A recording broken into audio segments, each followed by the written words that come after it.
Welcome to Ultimate Harry. This channel is about Harry Potter what if stories where things don't go the normal way, magic is stronger and darker, and the wizarding world shows its hidden side. You have seen today's title.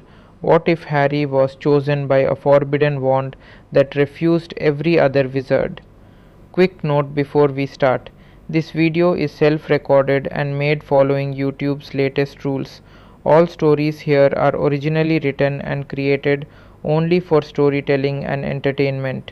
If you like dark timelines, powerful Harry, and ancient magic, subscribe and be part of Ultimate Harry.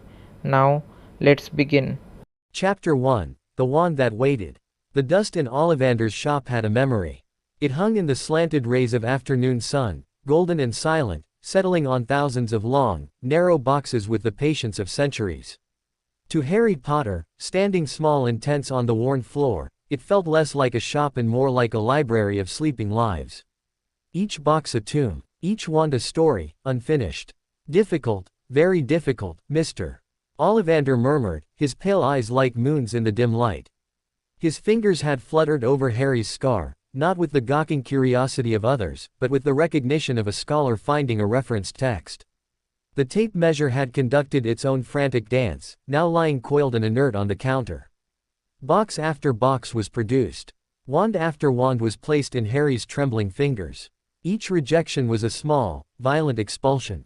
A vase of dried flowers shattered into dust. A stack of parchment erupted into flame, quickly doused by a flick of Ollivander's own wand. A bookshelf rattled, sending several boxes tumbling.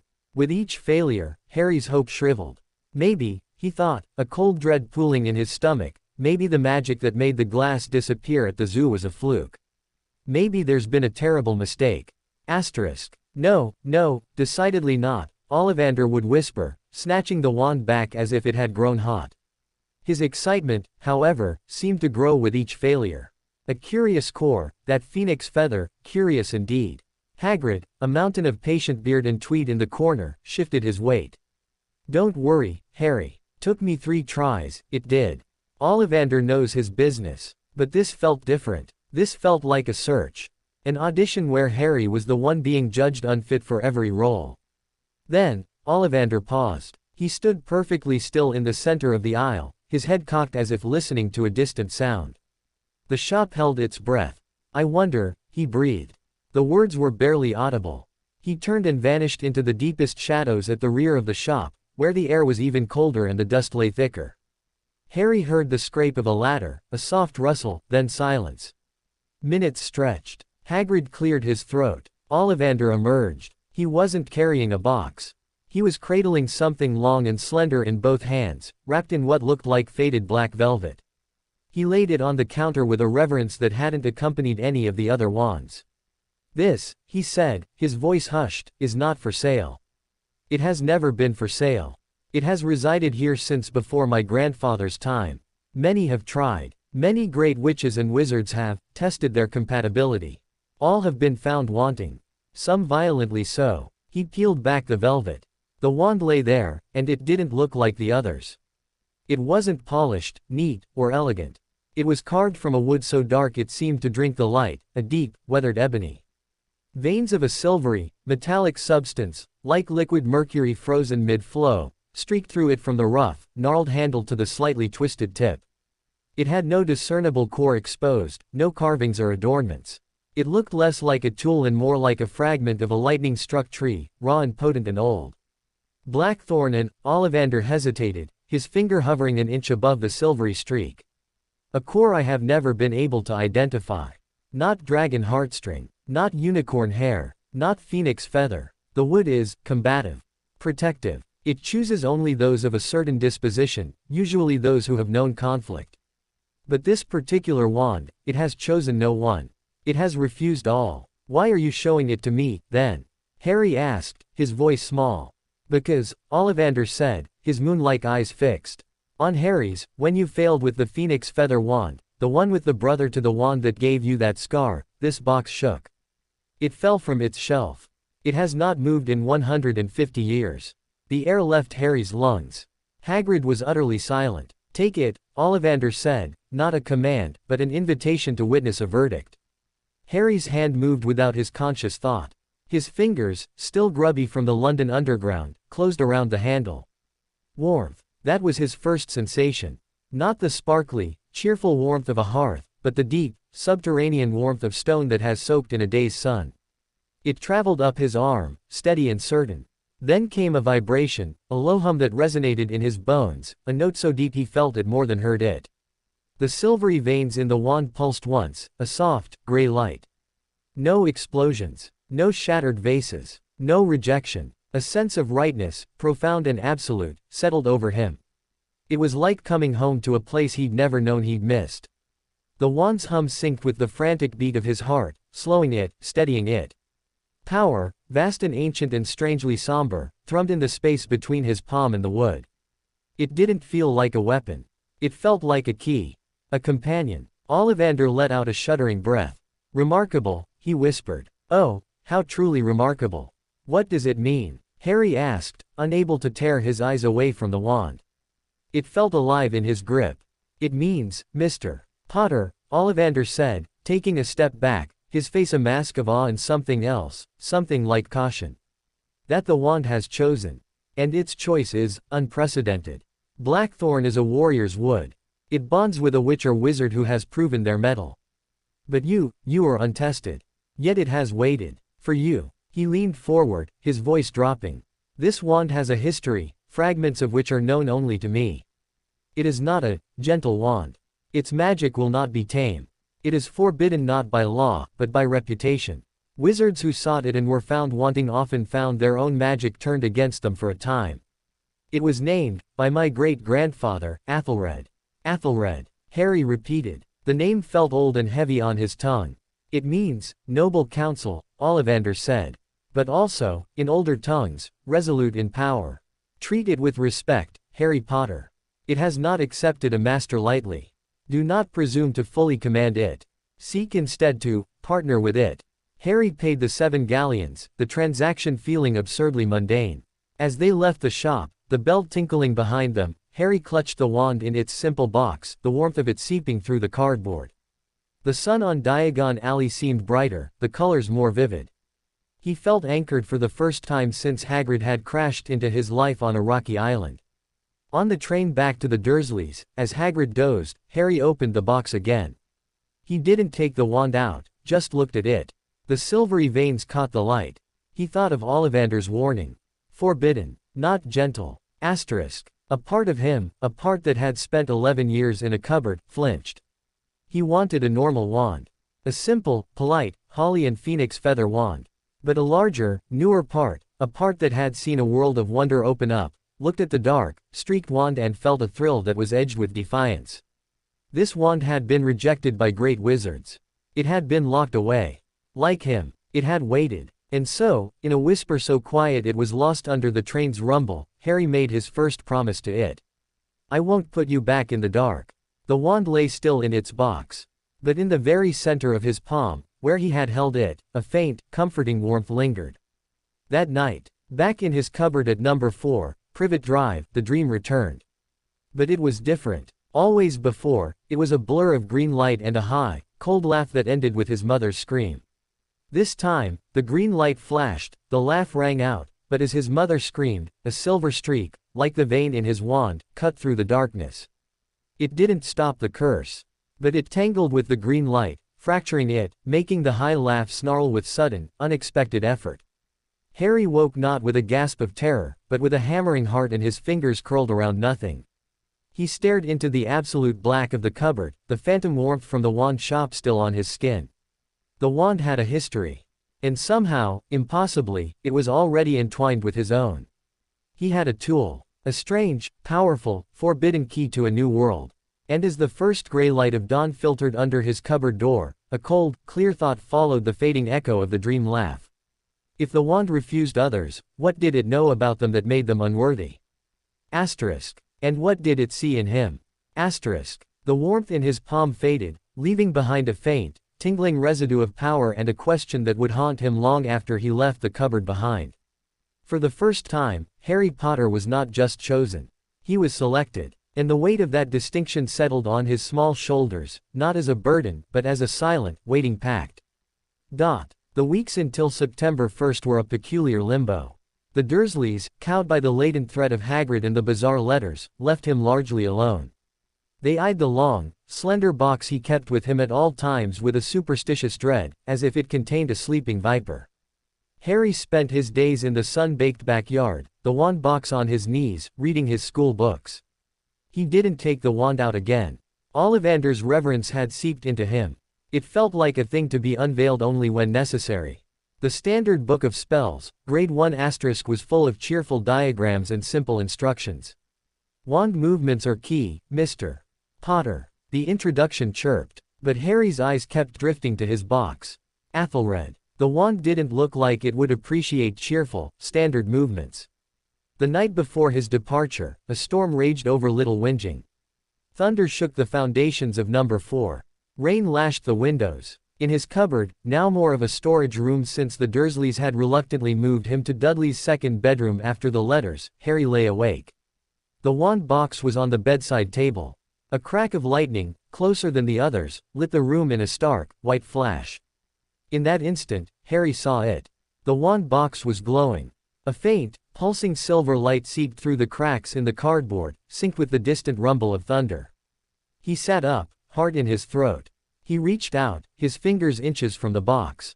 Another lightning strike. The silver pulse brightened, and a low, resonant hum filled the room, vibrating in the glass of the window, in the springs of his bed. It wasn't threatening. It was answering the storm. As the thunder faded, the glow dimmed, the hum softening to a whisper and then to silence. Harry stared into the dark, his blood singing with a current not his own. This was no simple tool. He was taking a force of nature to school. King's Cross Station was a chaos of steam and ordinary human bustle. The Dursleys dumped him and his trunk on the pavement with a speed that suggested they were handling radioactive waste. Platform 9 3/4. Uncle Vernon had snarled that morning. Rubbish. You've got the ticket, boy. Find it yourself. And if you can't, don't come crawling back. Now, standing amidst the noise, Harry felt a flicker of the old, cupboard-sized panic. He was alone. He had a trunk he could barely lift, an owl in a cage, and a forbidden wand in his pocket, its box discarded at home. The wand itself was tucked inside an inner pocket of his oversized jacket, the deep warmth of it a constant, reassuring presence against his ribs. He approached the barrier between platforms 9 and 10, his trolley wobbling. Families streamed past him, all normality and purpose. He saw a group of red-haired boys clustered ahead, all with trunks and owls. They were talking loudly, laughing. The mother was ushering them. Packed with the snails, Fred. Course not, George, they're in your. Percy, you've got your prefect badge on already. Harry watched, a lonely satellite. The youngest boy, a round-faced child, was near the back. He was the one who looked up, met Harry's eyes, and saw the confusion there. He gave Harry a shy, gap-toothed smile before his mother called him. All right, Ron, you go next. The boy, Ron, took a breath, aimed his trolley, and broke into a jog towards the solid barrier. He vanished. Hope, bright and fierce, exploded in Harry's chest. He wasn't mad. It was real. He pushed his trolley forward, emulating the boy's confidence. The barrier loomed, grimy and immovable. He closed his eyes, expecting an impact. There was none, only a rush of cool air and a new, louder sound. He opened his eyes. The Scarlet Steam Engine, Hogwarts Express, huffed majestically, smoke billowing to the arched ceiling of a platform that shouldn't exist. Wizards and witches in robes saw off their children. Owls hooted, cats weaved between legs, and the air crackled with magic and farewells. It was the most wonderful thing he had ever seen. He had made it. He was going. As he struggled to heave his trunk onto the train, the weight suddenly lightened. The youngest red-haired boy from the barrier was at the other end, puffing. Here, the boy grunted, let me help. Together, they got it into a compartment. The boy introduced himself as Ron Weasley. He was friendly, open, and unabashedly fascinated when Harry, after some hesitation, gave his name. The famous Harry Potter. Ron's ears went pink. The journey unfolded in a haze of wonder. Chocolate frogs with moving cards, the countryside rolling past, Ron's chatter about his family and Quidditch. Harry learned about houses, about sorting, about the great wizard Dumbledore. For a few golden hours, he was just a boy on a train, with a potential friend and a future. He even tried a simple spell from one of his books, using Ron's battered, hand-me-down wand. Sunshine, daisies, buttermellow, turn this stupid, fat rat yellow. He waved the wand. Nothing happened. Scabbers the rat stayed fast asleep and resolutely brown. Ron shrugged, embarrassed. Yeah, well, Charlie's old wand is a bit bent. Harry's hand instinctively went to his jacket, to the solid, warm length of his own wand. He didn't take it out. It felt private. A secret between him and the wood. The compartment door slid open. A girl with a bushy mane of brown hair and large, front teeth stood there. She already wore her black Hogwarts robes. Has anyone seen a toad? A boy named Neville's lost one. Her voice was brisk, authoritative. She took in the two boys, the candy wrappers, the sleeping rat. Her eyes landed on the wand in Harry's lap, Ron's wand. Oh, are you doing magic? Let's see then. Ron, flustered, repeated the rhyme and gave another futile wave. The girl sighed. Are you sure that's a real spell? It's not very good, is it? I've tried a few simple ones myself, and they've all worked for me. She drew her own wand, neat, polished, vine wood. For example, she pointed it at Harry's crooked glasses. Oculus. Reparo. A warmth, not from his wand but from the air, brushed Harry's face. The tape holding his glasses together vanished, the frame knitting itself seamlessly. He stared, astonished, through perfectly clear lenses. That's better, she said, satisfied. Then she seemed to really look at him for the first time.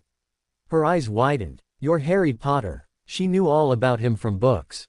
She introduced herself as Hermione Granger, and her stream of facts about Hogwarts and magic was overwhelming. Before she left, still on her toad hunt, she said, "You'd better change into your robes. I expect we'll be there soon." As the door shut, Ron made a face. "Whatever house I'm in, I hope she's not in it. She's a nightmare." Harry nodded, but his mind was elsewhere. Hermione's spell had been clean, efficient. Textbook. That was how magic was supposed to work. He thought of the raw, answering pulse from his own wand during the storm. That was something else entirely. The sky darkened outside. Lanterns flickered on inside the train. They changed into their robes.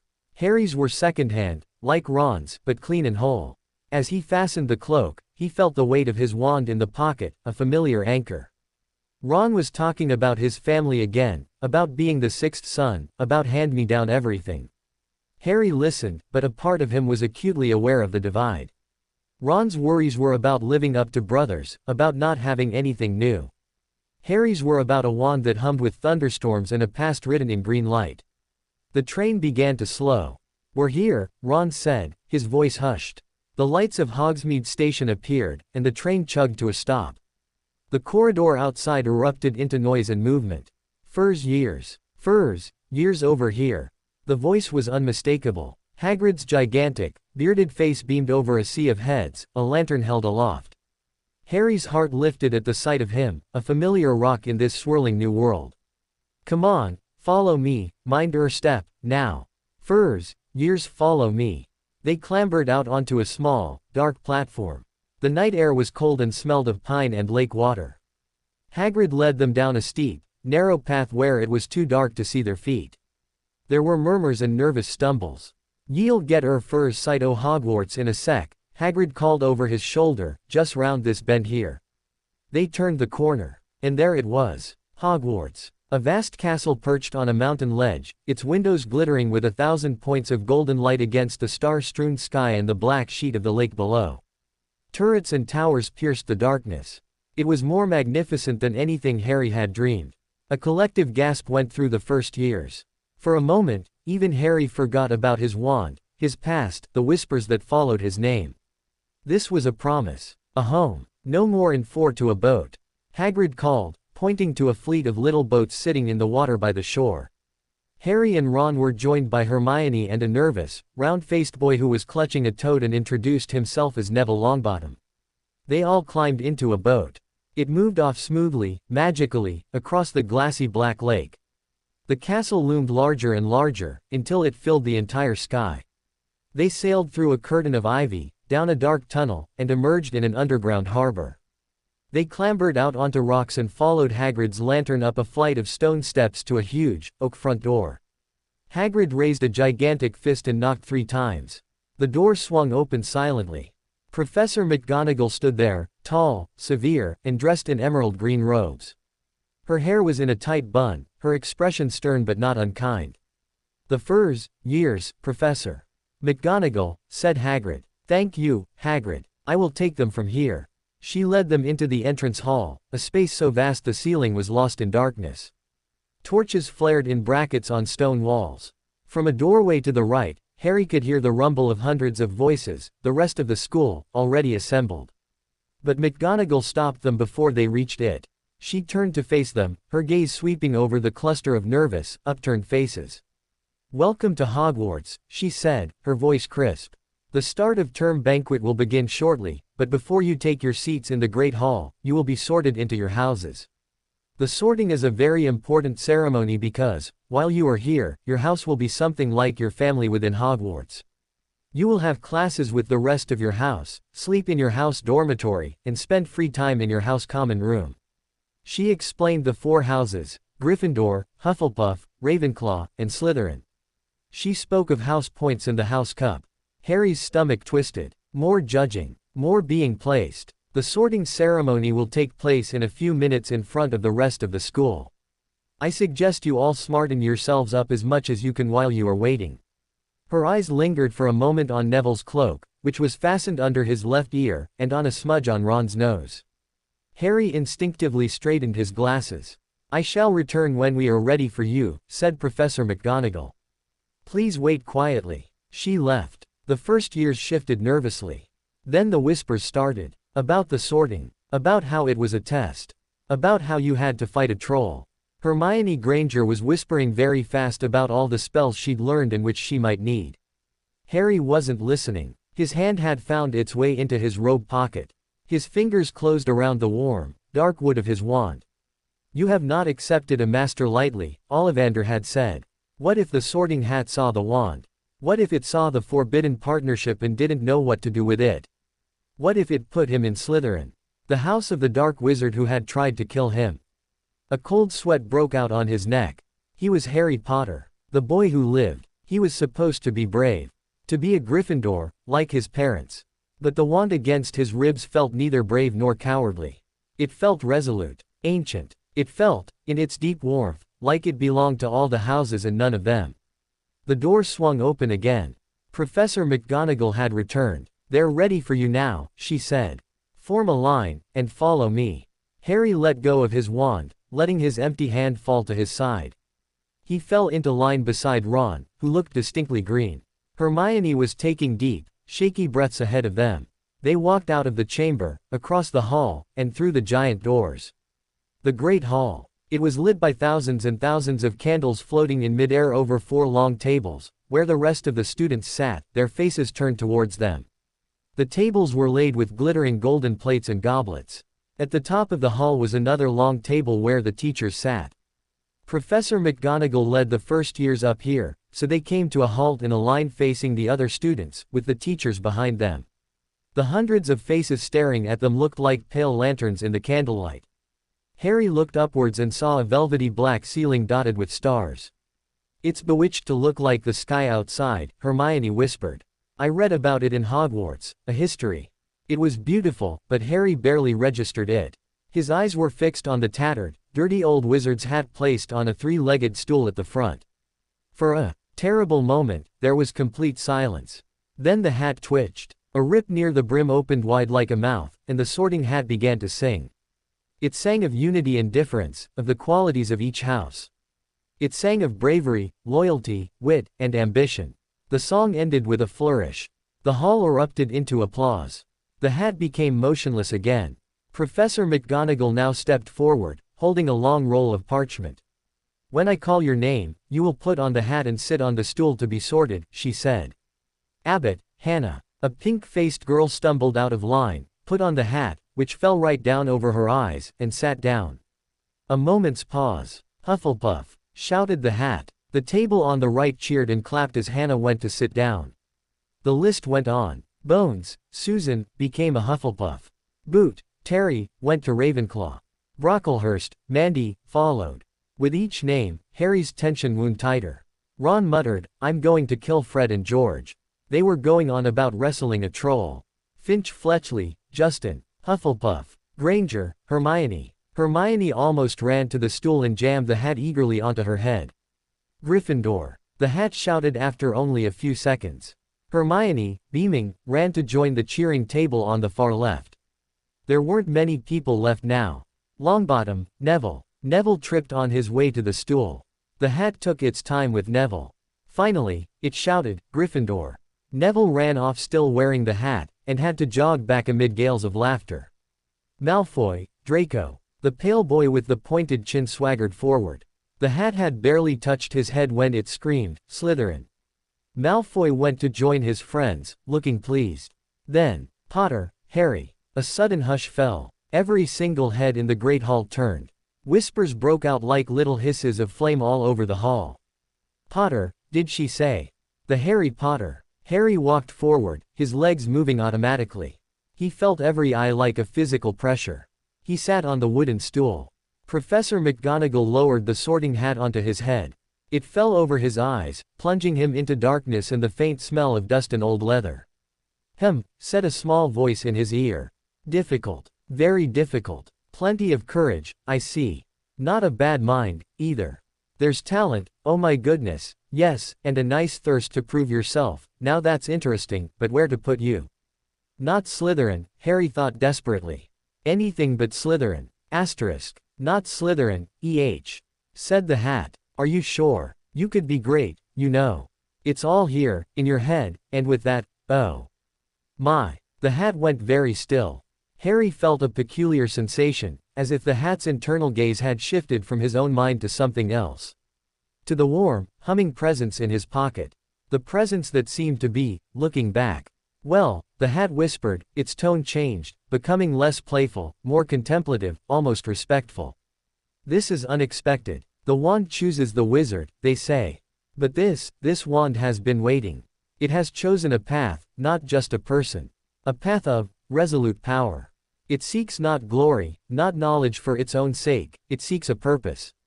A true cause. The hat was silent for a long moment, sifting through Harry's thoughts, his fears, his hopes, while simultaneously, it felt, communing with the ancient wood against his heart. You wish to prove you belong, the hat murmured. You wish to honor your parents. You have a capacity for loyalty, for love, but there is a steel in you, Potter. Forged in a cupboard, tempered by survival. And your companion, it is a shield as much as a sword. It values will. It values the strength to stand when others would fall. The nobility. To protect, not just to conquer. The hat paused again. The silence in Harry's dark world stretched. Better be, the hat began, its voice rising to announce its decision to the hall. But then it stopped. It whispered one last time, for Harry's ears alone, a thread of sound woven with awe and a hint of caution. Gryffindor. The last word roared through the hall. The table on the far left exploded in cheers, louder than for any other new arrival. Harry heard Ron whooping. He pulled off the hat, his hands slightly unsteady, and walked towards the Gryffindor table. He was passed from person to person, patted on the back, shaking hands with Percy the prefect, facing a sea of beaming, welcoming faces. He had done it. He was in Gryffindor, like his parents. But as the cheers washed over him and he took a seat, the hat's final, private whisper echoed in the quiet chamber of his mind, drowning out the noise. He hadn't just been sorted into a house. He had been acknowledged as part of a pact. And as the feast magically appeared on the golden plates, roast beef, roast chicken, pork chops and sausages, Yorkshire puddings, peas, carrots, gravy, Harry picked up a fork, his appetite momentarily forgotten. He looked down the table at Ron's relieved grin, at Hermione's proud smile, at the warm, bustling security of it all. And he knew, with a certainty that chilled him despite the hall's warmth, that the path Athelred had chosen was not going to be the simple, happy school story he had secretly hoped for. The sorting hat had seen it. And for a moment, before it shouted its verdict, it had hesitated. The feast was a blur of noise and flavor. Harry ate until he felt he might burst, trying to answer a dozen questions fired at him from all sides. He was grateful for the distraction, for the normalcy of it. For a while, he could almost believe he was just another first year. Almost. The weight in his pocket was a constant reminder. After the last morsels of pumpkin tart vanished from the golden plates, Professor Dumbledore got to his feet. The hall fell silent. He was tall, thin, and very old, with a silver beard so long it was tucked into his belt. He wore half-moon spectacles and a kind, twinkling expression. He gave a short speech, welcoming them, warning them about the forbidden forest and the third-floor corridor on the right-hand side, which was out of bounds to all who did not wish to die a very painful death. The twins, Fred and George Weasley, exchanged looks of deep interest.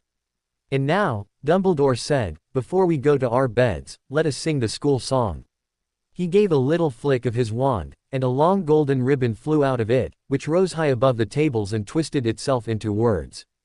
Everyone pick their favorite tune, said Dumbledore, and off we go. The school bellowed the song in a chaotic cacophony of different melodies. The Weasley twins sang a slow, funeral dirge, finishing last to a roar of applause from Dumbledore himself, who conducted their last few lines with his wand. Ah, music, he said, wiping his eyes. A magic beyond all we do here. And now, bedtime. Off you trot. Prefects led the first years through the chattering crowds, out of the great hall, and up staircases that seemed to move of their own accord. Portraits whispered and pointed as Harry passed. They climbed more stairs, until they were all panting and slightly lost. Percy, the prefect, stopped in front of a large portrait of a very fat lady in a pink silk dress. Password, she said. Caput Draconis, said Percy. The portrait swung forward to reveal a round hole in the wall. They all scrambled through into the Gryffindor common room, a cozy, circular space full of squashy armchairs and a roaring fire. Percy showed the boys to their dormitory, a tower room with 5 four-poster beds hung with deep red velvet. Harry's trunk was already at the foot of one. It was the best room he had ever seen. He changed into his pajamas, the chatter of Ron, Dean, Seamus, and Neville washing over him. He carefully placed his wand on the bedside table. In the firelight, the silvery veins seemed to move, like slow rivers of quicksilver. Wow, Ron said, noticing it for the first time now that the excitement had died down. He approached cautiously. That's different. What's it made of? Blackthorn, Harry said, repeating Ollivander's words. And something else. Ron didn't touch it. He just stared, a faint frown on his freckled face. Looks powerful, he said, with a touch of envy. Mine's just ashen unicorn hair. Belonged to Charlie. Soon, the others were asleep, Ron's snores rumbling gently. Harry lay awake, staring at the canopy of his four-poster. The castle creaked and settled around him. The warmth from the wand on the table seemed to radiate across the small space between them. He thought of the day. Of the train, the lake, the Sorting Hat's whisper. It seeks a purpose. Asterisk. What purpose? The answer came not in words, but in a sudden, vivid flash behind his eyes, the same flash of green light from his dream, but this time, the silver streak from his wand didn't just tangle with it. For a split second, it pushed back. Harry sat bolt upright in the dark, gasping. The scar on his forehead seared with a sharp, sudden pain. It was gone as quickly as it came, leaving a faint, throbbing ache. He looked over at the bedside table. In the gloom, the wand lay inert. But Harry knew, with a dread that felt older than he was, that the pain in his scar and the purpose of the wand were threads of the same dark tapestry. And somewhere in the depths of the sleeping castle, he felt a stirring, a cold, distant attention, brushing against the edges of his newfound warmth, tasting the unfamiliar, ancient magic that now resided within Hogwarts' walls. The wand had chosen, and something else had noticed. Chapter 2, The Whispers in the Wood. The first week of classes was a baptism by fire, ink, and utter bewilderment. For Harry, it was a constant, low-level hum of anxiety that had nothing to do with homework. It was the pressure of eyes. In every corridor, at every meal, whispers followed him like a trailing cloak. That's him. See the scar. The Potter boy. He felt like a strange museum exhibit, the boy who lived, on permanent display. His wand, however, remained a secret. He kept it tucked away, using it only in class, where its stark difference was impossible to hide. Their first lesson was potions, down in the dungeons. The room was cold, lit by flickering torches in brackets, lined with glass jars holding slimy, pallid things. The atmosphere was as welcoming as a tomb. And presiding over it was Professor Snape. He swept in, his black robes billowing, his greasy hair framing a face of permanent, sour disdain. He took the roll call, his black eyes lingering on every name until he reached Harry's. "Ah, yes," he said softly, the sound oily in the chilly air. "Harry Potter. Our new celebrity." Draco Malfoy and his cronies, Crabbe and Goyle, sniggered. Harry felt his cheeks grow hot. Snape then launched into a speech about the subtle science and exact art of potion making, about bottling fame and brewing glory. His eyes, cold and empty, seemed to pin Harry to his stool. "Potter," he snapped suddenly. "What would I get if I added powdered root of asphodel to an infusion of wormwood?" Hermione's hand shot into the air beside Harry. He blinked. He had no idea. He'd read the textbook, but the words had swum before his eyes. "I don't know, sir." Snape's lips curled. "Tut, tut. Fame clearly isn't everything." He ignored Hermione's straining arm. "Let's try again. Where would you look if I told you to find a bezoar?" Harry glanced at Ron, who looked as blank as he felt. "I don't know, sir. Thought you wouldn't open a book before coming, Potter." The sniggers from the Slytherin table were louder. Snape fired a third question about monkshood and wolfsbane. "Nothing." Harry stared at the grains in the wooden desk, humiliation a hot stone in his gut. "For your information, Potter," Snape said, turning away with a swirl of robes, "asphodel and wormwood make a sleeping potion so powerful it is known as the draught of living death. A bezoar is a stone taken from the stomach of a goat and it will save you from most poisons. And as for monkshood and wolfsbane, they are the same plant, which also goes by the name of aconite." Clearly, celebrity does not equate to competence. He assigned them a simple cure for Boyle's potion. As they fumbled with their cauldrons and ingredients, Snape seemed to haunt their workspace, criticizing Harry's chopping of snake fangs, the way he stirred his potion. It was relentless, personal. By the end of the double period, Harry's potion was a lumpy, murky gray, while Hermione's, beside him, was a perfect, clear blue. She received a grudging, silent nod from Snape, which made her beam. "He hates me," Harry said flatly to Ron as they climbed the stairs back to the common room, the smell of overboiled caterpillars clinging to their robes. "Rubbish," Ron said, though he didn't sound convinced. "Why would he hate you? He doesn't even know you." But Harry felt it. It was a specific, pointed malice. It felt older than this classroom, older than Harry himself. The only class where he felt a flicker of something else was Charms, with the tiny, bird-like Professor Flitwick. When it came time for their first practical attempt, the simple levitation charm, Harry felt a nervous thrill. This was it. Real magic. The wrist movement is a swish and flick, remember, Flitwick squeaked from atop his pile of books. And the incantation is Wingardium Leviosa. Enunciate. Around him, the air filled with muttered incantations. Feathers twitched, hopped, and in Seamus Finnegan's case, caught fire with a small pop. Harry took a deep breath. He drew his wand. A subtle shift occurred in the room. It wasn't dramatic. The candles didn't flicker. But a few students nearby paused, their eyes darting to his hand. The wand, dark and streaked with silver, looked out of place among the polished cherry, oak, and unicorn hair wands. It looked serious. He focused on the tawny feather on his desk. He performed the swish and flick. Wingardium Leviosa. The wand responded not with a spark, but with a deep, resonant pulse he felt in his wrist. The magic didn't feel light or airy. It felt like a firm, steady hand reaching out. The feather didn't just levitate. It rose with a deliberate, smooth authority, as if it had always intended to be in the air. It hovered, perfectly still, 4 feet above the desk, not a tremor in its barbs. "Oh, bravo!" Professor Flitwick chirruped, clapping his hands. "Excellent control, Mr. Potter. See, everyone. A perfect, steady hover." Hermione, who had already made her feather dance in neat circles, gave Harry an appraising look. Ron scowled at his own feather, which was stubbornly glued to the wood. "It's the wand, I reckon," he muttered, not maliciously, but with a hint of frustration. "Mine's rubbish." But Harry knew it wasn't just the wand.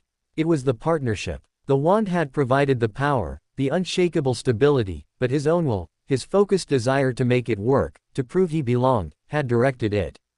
It felt less like casting a spell and more like giving an order that was instantly, respectfully obeyed. Later, in the common room, as they struggled with homework, the incident with the feather was forgotten by everyone but Harry. He held the wand under the table, running his thumb along the grooves of the blackthorn. It felt reassuring, a constant. Then came Friday, and with it, their first double period of defense against the dark arts. The classroom was on the third floor.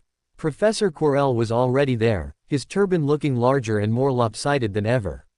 The room smelled faintly of garlic, which hung in braids around the walls.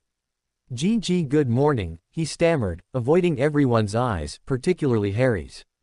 "PP please." TT turned to page SS6 of *CC confronting the NN non**. He seemed to choke on the word. The lesson was a monotonous recitation of theory. Quirrell's voice was a nervous mumble, and he seemed terrified of his own subject. Harry tried to pay attention, but his mind wandered. The smell of garlic was overpowering. And every time he looked at Quirrell, a peculiar, cold trickle ran down his spine, unrelated to the professor's obvious incompetence. Halfway through the lesson, as Quirrell droned on about the dangers of vampires in Transylvania, Harry's scar gave a sudden, sharp pang. He winced, his hand flying to his forehead.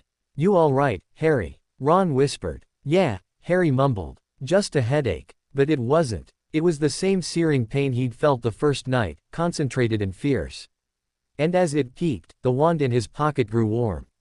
Not the usual, comforting warmth, but a sudden, alert heat, like a hound lifting its head. The silvery wood seemed to vibrate against his thigh, a low, defensive thrum. Quirrell, at that exact moment, was writing something on the blackboard. His back was to the class. He staggered, his hand going to the back of his head, his turban slipping slightly.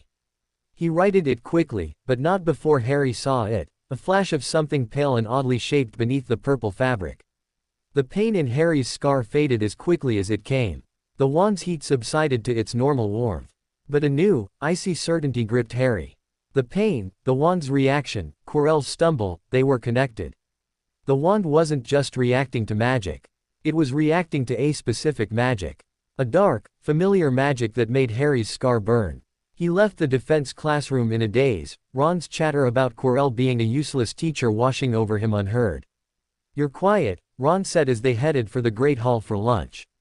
"Just thinking," Harry said. He was thinking about purpose. About shields and swords. About a wand that hummed in the presence of a threat.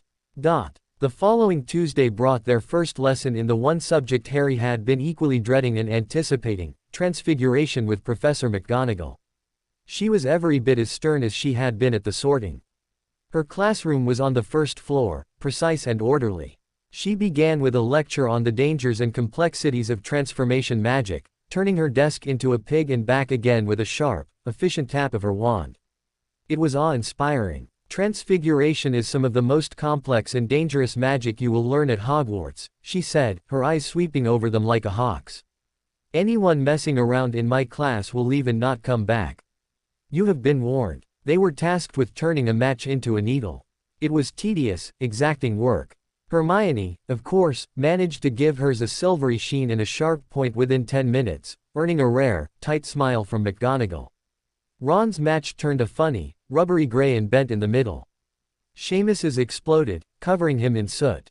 Harry focused. He pointed his wand at the humble matchstick. Mutare Acus **. The wand's magic felt different here.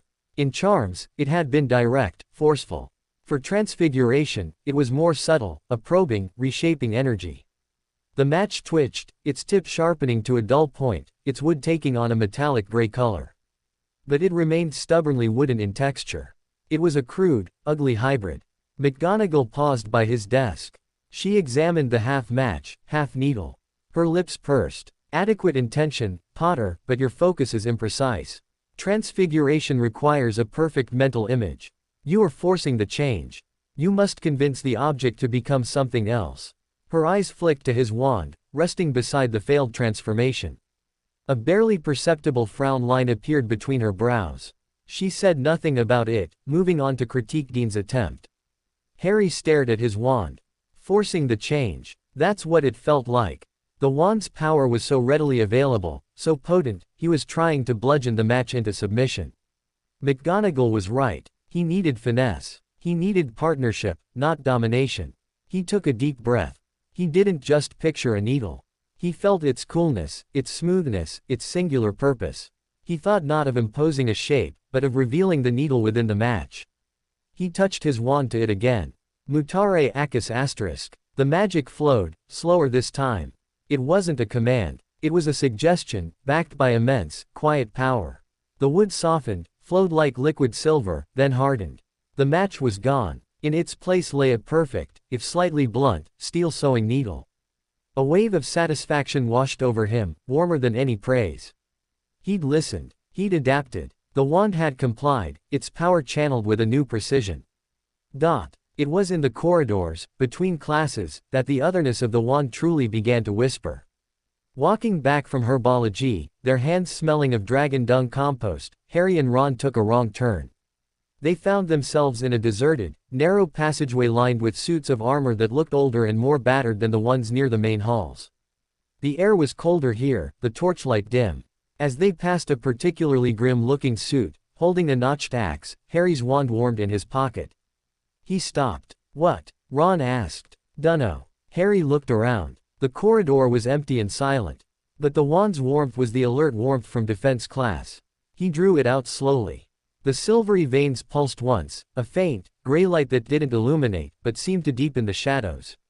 From the wall to their left, where a tapestry of a hunting scene hung moth-eaten and faded, a soft sound emerged. Not a voice, but a sigh, woven from the sound of rustling leaves and distant, sorrowful birdsong. The master's touch, in the child's hand, the wood remembers, the pact stands. The words were less heard and more felt, imprinted directly into the silence. "Did you hear that?" Harry whispered, his grip tightening on the wand. "Hear what?" Ron looked at him nervously. "I didn't hear anything. Let's get out of here, this place is creepy." The sigh faded. The wand's light dimmed. The corridor was just a corridor again. But Harry had heard it. The wood remembers. What did it remember? And what pact? The next incident was in the library.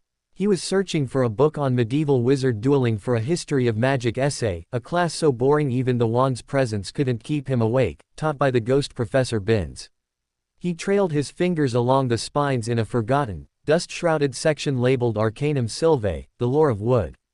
As his fingers brushed a crumbling leather tome titled Sentient Timbers and Willful Wands, his wand flared with heat so sudden he yanked his hand back. A soft, papery whisper, like pages turning in a gale, seemed to emanate from the whole shelf. "Forbidden, not for them, the worthy walks in shadow light." Madame Pants, the librarian, swooped down like a bat. "No students in the restricted archives. Out, out at once." Harry fled, his heart pounding. The whispers weren't hostile. They were observational. Like the castle itself, or the ancient things within it, were noticing the wand and commenting on its presence. Ron thought Harry was working too hard. Hermione, when he cautiously mentioned, feeling odd around old magic, launched into a theory about ambient magical resonance. But Harry knew it was the wand. It was a key, and it was unlocking whispers in the stones, in the wood, in the very air of Hogwarts. The incident that changed everything happened on a rainy Thursday afternoon, a week before Halloween. They had flying lessons with Madame Hooch. The Slytherins shared the time slot. Harry had been looking forward to it with a nervous excitement. The idea of flying felt like true freedom. The broomsticks lying on the damp grass were old and twiggy, their handles worn smooth by generations of nervous palms. Madame Hooch, a woman with sharp yellow eyes like a hawk, stood before them. "Stick your right hand over your broom and say, 'Up, up,'" everyone shouted. Harry's broom snapped into his hand so fast it smacked his palm with a solid thwack. It felt eager, alive. Beside him, Hermione's broom just rolled over. Ron's hopped feebly. Malfoy's, predictably, jumped up obediently. Malfoy preened. "See that, Potter? Natural talent." Before Harry could retort, Madame Hooch showed them how to mount without sliding off. She was about to demonstrate the basic grip when Neville Longbottom, quivering with fear, pushed off too hard. His broom shot up like a cork, zigzagged wildly, and then, with a sickening lurch, bucked him off. He fell 12 feet, landing on the soft grass with a nasty crack. He lay there, white-faced, clutching his wrist which was bent at a strange angle. "Broken wrist," Madame Hooch said briskly, helping him up. "Come on, boy, it's all right, up you get." She looked at the rest of them, her yellow eyes stern. None of you is to move while I take this boy to the hospital wing. You leave those brooms where they are or you'll be out of Hogwarts before you can say, Quidditch. She strode off towards the castle, supporting a sniffling Neville. The moment she was out of earshot, Malfoy burst out laughing. Did you see his face, the great lump? Shut up, Malfoy, said Parvati Patil. Malfoy ignored her. He sauntered over to where Neville had dropped something, a small, glassy sphere the size of a large marble. It was Remembrow, a gift from his grandmother. Look, Malfoy said, holding it up so it caught the rain light. It's the fat little idiot's remember thingy. He smirked at Harry. Think I'll leave it up a tree for him to find. Give it here, Malfoy, Harry said quietly. The rain was cooling on his face. He felt a calmness settle over him, a focus he'd only felt when holding his wand. I think I'll leave it on the roof, Malfoy said, mounting his broom. What's the matter, Potter? Want to try and get it? Something snapped into place inside Harry. He wasn't thinking about rules, about getting expelled. He was thinking of Neville's white, pained face. He was thinking of bullies in schoolyards, of Dudley's gang laughing as they chased him. He was thinking of a wand that chose a warrior's wood. He swung his leg over his broomstick. No, Hermione gasped. Harry, you heard Madam Hooch. You'll get us all in trouble. Harry ignored her. He kicked off from the ground. The sensation was instantaneous and glorious. The broom didn't just fly, it obeyed. It was an extension of his will. The wind rushed in his ears, the rain stung his eyes, and the ground fell away. He'd never felt so right, so perfectly in control. Malfoy looked stunned for a second, then sneered. Come to get it, then. He zoomed upward, Harry following. They climbed over the lawn, over the students' upturned, shocked faces, towards the castle itself.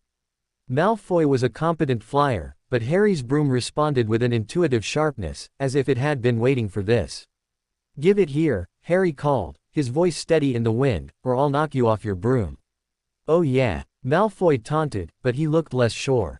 Harry edged closer. Malfoy's eyes widened. At the last second, he threw the Remembrow in a high arc, not towards a tree, but out over the grounds, hoping Harry would chase it and look a fool.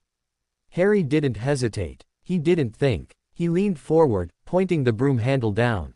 He dove. The wind screamed past him. The ground rushed up in a terrifying, exhilarating blur. He stretched out his hand, the fingers straining. He caught the small glass sphere an inch from the grassy earth, pulling up in a smooth, soaring arc that made his stomach lurch. He landed lightly on the grass, the Remembrow cool and safe in his hand. The Gryffindors erupted in cheers. Ron was beaming. Even Hermione looked reluctantly impressed. Then a voice, colder than the rain, cut through the celebration. Harry Potter. Professor McGonagall was marching across the grass, her face white with shock and anger. Never, in all my time at Hogwarts, she seemed to be struggling for words. How dare you, you could have broken your neck. She seized him by the collar. Come with me. Now. Malfoy, Crabbe, and Goyle wore triumphant smirks. Harry's heart plummeted past his shoes. This was it. Expulsion. He was going to be sent back to the Dursleys. His wand snapped, his world ended before it began. He followed McGonagall's stiff back, not daring to look at Ron or Hermione. The walk into the castle, up the stairs, was a death march. To his confusion, she didn't take him to her office or to the headmaster's study. She took him to a classroom on the second floor, empty but for one person. Wait here, she said, her voice clipped. She left, returning a minute later with a boy in Gryffindor robes, a tall, burly sixth year with a friendly, open face. Wood, she said to the boy, I've found you a seeker. Oliver Wood looked baffled. What? A seeker, McGonagall said, a strange, fierce pride breaking through her anger. She gestured to Harry. Potter here. Just executed a perfect 50-foot dive and catch without scratching the glass. Never seen anything like it. Charlie Weasley couldn't have done it better. Wood's expression transformed from confusion to utter delight. Are you serious, Professor? Perfectly serious, she said. She turned to Harry, her eyes sharp. Your father would have been proud. He was an excellent Quidditch player himself. Then the sternness returned. That does not mean I condone rule breaking, Potter. You will serve detention. But talent like this, it must be nurtured. Wood, get him a decent broom. A Nimbus 2000, I think. I shall speak to Professor Dumbledore about making an exception to the first-year rule. She fixed Harry with a stare. "You will train hard. You will keep your grades acceptable. And you will win us the Quidditch Cup. Do I make myself clear?" Harry could only nod, his mind reeling. He wasn't expelled. He was on the Quidditch team. He had a Nimbus 2000 coming. "Crystal clear, Professor," he managed. She gave a sharp nod and swept out. Wood clapped him on the back so hard he staggered. "Wait, till I tell the team. A Seeker. And a first year. This is incredible." Harry walked back to Gryffindor Tower in a haze of disbelief and soaring joy. When he told Ron and Hermione in the common room, Ron was over the moon. "A Nimbus 2000. I've only ever touched one. You're a legend, Harry." Hermione was less enthusiastic. "You could have been killed. And you still got a detention. Honestly, I think it was very irresponsible, rule-breaking for the sake of showing off." But her words couldn't touch his happiness. For the first time, he was good at something. Something that had nothing to do with a scar or a wand. Something that was just him. That night, however, as he lay in bed listening to the rain against the tower window, the joy settled into a quiet, steady confidence. He thought of the dive. The perfect, fearless control. He'd felt it then, the same unity of will and action he'd begun to feel with his wand. He reached out to the bedside table and picked up Athelred. He held it in the dark. The wand was warm, pulsing gently with a slow, steady rhythm like a sleeping heart. He thought of the whispers in the corridor, in the library. "The Wood remembers, the pact stands." "What pact?" he whispered into the darkness. The wand didn't answer with words. But the warmth in his palm intensified, spreading up his arm, a solid, reassuring presence. It felt like an acknowledgment. An approval. He had acted to protect. To defend the weak. He had not sought glory, but justice. And he had flown with a fearless grace that was entirely his own. The wand, it seemed, respected that. He fell asleep with it still in his hand, the rain a soft drumbeat on the glass. His dreams were not of green light, but of open sky and the roaring of a crowd, with a steady, silver warmth at his core, a silent partner in his ascent. The Nimbus 2000 arrived the next day, a sleek, mahogany streak of pure speed. Oliver Wood's enthusiasm was boundless, and the Quidditch team, particularly the Weasley twins Fred and George, welcomed Harry with back slaps and wicked grins. Practices began, and Harry discovered a new kind of language, the language of wind, broom bristles, and the tiny, winged glint of the golden snitch. But the wand's whispers did not stop. They became more frequent, more defined, as if his act of defiance on the broom had awakened something. Walking past the Whomping Willow one evening, the great tree, usually dormant, gave a menacing creak and a shiver of its branches. Harry's wand grew hot. A voice, ancient and rasping as roots grinding stone, echoed in his mind. "Child of the chosen wood, beware the wolf when the willow weeps." In the Ollery, as he sent a letter to Hagrid thanking him for a box of homemade fudge, an ancient barn owl with one milky eye swiveled its head to fix him in its gaze. Its beak didn't move, but a thought, sharp and feather-light, brushed his consciousness. The dark clings to the one who smells of death and garlic, the wand knows its enemy. The messages were cryptic, frightening. They spoke of danger, of a wolf, of an enemy. Harry didn't understand them, but he stored them away, each one a piece of a puzzle he couldn't yet see. Halloween approached. The castle was decorated with live bats, carved pumpkins that leered with magical fire, and enchanted skeletons that danced a jig in the corridors. The festive atmosphere was a bright contrast to the growing unease in Harry's gut. The morning of Halloween, they had charms. Flitwick, in a fit of seasonal spirit, had them charming oranges to float in the air and peel themselves, the curls of rind forming little jack-o'-lantern faces. It was chaotic and fun. As they left, chattering, the smell of baking pumpkin pie wafting from the kitchens, Harry felt a rare moment of lightheartedness. It shattered at the great hall doors. There, in the entrance hall, a crowd had gathered. Professor McGonagall was levitating something long and covered in a sheet. As they drew closer, Harry saw with a jolt that it was a suit of armor, completely petrified, frozen in a pose of alarm, its metal surface dull and lifeless. "Another one," a Hufflepuff fifth year whispered, voice trembling. "That's the third this week." "What happened?" Hermione asked, pushing forward. "No one knows," said a Ravenclaw prefect. "Found like this, in the middle of the night. Whatever did it, it's still in the castle." A cold dread, deeper than any he'd felt from the whispers, seeped into Harry. This wasn't a cryptic warning. This was an attack. As they filed into the Halloween feast, the decorations seemed garish, the laughter hollow. The ceiling swirled with live bats, and a choir of ghosts performed a spooky dirge, but Harry could only pick at his food. He kept glancing at the staff table.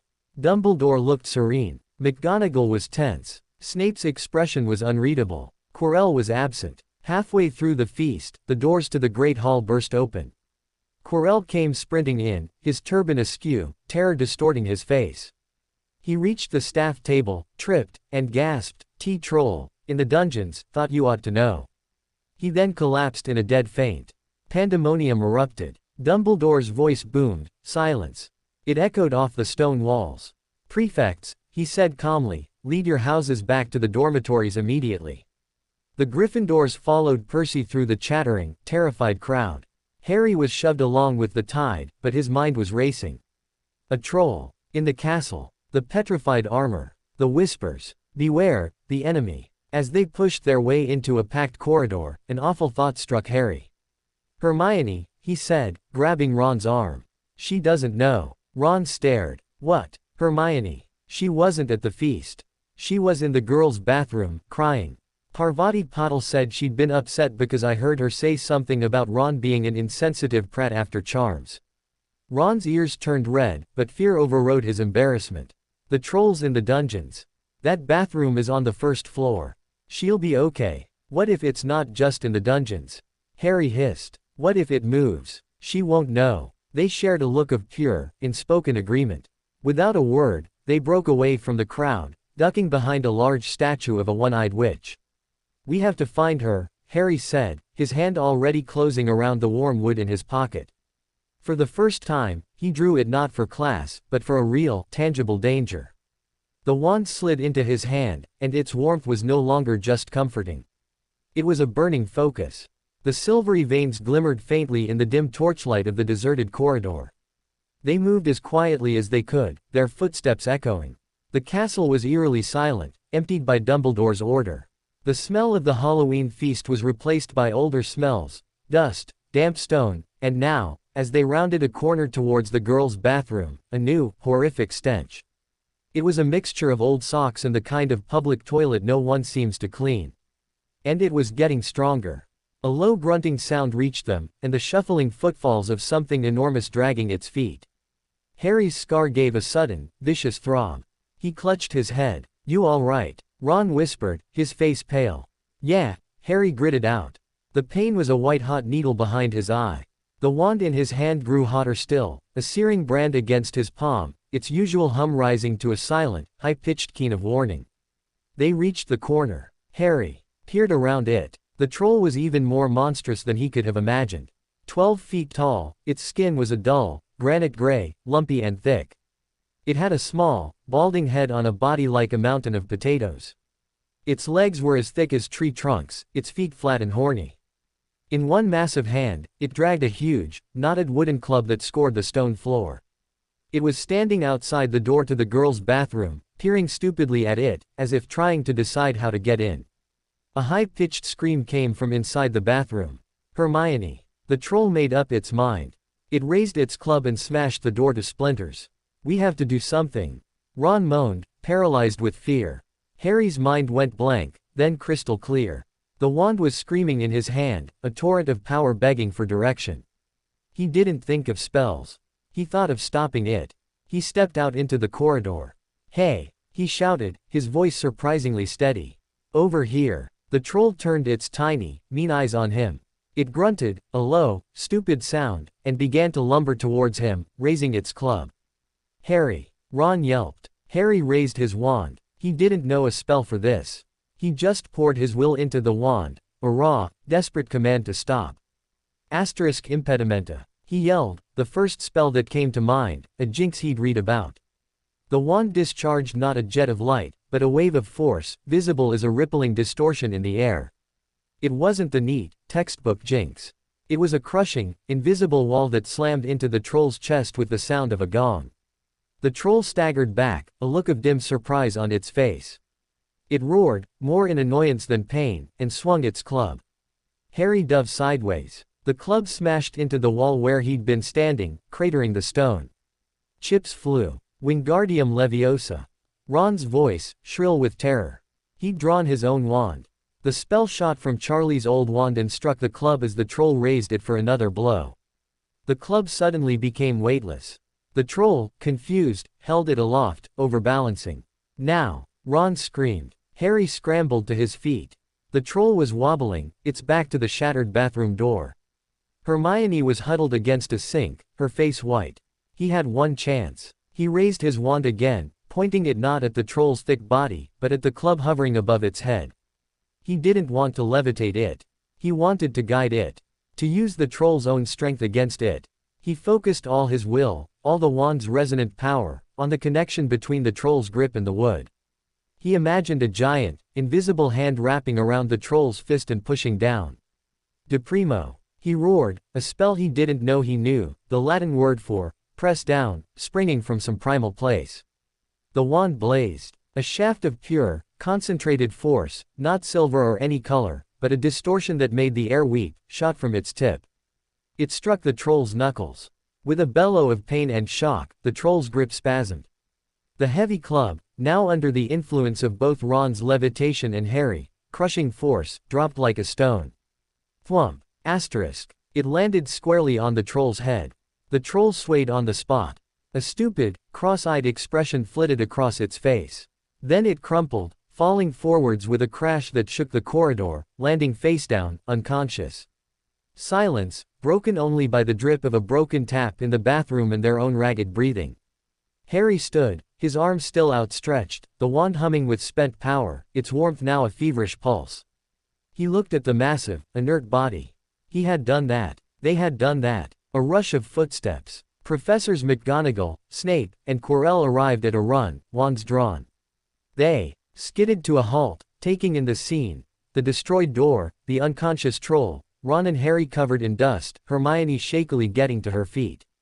What on earth were you thinking? Professor McGonagall's voice was thin with fury and shock. She looked from the troll to the boys. You're lucky you weren't killed. Why aren't you in your dormitory? Hermione spoke before they could. Please, Professor McGonagall, they were looking for me. Miss Granger. I went looking for the troll because I thought I could deal with it on my own. You know, because I've read all about them. Hermione's voice was trembling, but her lie was bold. If Harry and Ron hadn't found me, I'd be dead. Harry knocked the club out of its hands, and Ron used the levitation charm to drop it on its head. They didn't have time to come and fetch anyone. Harry and Ron stared at her. McGonagall's stern gaze softened a fraction as she looked at Hermione's tear-streaked, earnest face. Be that as it may, she said, it was an extremely foolish thing to do. I would have expected more from you, Miss Granger. 5 points will be taken from Gryffindor for your serious lack of judgment. She turned to the boys, her expression unreadable. As for you two, well, I must say, few first years could have taken on a full-grown mountain troll and lived to tell the tale. 5 points will be awarded to each of you. For sheer dumb luck. The minuscule reward felt like a victory. Snape's black eyes were fixed on Harry, a probing, calculating look in them that made Harry's skin crawl. He then glanced at the troll's head, at the precise point of impact, and his gaze flickered to Harry's wand, still held loosely at his side. For a second, something like cold recognition flashed in Snape's eyes, before it was shuttered behind his usual mask of disdain. Quirrell, who had been whimpering near the wall, gave the troll a last, terrified glance and hurried away, muttering to himself. As they were sent back to Gryffindor Tower, escorted by a still fuming but faintly impressed McGonagall, Hermione fell into step beside Harry. Thank you, she whispered, her voice thick. You didn't have to do that, Harry whispered back. Take the blame. Yes, I did, she said, with a firmness that surprised him. Parvati told me what you said. That you came to find me. I've never had friends who would do something like that before. Ron, overhearing, went pink again, but he grinned. They were heroes in the common room that night, the story already inflated to epic proportions by the time Seamus Finnegan finished telling it. Fred and George hoisted them onto their shoulders. For a few hours, Harry basked in it, the camaraderie, the belonging. But later, in the silence of the dormitory, the reality settled. He sat on his bed, holding the wand. It was cool now, its energy spent. He examined it in the moonlight. The silvery veins seemed darker, as if stained by the effort. He had used it in true combat. Not practice. Not a game. He had channeled raw, overwhelming power through it. And the wand had answered, not with a tidy spell, but with a crushing, elemental force. De primo. Asterisk. He hadn't learned that spell. The wand had suggested it. Or he had accessed something through the wand. A deeper, older magic. And Snape had seen. He had seen the wand, and he had recognized something in its magic. Harry lay back, the wand on his chest. The troll stench seemed to cling to his robes. The memory of its club-smashing stone was etched behind his eyes. The whispers had been right. There was danger in the castle. An enemy. And his wand knew it. It had chosen him for this. Not for fame. Not for easy schoolwork. For this. The pact stood. And as he drifted into a troubled sleep, the last thing he felt was not the warmth of the wand, but a new, chilling certainty. The fight with the troll was not the end. It was the beginning. Chapter 3, The Quidditch Pact. Winter descended on Hogwarts like a silencing charm. The mountains around the castle became stark white teeth against a perpetually gray sky. The Black Lake froze to a sheet of iron-gray ice, and the castle drafts grew teeth, whispering through stone corridors with a cold that seeped into the bones. The festive warmth of Halloween had evaporated, replaced by a tense, watchful chill. The troll incident had shifted things. Hermione Granger was now, irrevocably, their friend. Her bossiness didn't lessen, but it was now directed with ferocious loyalty towards ensuring Harry and Ron passed their exams. She dragged them to the library for long hours, drilling them on wand movements and goblin rebellions until their eyes crossed. The camaraderie was a small, warm hearth in the growing cold. But the whispers from Harry's wand did not cease with the changing season. They grew more insistent, more directed. Passing the trophy room, the polished cups seemed to murmur of past glories and present dangers. Near the hospital wing, the portrait of a medieval healer once turned its head and hissed, "The poison seeks the blood that is protected, the servant moves for the master's return." Harry would hurry past, his hand clenched around the warm wood in his pocket, the words etching themselves into his memory. The focus of the school, however, was turning to the first Quidditch match of the season, Gryffindor versus Slytherin. For Oliver Wood, it was a holy war. Practices became grueling dawn and dusk affairs on the frozen pitch, where the wind stole your breath and turned fingers to icicles. Harry's Nimbus 2000 was a streak of fire in the gray air, and his talent as a seeker was not just promise anymore, it was sharp, instinctive fact. He could feel the snitch's presence like a phantom itch between his shoulder blades before he ever saw its fluttering gold. Yet, during every practice, the wand stayed in his trunk. Flying felt pure, separate from the ancient power in the blackthorn wood. It was just him, the broom, and the sky. He guarded that feeling fiercely. The night before the match, the common room was a cacophony of excited advice. Fred and George were demonstrating how to break a bludger's trajectory with a well-aimed beater's bat using a gnome-shaped cushion that squealed. Wood had pinned a large diagram of the pitch to the wall and was lecturing a glazed-looking Harry on Slytherin's typical feinting patterns. And Pusey's got a mean sloth grip roll, so watch for the diversion on the right flank. Harry nodded, only half listening. His eyes kept drifting to the fire. In the dancing flames, for just a second, he thought he saw the shape of a large, shaggy black dog, its eyes reflecting the light before it vanished into the embers. The wand, upstairs in his trunk, gave a single, faint pulse of warmth, as if from a great distance. "You all right, Potter?" Wood asked, clapping him on the shoulder. "You look like you've seen a Dementor." "Just tired," Harry mumbled. "Get to bed," Wood ordered, his own eyes bloodshot with tactical fervor. "Big day tomorrow. Every point counts. The cup depends on it." Harry escaped to the dormitory. The other boys were already asleep or pretending to be. He knelt by his trunk, flicked the latch, and pushed aside his robes. There, nestled in a fold of cloth, lay Athelred. In the dim room, its silvery veins seemed to hold the faintest glow, light-captured moonlight on a deep, dark river. He didn't take it out. He just looked at it. "The servant moves for the master's return." The words from the healer's portrait echoed. Snape's cold, calculating stare after the troll fight. Quirrell's stutter, the smell of garlic, the searing pain in his scar. The pieces swirled in his mind, disconnected, menacing. "What are you trying to show me?" he whispered to the wand. It lay silent. Still. A tool. A key. A sleeping sentinel. He closed the trunk. The warmth faded from his fingertips. He climbed into bed, the nervous excitement for tomorrow now edged with a cold, formless dread. The Quidditch pitch the next day was a bowl of roaring color and noise. The stands were packed, banners snapping in the bitter wind. Scarlet and gold for Gryffindor, emerald and silver for Slytherin. The commentator, Lee Jordan, a friend of the Weasley twins, was already testing Professor McGonagall's patience with his blatant partisanship. Harry stood in the changing room with the team, pulling on his scarlet robes. His stomach was a knot of fluttering birds. "Okay, team," Wood said, his face pale but his eyes blazing. "This is it. The big one. The one we've been training for. Fly hard. Fly fair. But for Merlin's sake, fly to win." They marched out onto the pitch to deafening applause and boos. The Slytherin team, led by the smug, blonde Draco Malfoy as a reserve seeker, looking furious he wasn't playing, hissed and jeered. The Slytherin captain, Marcus Flint, a burly boy with the shoulders of a troll, smirked at them. Madame Hooch, her whistle around her neck, stood with the game chest. "Now, I want a nice, clean game," she barked, though her eyes said she expected anything but. She released the balls. The bludgers shot into the air, the quaffle was thrown, and with a blast of her whistle, 14 brooms kicked off into the gray sky. The game was brutal from the first second. The Slytherins played a vicious, physical game.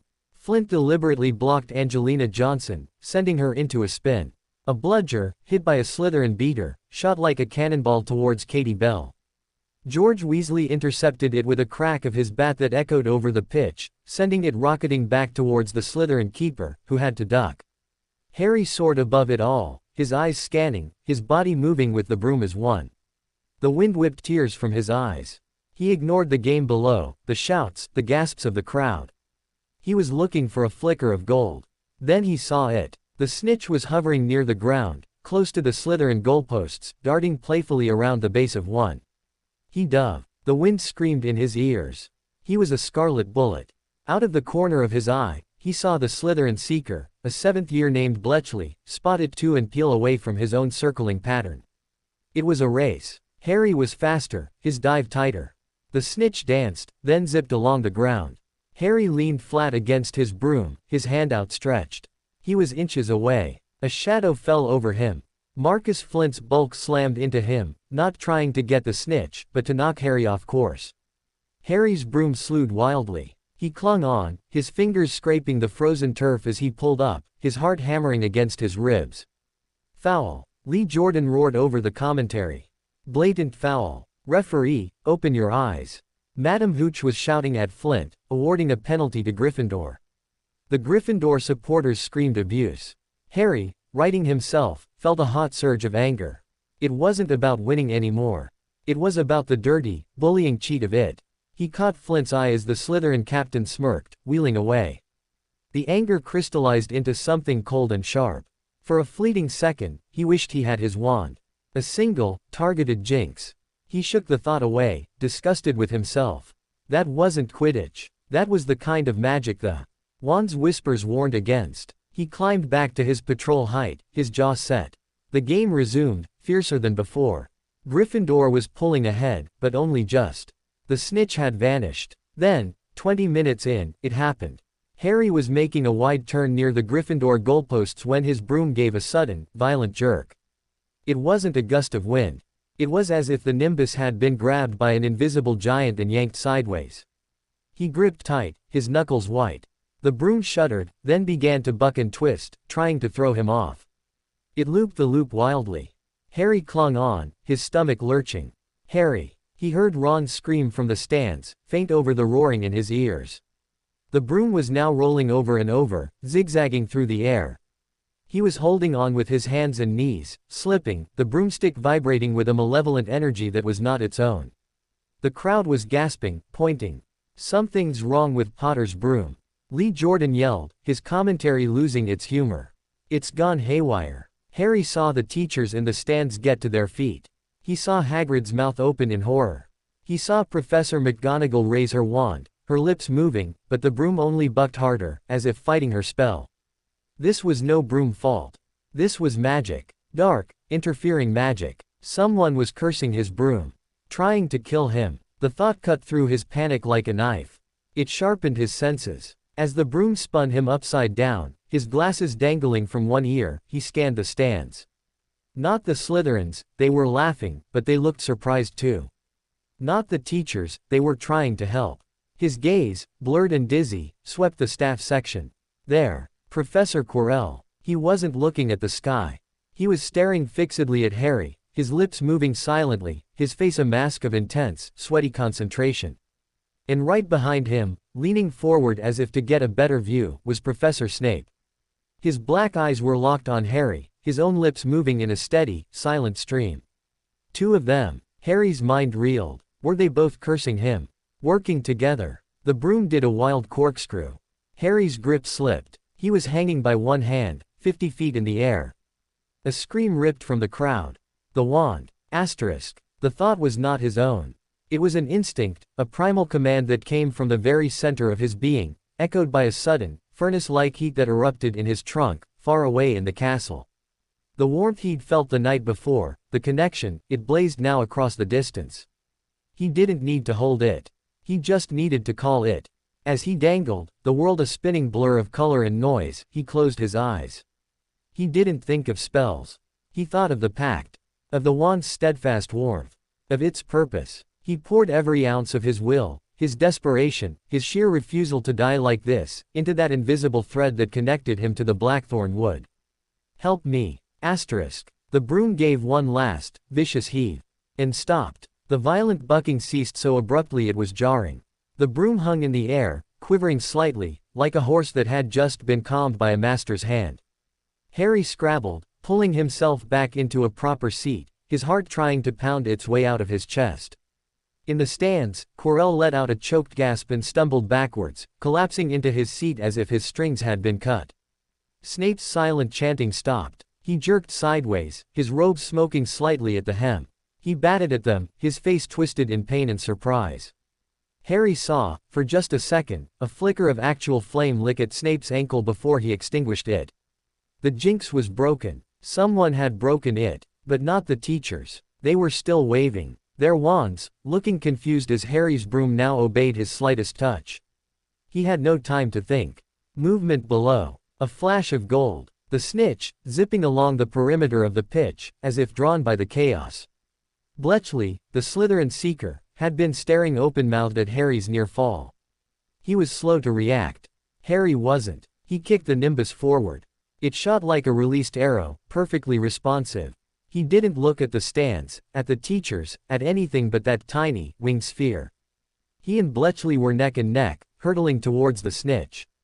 Flint tried to block him again, but Harry feinted left and shot underneath him, so close he felt the air from Flint's broom. He was ahead. He stretched out his hand, the wind tearing at his fingers. The snitch danced, tantalizing. He leaned further, his body parallel to the broomstick. His fingers closed around cool, beating wings. He pulled up, soaring high above the pitch, his fist held aloft, the snitch struggling inside his grip. The roar from the Gryffindor section was a physical wave of sound. Lee Jordan was screaming himself hoarse. He's got it. Harry Potter has the snitch.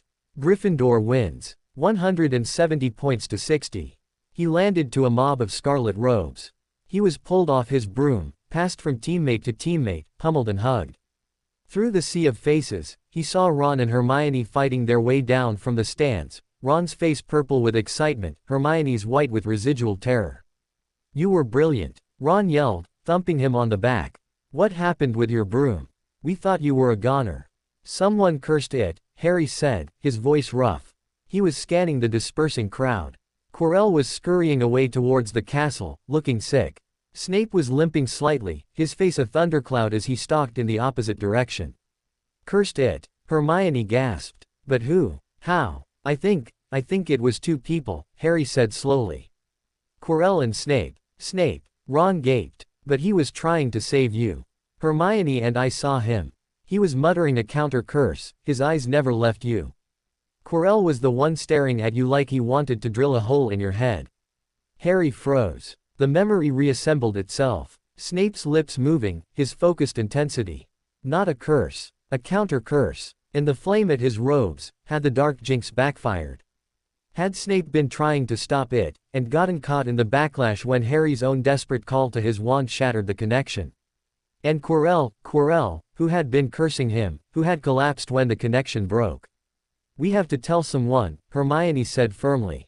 Tell them what? Harry said, the euphoria of victory leaching away, replaced by a cold, hard understanding. We have no proof. It's my word against 2 professors. And my broom's fine now. But it wasn't fine. Nothing was fine. Someone had tried to murder him on the Quidditch pitch.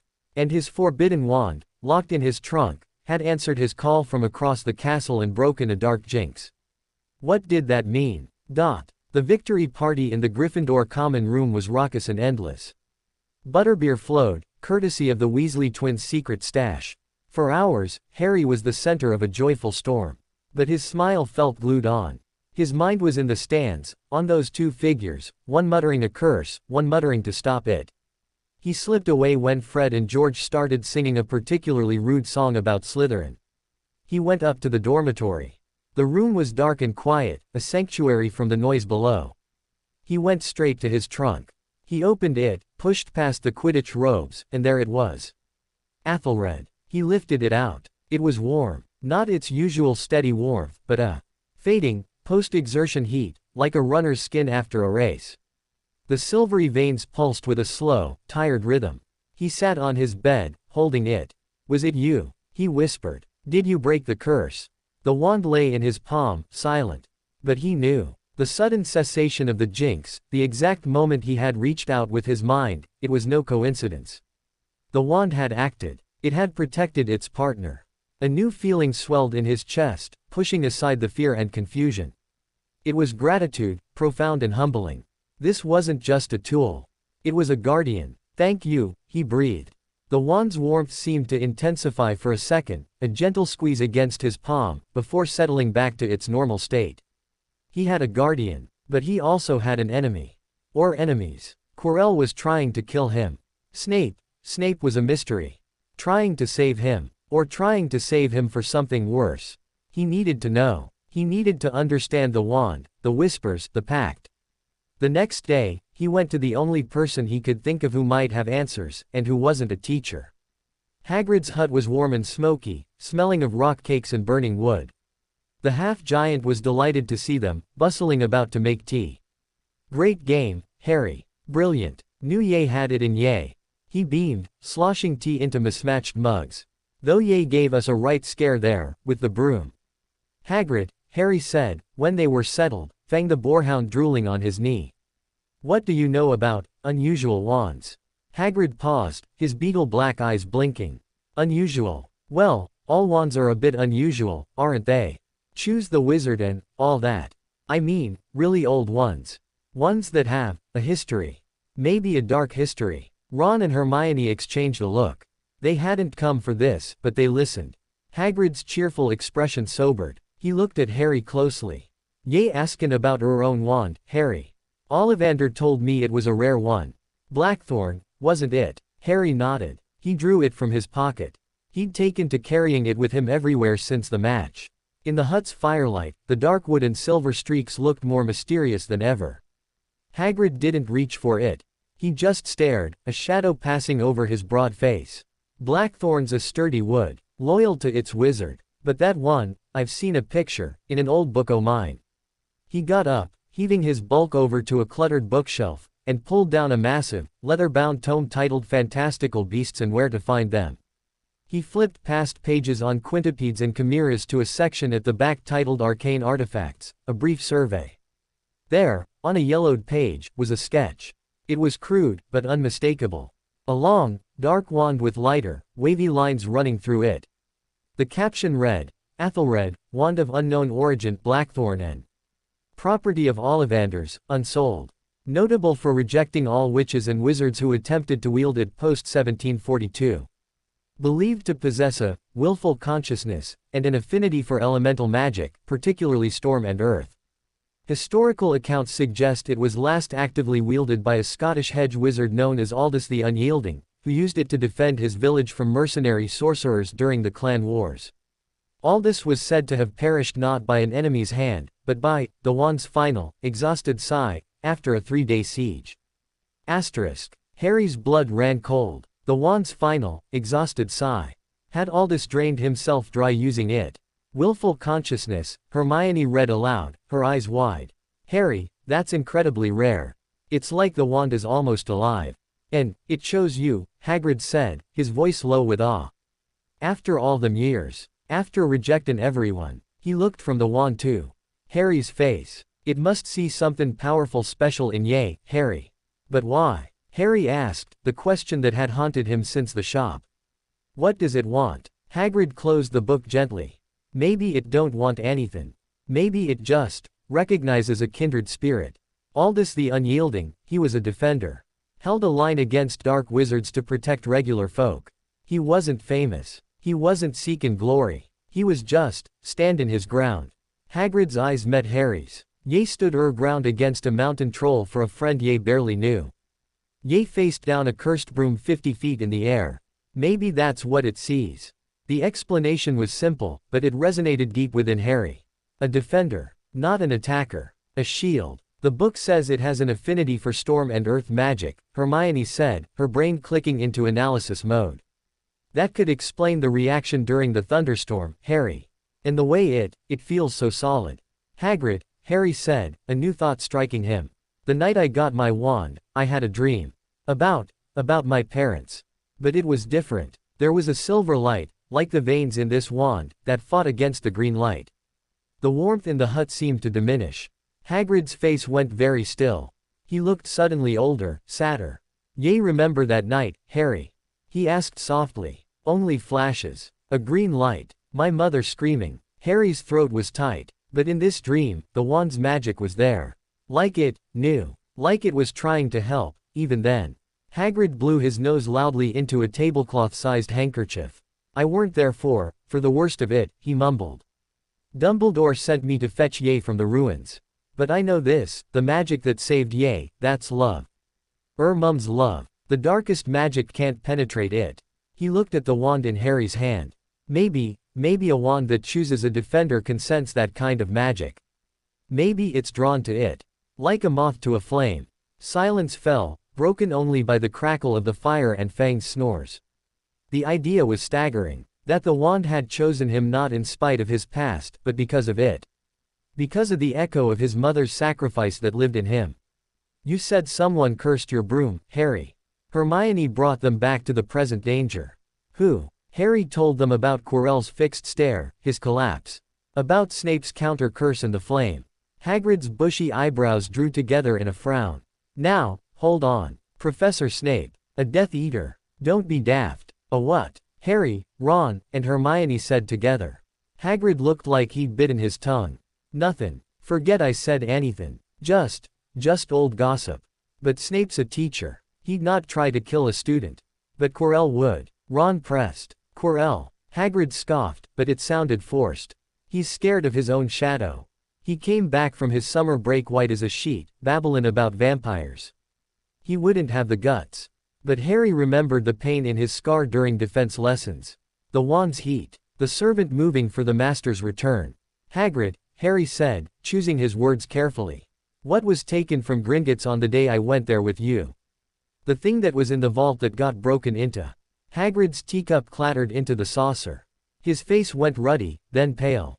Now, listen to me, all three of ye, he said, his voice dropping to a serious rumble. Meddlin' in things that don't concern ye.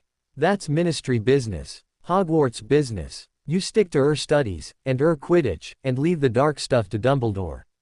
He's got it handled. But his eyes, frightened and guilty, said otherwise. He knew something. Something big. They left the hut shortly after, the mystery deeper than ever. As they trudged back up to the castle through the slushy snow, Hermione was full of theories about sentient wand lore. Ron was stuck on the idea of Snape being a Death Eater, whatever that was. Harry was quiet. He held his wand in his pocket, its warmth a steady presence against the cold. Aldous the Unyielding had died using it. Exhausted its power and his own. The wand was a shield, but wielding it came at a cost. A pact. Power for purpose. Protection at a price. And someone was trying to kill him. Someone in the castle. Someone after what Hagrid had taken from Gringotts. Something small enough to fit in a pocket. Something valuable enough to break into the most secure place in the wizarding world to steal. The pieces were swirling, but two images anchored him, Quirrell's sweating, focused face as he cursed the broom. And Snape's black eyes, fixed on him, muttering a counter-curse, his robes on fire. Good and evil weren't clear lines. They were a tangled web. And he was standing in the center of it, holding a wand that had waited centuries for a defender. That night, in the common room, he found a secluded corner by the window. He held Athelred up so the moonlight caught its silver veins. "I don't know what you want from me," he murmured, his breath fogging the cold glass. "I don't know if I'm strong enough. But someone is trying to hurt people. They tried to hurt me. And if you'll help me, I want to stop them." The wand lay cool in his hand for a moment. Then, from its tip, a tiny, perfect spark of silver light emerged. It floated for a second, like a miniature star, before winking out. It wasn't much, but it was an answer. The pact was no longer just a concept from a dusty book. It was a promise, made in moonlight, between a boy who had known too much darkness and a wand that had waited for a light to defend. He had a purpose. Vague, dangerous, but his. He would stand his ground. The following week, the whispers from the castle itself began to change. They became less cryptic, more urgent. Passing a statue of a gargoyle on the third floor, its stony mouth seemed to groan. "The three-headed one sleeps, but the flute will wake it, the stone is not safe." In the library, the restricted section's gate rattled as he walked by, and a chorus of papery voices sighed, "Nicholas Flamel, seek the alchemist, the secret is in the book." Nicholas Flamel. The name was familiar. He'd seen it on the back of a chocolate frog card. A famous alchemist. Partner of Dumbledore. The only known maker of the Philosopher's Stone. The stone. That had to be what was hidden at Hogwarts. What someone was trying to steal. A stone that could make the elixir of life, granting immortality. Who would want that desperately enough to break into Gringotts, to curse a broom, to risk everything? A dark wizard who had been torn from his body. A wizard who was not quite dead. A wizard who wanted to return. The thought came to him fully formed, as if the wand had placed it gently in his mind. He remembered the high, cold laugh from his dreams. The green light. Voldemort. Asterisk. The name itself seemed to suck the warmth from the air. But Harry didn't flinch. The wand in his pocket pulsed, a steady, defiant drumbeat against the tide of fear. He found Ron and Hermione in the common room. "I need your help," he said, his voice low. "We need to find out everything we can about Nicholas Flamel. And we need to find out what's being guarded on the third-floor corridor." Their eyes widened, but they didn't argue. They saw the resolve in his face, the new steel in his posture. The hunt was on. Not for glory. Not for points. For the truth. For defense. And as they huddled over books in the library, as they plotted and whispered, Harry felt the weight of the wand against his side. It was no longer a secret burden. It was a standard. A silent declaration. Let the enemy come. The unyielding had chosen his ground. Chapter 4, The Midnight Door. The hunt for Nicholas Flamel became a secret second curriculum. Between classes, Quidditch practice, and the ever-mounting pile of homework, Harry, Ron, and Hermione scoured the library.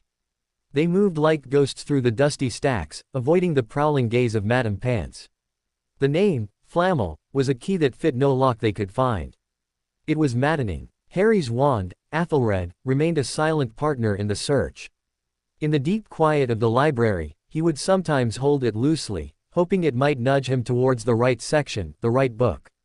It never did. Its warmth was constant, its presence reassuring, but it offered no easy answers. It seemed to be waiting, observing how he would proceed. The pact demanded effort, not shortcuts. The whispers in the castle, however, grew bolder. Walking to potions one afternoon, a suit of armor near the dungeon steps shifted its helmet with a rusty creak. The one who seeks the stone seeks a master of death, but the true master seeks only to protect life. Ron jumped a foot. "Did you hear that?" "Hear what?" Hermione asked, looking up from her notes on shrinking solutions.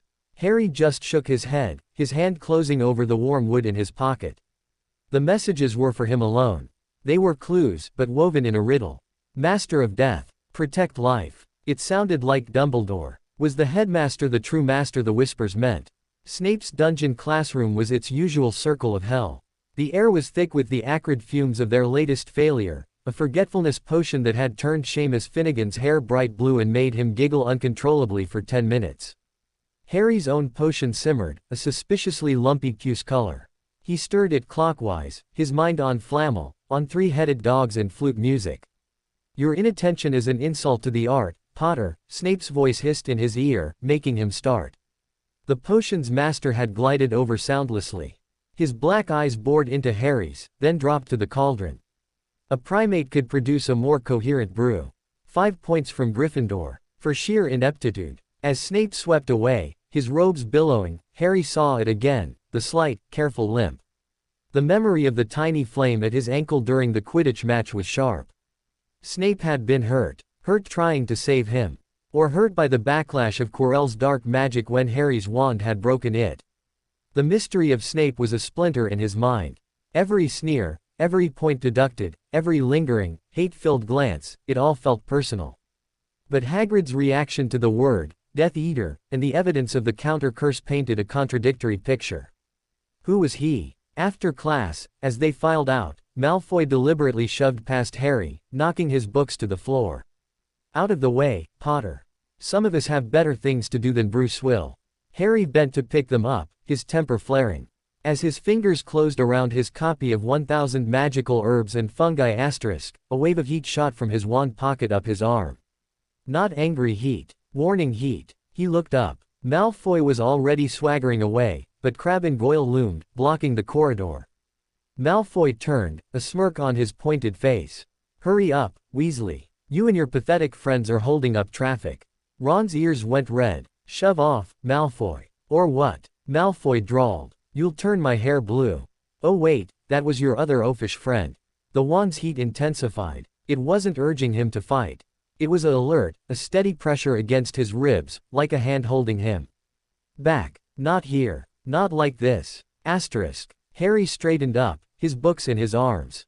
He met Malfoy's eyes. "Let's go, Ron." Ron looked at him, surprised, but Harry's expression was calm. He simply walked forward. Crabbe and Goyle, confused by the lack of reaction, shuffled aside. Harry walked past them, past a smirking Malfoy, without a word. "Scared, Potter?" Malfoy called after him. Harry didn't turn. The heat in his pocket faded, replaced by a cool, satisfied warmth. He'd passed a test. He'd chosen not to rise to the petty bait. The wand, it seemed, approved of restraint in the face of pointless aggression. "Why'd you back down?" Ron muttered as they climbed the stairs to the entrance hall. "It wasn't backing down," Harry said quietly. "It was choosing the fight." And that wasn't it. Hermione, who had watched the whole exchange with wide eyes, gave him a thoughtful look. "That was very mature, Harry." He didn't feel mature. He felt like he was being shaped, sanded down by the constant, silent counsel of the wood in his pocket. It was making him think before he acted. Making him weigh consequences. It was a strange, stern kind of friendship. The breakthrough came from an unexpected source, sheer boredom. A howling December blizzard had trapped them inside for a weekend. The common room was packed and stuffy. Hermione was knitting elf hats for a cause she refused to explain. Ron was attempting to teach Harry wizard chess, demolishing him with brutal efficiency. Harry's mind kept drifting to the large, blank chocolate frog card in his pocket, Dumbledore's card. He'd kept it. "Checkmate," Ron said smugly, as his knight smashed Harry's queen to splinters. Harry sighed, leaning back. He pulled out the card and reread it for the 100th time. Albus Dumbledore, currently headmaster of Hogwarts. Considered by many the greatest wizard of modern times, particularly famous for his defeat of the dark wizard Grindelwald in 1945, for the discovery of the 12 uses of dragon's blood, and his work on alchemy with his partner, Nicholas Flamel. The words blurred, then snapped into sharp focus. Alchemy with his partner, Nicholas Flamel. Hermione, he said, his voice strangely flat. "Look at this." She took the card, her eyes scanning. Her mouth fell open. Nicholas Flamel. Of course. How could we be so stupid? We've been looking in the wrong place. We should have been looking in the books about Dumbledore. She was a whirlwind. She abandoned her knitting, dashed up to the girls' dormitory, and returned a minute later with a thick, gilt-edged book, The Rise and Fall of the Dark Arts and Notable Modern Wizards. She flipped pages furiously. "Here," she whispered, her finger stabbing the page. They huddled together. Nicholas Flamel, the entry read, is the only known maker of the Philosopher's Stone, a legendary substance with astonishing powers. The stone will transform any metal into pure gold. It also produces the elixir of life, which will make the drinker immortal. The only stone currently in existence belongs to Mr. Flamel, who celebrated his 665th birthday last year and enjoys a quiet life in Devon with his wife, Perenelle, 658. Asterisk. The words hung in the air between them, heavy with implication. So that's what's under the trapdoor, Ron breathed. The Philosopher's Stone. That's what someone's trying to steal. And that's what Fluffy's guarding, Harry said, the final piece clicking. The three-headed dog. The giant, slobbering beast Hagrid had acquired from a Greek chappie in the leaky cauldron. Hagrid, who loved monstrous creatures, who had a loose tongue when excited, who had said, "Call him Fluffy, it suits him." Asterisk. But who would want to steal it? Hermione asked, though her face was pale, as if she already knew. Think, Harry said, the wand in his pocket feeling like a block of ice despite its warmth. Who would want to live forever? A dark wizard who's afraid of death. A wizard who's already tried to cheat death once.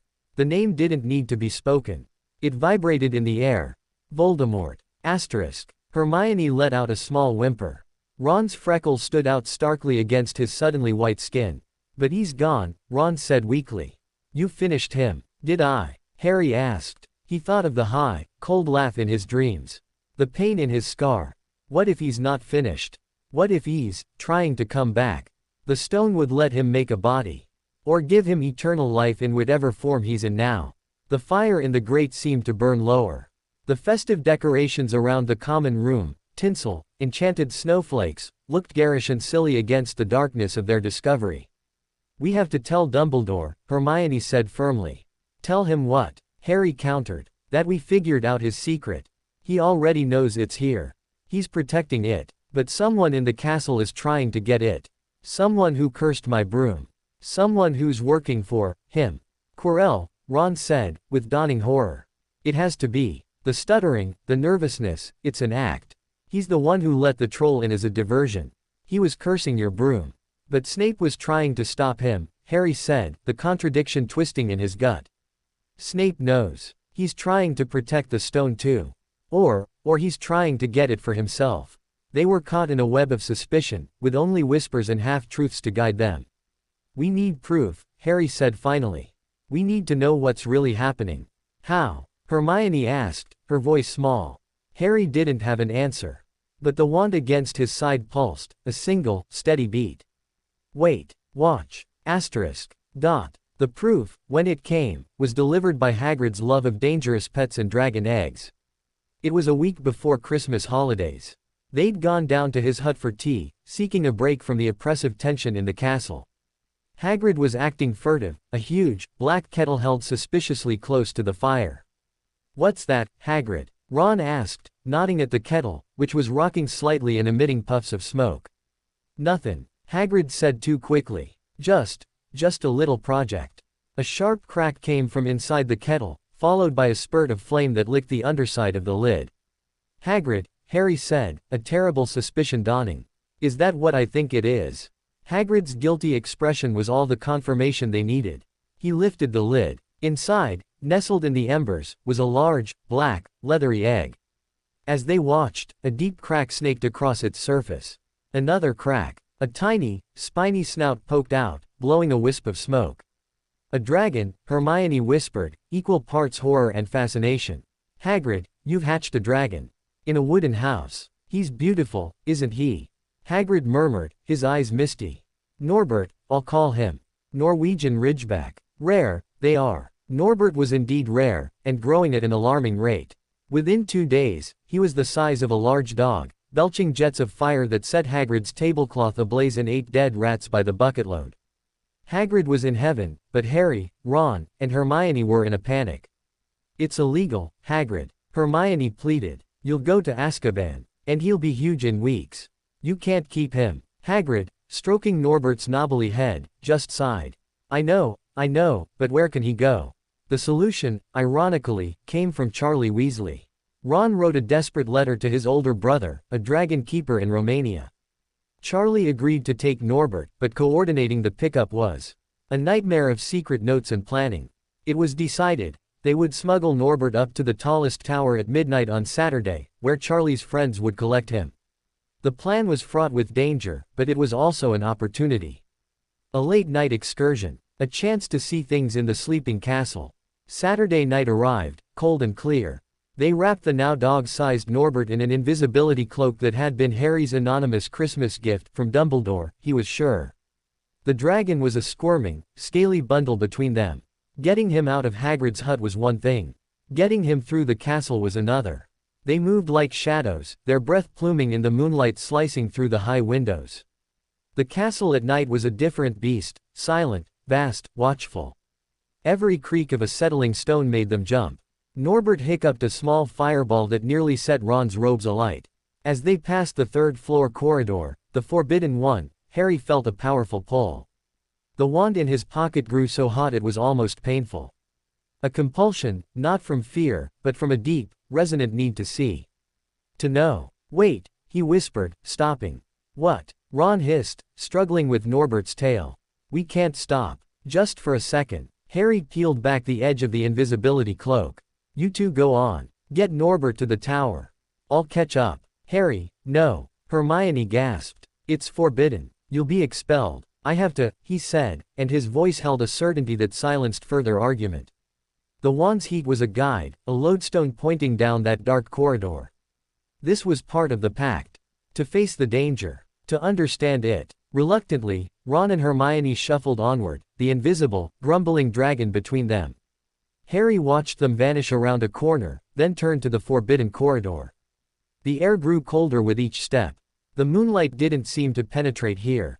He drew his wand. At his touch, the silvery veins ignited with a soft, gray luminescence, casting long, moving shadows on the walls. It didn't feel like light, it felt like he was carrying a piece of the dark itself, made visible. He reached a door, an ordinary-looking door, but the wand was vibrating in his hand, a high, silent hum of warning and recognition. He pushed it open. The room inside was empty save for one thing. A gigantic, three-headed dog, a dog so big each head was the size of a bear's. Fluffy. He was sprawled on the floor, all three heads snoring, drool pooling beneath monstrous jaws. The sound was like three locomotives idling. And at his paws, clearly visible, was a trapdoor. Harry stood frozen in the doorway, his heart a drum in his throat. This was it. The first guard. The wand's light played over the beast's thick fur, over the closed eyes. One of the noses twitched. A low growl rumbled in a chest as big as a car. He should leave. Now. But the wand's light shifted, focusing not on the dog, but on the floor beside it. There, lying abandoned as if dropped in haste, was a small, wooden flute. The three-headed one sleeps, but the flute will wake it. The whisper from the gargoyle statue echoed. The flute would wake it, to put it to sleep.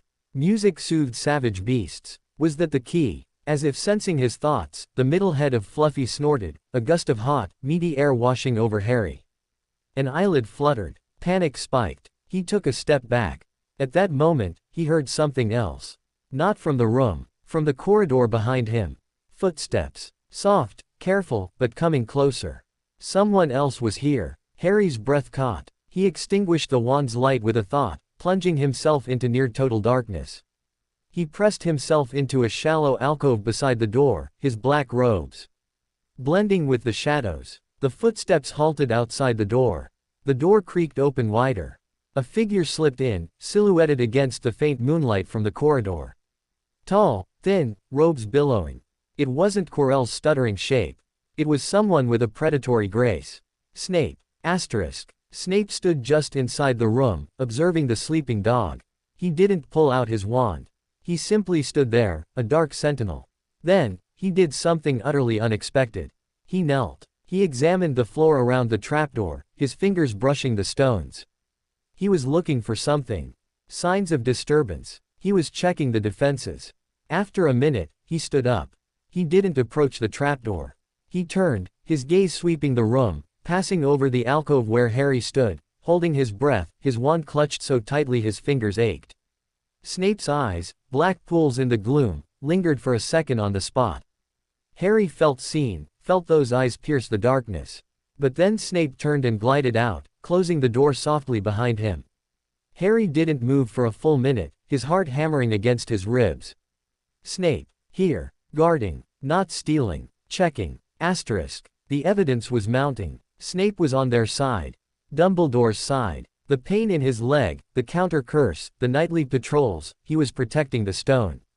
But from whom? The answer came as Harry finally slipped out of the room and began to hurry back towards the staircase to catch up with Ron and Hermione. He took a wrong turn, ending up in a deserted wing of the castle he didn't recognize. The air was cold, and the smell of dust was overpowering. And then he heard voices. Two of them, arguing in hushed, tense tones.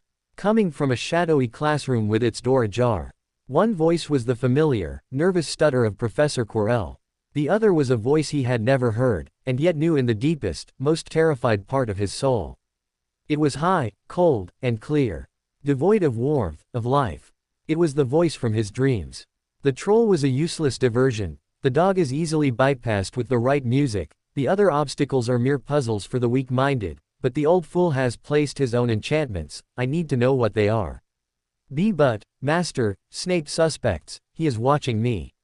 Let him watch. He is a fool, loyal to a fault to a greater fool. You have your purpose. You will penetrate the final chamber before the term ends. The stone must be mine before the old man moves it. I grow weary of this stasis, of this parasitic existence. Why yes, Master. And the boy, Potter, his magic is peculiar. I feel it. A resistance. An old magic. It interfered at the Quidditch match. Watch him. If he becomes an obstacle, remove him. But discreetly. His death must serve a purpose. I understand. There was a sound of movement. Quirrell was leaving. Harry plastered himself against the wall behind a stone buttress, his blood turned to ice. The cold voice was inside the castle. It was with Quirrell. A parasitic existence. Was it possessing him? Was that why Quirrell wore the turban? To hide him. The door opened. Quirrell scurried out, his face pale and sweaty in the moonlight, muttering to himself. He hurried off in the opposite direction. Harry stood frozen, the cold voice echoing in his mind. Remove him. He was an obstacle. The wand's warmth was the only thing anchoring him to reality, a small sun against the cosmic cold of that voice. He had his proof. Quirrell was the thief. And Voldemort was here. In the castle. Closer than anyone dreamed. And he, Harry, with his peculiar magic, his forbidden wand, was now a target. He finally found Ron and Hermione on the top of the astronomy tower, looking frantic. Norbert was gone, collected by Charlie's friends. They'd been caught by Filch on the way back, but had escaped by the skin of their teeth, leaving the invisibility cloak behind. Where were you? Ron demanded, then saw Harry's face. Blimey, Harry, you look like you've seen a ghost. Worse, Harry said, his voice hoarse. He told them everything, the trapdoor, Snape's inspection, the conversation between Quirrell and the cold voice. By the time he finished, Hermione was trembling, and Ron looked like he might be sick. So Snape's good, Ron said, incredulous. He's trying to protect the stone from Quirrell, Harry said. And Quirrell has him living on the back of his head, probably. We have to go to Dumbledore now, Hermione said, but her voice lacked its usual conviction. Even if we get in trouble. And say what? Harry asked, the cold logic of the situation settling over him. We were out of bed with an illegal dragon, we spied on a teacher, and we heard a voice that might be the most evil wizard in history who everyone thinks is dead. They'll expel us, or worse, they won't believe us. And then Quirrell will know we're onto him. He'll move faster. So what do we do? Ron whispered. Harry looked out over the moonlit grounds, the forbidden forest a dark blot, the mountains spectral in the distance. The wand was a solid, warm weight in his hand. We wait, he said. We watch Quirrell. We figure out how he plans to get past the other obstacles. And we stop him. We stop him, Hermione squeaked. Harry, we're first years. He's a professor. And he has you know who helping him. Dumbledore trusts the teachers to protect the stone, Harry said. But Dumbledore doesn't know about my wand. He doesn't know it can sense the danger. He doesn't know it responds. He looked at his friends, their frightened, loyal faces lit by the moon. We're the only ones who know the whole truth. We have to be ready. It was a terrifying responsibility. But as he said it, he felt the wand's warmth spread through him, not as a comfort but as a kind of fortification. It was stealing his resolve. The pact was no longer abstract. The enemy had a face, Querel's nervous twitch, hidden behind it, a cold, red-eyed hunger. The goal was clear: protect the stone, protect the school, protect life from the master of death who sought to return. They made their way back to Gryffindor Tower in silence, each lost in their own thoughts. The castle around them slept, unaware of the serpent in its heart. As Harry crawled into bed, the first gray light of dawn staining the sky, he placed Athelred on his bedside table. He looked at it, this ancient, willful piece of wood that had chosen a boy with a scar. "He's here," Harry whispered to it. "The one who killed my parents. He's here." The wand lay still, but in the quiet of the dormitory, Harry fancied he could feel its attention sharpen, its warmth focusing into a single, needle point of intent. It had waited centuries for a defender. The defense had now begun. The next few weeks were an exercise in controlled terror. Every defense against the dark arts lesson was agony. Harry had to sit there, under Querel's nervous gaze, knowing who was lurking beneath the turban. His scar prickled constantly in the man's presence. The wand was a live coal in his pocket, humming a low, dangerous note only he could hear. They watched Querel like hawks. They saw him skulking near the third-floor corridor. They saw him jump at shadows, his hands perpetually shaking. But they also saw a new cunning in his eyes when he thought no one was looking. The stutter was still there, but it felt more like a disguise than a flaw. Christmas came and went. Harry stayed at Hogwarts, as did Ron, whose parents were in Romania visiting. Charlie. Hermione had gone home, leaving them feeling strangely vulnerable without her brains. The holiday was quiet, peaceful on the surface. Harry received a sweater from Mrs. Weasley, in scarlet, with a snitch knitted on the front, and a cryptic note from Dumbledore wishing him a restful interval before the final act. It sent a chill down his spine. Did Dumbledore know what was coming? He spent hours in the empty common room, practicing with his wand. Not the spells from class. He tried to listen to it. He'd hold it and focus on a candle flame, not to extinguish it with a spell, but to ask it to grow brighter. Sometimes it would. Sometimes it would flicker and dance in patterns that looked like runes. He tried to move objects not with the precise swish of Wingardium Leviosa, but with a thought, channeled through the wand. A quill would rise, but jerkily, as if hauled by an invisible, clumsy hand. It was raw, instinctive magic. The wand was a conduit for his will, but it had its own vocabulary. It preferred force to finesse, protection to attack. When he thought of shielding himself, of throwing up a barrier, the wand responded eagerly, the air in front of him thickening perceptibly, warping the light. When he thought of disarming, of a sharp, targeted strike, the magic felt reluctant, like drawing a sword from a stone. It was teaching him, or he was teaching himself through it. The line was blurry. One evening, he found himself standing before the mirror of Arised, which Dumbledore had moved to an unused classroom. He looked into it, not knowing what he'd see. His family, whole and smiling, as before. But the image that swam into focus was different. He saw himself, older, taller, but not by much. He stood in a sunlit place, surrounded by Ron, Hermione, Hagrid, people he cared about. They were safe. They were laughing. And in his hand, held not in conflict but in peace, was Athelred, its silvery veins glowing with a gentle, steady light. He wasn't using it. He was just holding it. And he looked content. At home. The desire was so sharp it was a physical pain. Not for glory, not for power. For peace. For an end to the fighting.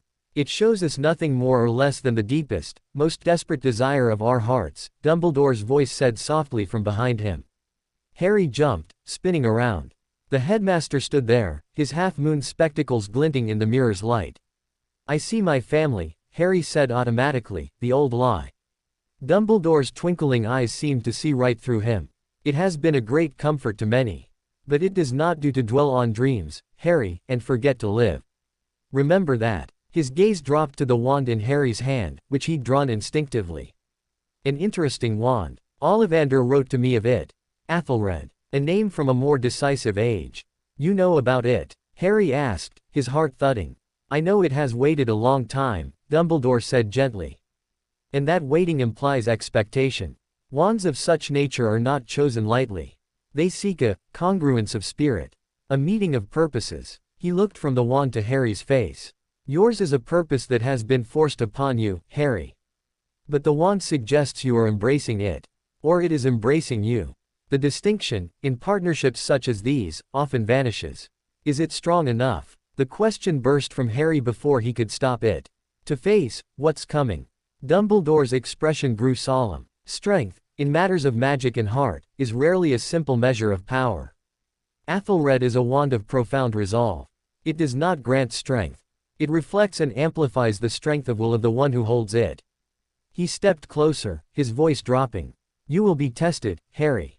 Soon. You will have to make choices. The wand may guide you, but the choice will always, ultimately, be yours. Remember, what lies in the mirror is a desire. What lies ahead is reality. And in that reality, it is our choices, far more than our wands or our desires, that show what we truly are. He left Harry standing there, the words sinking in. Choices. Asterisk. He looked back at the mirror. The peaceful, sunlit Harry smiled back, holding the wand like a talisman. Then the image changed. The sunlight faded to torchlight. The faces of his friends vanished. He saw himself standing in a dark, stone chamber. Before him was Quirrell, but Quirrell's face was twisted with fear and another, crueler will. And behind him, in the shadows, a wraith-like, red-eyed horror reached out. Harry stood alone, Athelred raised, its silver veins blazing like trapped lightning, his own face not fearless but resolute. Accepting. The mirror showed desire. But it also, he realized with a chill, showed possibility. The final act was coming. And his wand, his partner, was ready. The question that haunted him as he left the room was not about the wand's strength. It was about his own. Chapter 5, The Alchemist's Fire. January was a month of brittle cold and sharper suspicions. The castle seemed to hold its breath, the festive cheer of Christmas buried under layers of frost and whispered warnings. Harry's scar had become a barometer for evil, a dull, persistent ache in the presence of Quirrell, flaring into sharp pain whenever the defense professor's gaze lingered on him a moment too long. The knowledge of what lurked beneath Quirrell's turban was a poison in Harry's daily life. Every stuttered lesson on vampires or hinky-punks felt like a grotesque pantomime. He watched the professor's hands, pale and often trembling, and imagined them performing dark rituals. He watched the turban, wondering what horrific face was pressed against the back of Quirrell's skull, whispering instructions. Ron and Hermione were his anchors. Their shared secret bound them tighter than any spell. Hermione had returned from Christmas holiday with a new, grim determination, her books now supplemented with titles like Advanced Defensive Magical Theory and The Nature of Possession, a survey. Ron's humor had taken a darker, more pragmatic turn. He'd started checking his food for poison and casting suspicious looks at every suit of armor. Their research shifted focus. Knowing the stone was the target was one thing. Understanding how to protect it, or how Quirrell might steal it, was another. They needed to know what other obstacles Dumbledore and the other teachers had devised. Snape's involved, Hermione said one afternoon in the library, her voice a low murmur. They were hidden in their usual corner, a fortress of books. He brews the potions for the hospital wing. It stands to reason he'd contribute a potions riddle or a poisonous barrier. Flitwick would do something with charms, Ron added, sketching a crude diagram of the trapdoor and what might be under it on a piece of parchment.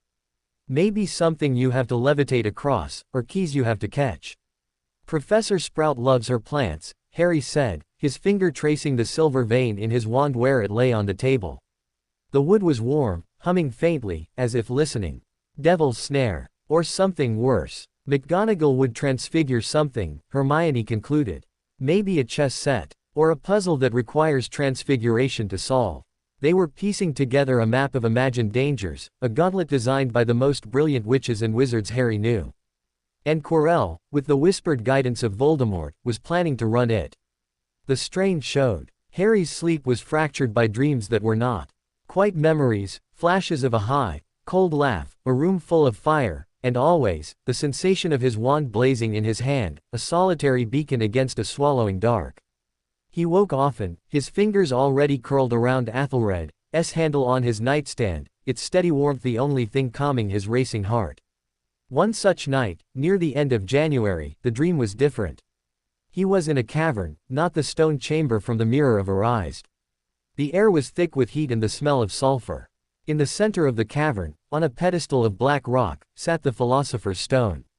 It wasn't a rough lump of rock as he'd imagined, but a perfect, deep red gem, pulsing with an inner fire like a captured sunset.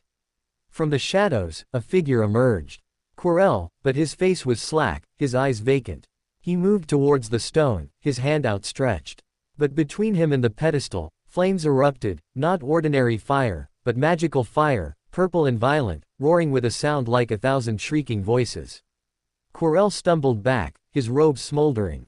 Then, from the back of his own head, the high, cold voice spoke, clear and commanding. Fool! Only one who desires the stone but does not wish to use it may pass through the flames. Think of immortality. Think of power. But do not wish to seize it. Asterisk. Quirrell's face twisted in concentration and terrible yearning. He stepped forward again. The purple flames licked at him but did not burn. He passed through them, his trembling hand closing over the stone. As his fingers touched the gem, the dream Harry, watching from the shadows, felt his own wand explode with heat. A beam of pure silver light, sharp as a spear, shot from his own dream hand and struck Quirrell's wrist. The stone flew from his grip, clattering across the stone floor. Quirrell screamed, but the scream was doubled, his own voice and the high, cold shriek of his master, blending into a sound of pure, thwarted fury. Harry woke with a gasp, sitting bolt upright. His scar was on fire, a white-hot brand on his forehead. In the dark dormitory, Athelred, lying beside him, was glowing. Not the faint pulse of before, but a fierce, silver radiance that lit his hangings and gleamed off Ron's sleeping face. The heat from it was immense, not burning, but intense, like holding a star. He grabbed it, and the glow immediately dimmed, the heat receding to its usual warmth. But the image was seared into his mind, the purple flames, the rule for passing them, his wand's lightning strike. It wasn't just a dream. It was a vision, a warning. The wand was showing him the final obstacle. Dumbledore's last line of defense, a test of desire. And it had shown him his own role. Not to take the stone, but to knock it from the thief's hand. He lay back, the wand clutched to his chest, his heart hammering. The pact was becoming clearer. The wand didn't just defend. It intervened. It showed him the battlefield before the battle was joined. The next morning, he told Ron and Hermione about the dream over a hurried breakfast, speaking in low tones under the Great Hall's morning chatter. Purple flames. Hermione repeated, her porridge forgotten. That sounds like advanced protective enchantment.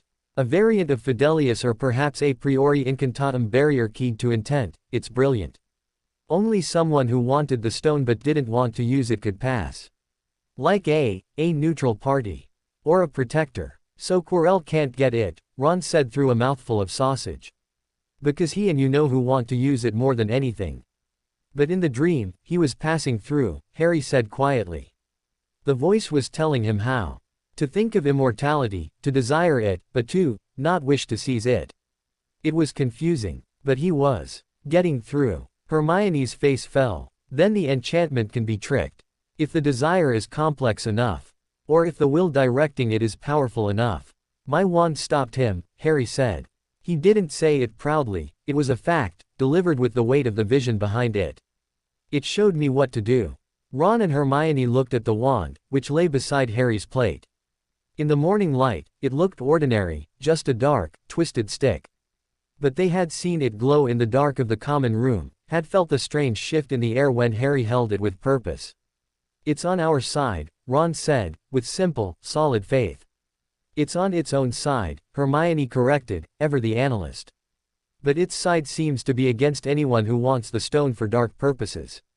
That aligns with ours. It was a fragile alliance, a sentient wand, 3 first years, and a headmaster who may or may not know the full extent of the danger.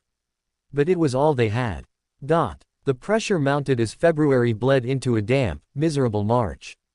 Quirrell's behavior grew more erratic. He cancelled 2 consecutive defense classes, citing a recurring ague.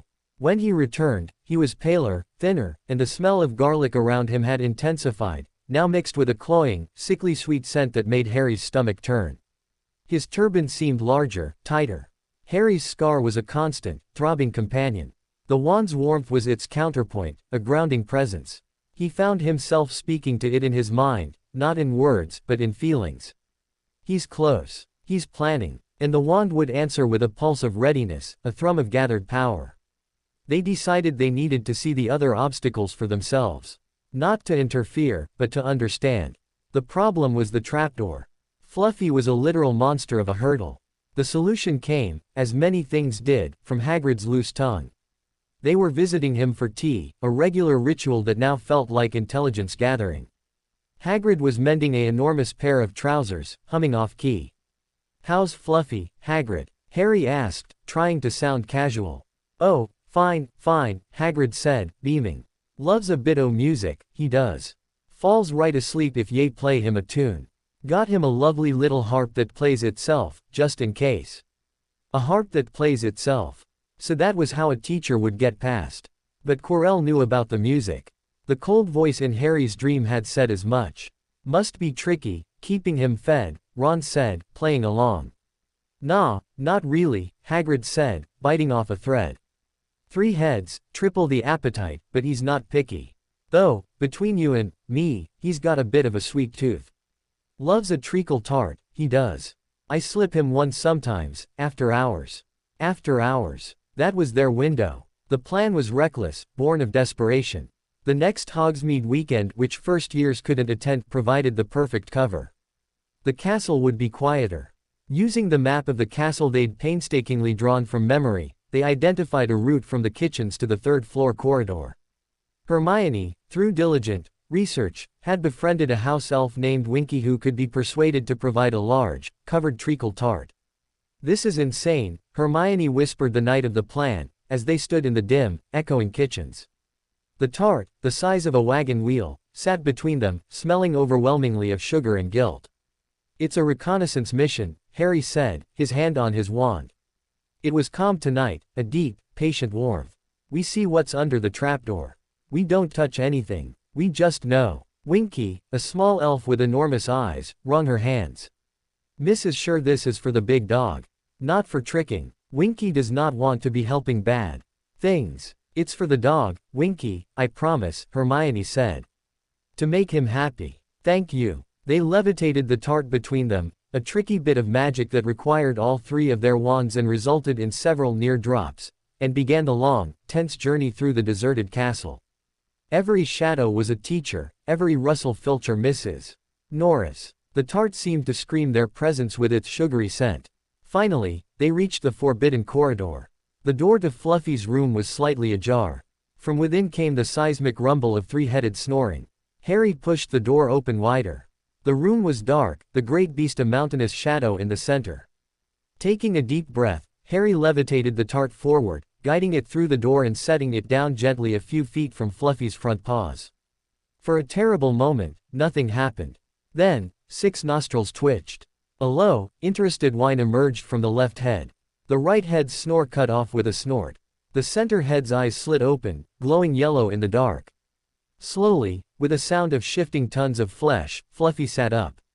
All 3 heads stared at the tart, drool beginning to drip in viscous ropes. The left head lunged forward and took an enormous bite. A blissful, rumbling purr shook the room. The other 2 heads joined in, nuzzling and biting, completely absorbed in the sugary feast. "Now," Harry whispered. They slipped into the room, edging around the engrossed monster. The trapdoor was right there, a dark square in the floorboards, with a simple iron ring set into it. The smell of dog and treacle was overpowering. Harry gripped the cold ring. He looked at Ron and Hermione, who nodded, their faces pale but set. He pulled. The trapdoor was heavy, but it swung up silently, revealing a square of inky blackness. A cool, damp air wafted up, smelling of earth and something growing. "Lumos, asterisk," Hermione whispered, and the tip of her wand lit. She pointed it down. The beam illuminated the top of a long, wooden slide, descending into darkness. "I'll go first," Harry said. It wasn't bravery. The wand in his hand was pulling him forward, a magnetic draw towards the darkness below. The pact demanded it. He sat on the edge and pushed off. The slide was long, twisting, and surprisingly smooth. He shot down into the earth, the sound of his own passage roaring in his ears. After what felt like a minute, he flew out into open air and landed with a soft thump on something springy and cool. He stood up, his Lumos charm illuminating the space. He was in a stone chamber, low-ceilinged. The springy surface was a vast, tangled plant that covered the entire floor, a plant with long, sinewy tendrils that even now were stirring lazily towards his ankles. Devil's snare, he breathed, recognizing it from herbology. He froze. Panic was its food. Above, 2 more thumps announced Ron and Hermione's arrivals. Ron landed with a yelp, and the plant reacted instantly, tendrils whipping around his legs. "Ron, don't struggle," Hermione cried, landing neatly beside him. "It's Devil's snare. You have to relax. It senses fear. Relax." Ron squealed, as a thick vine curled around his waist. "I'm about to be crushed to death." Harry acted without thinking. He pointed his wand not at the plant, but at the air above Ron. He didn't know a fire spell. But he remembered the heat of his wand in his dream, the blazing silver light. He thought of warmth, of sunlight, of the antithesis of this dark, clinging thing. "Lux," he commanded, the Latin word for light springing to his lips. Athelred responded. It didn't shoot a jet of flame. Instead, from its tip burst a sphere of pure, brilliant white gold light, hovering in the air like a miniature sun. The light was warm, dry, clean. It filled the chamber. The Devil's snare recoiled as if scalded. Its tendrils writhed, shriveling slightly at the tips, pulling back from the intense, sun-like radiance. It released Ron, who scrambled to his feet, panting. "Blimey, Harry," he gasped, staring at the floating orb of light. "Since when can you do that?" I don't know," Harry said, staring at his wand. The sphere pulsed gently, casting long, sharp shadows. It felt right. The wand had provided the power, but the intent, the desire to create light, not destroy the plant, had shaped it.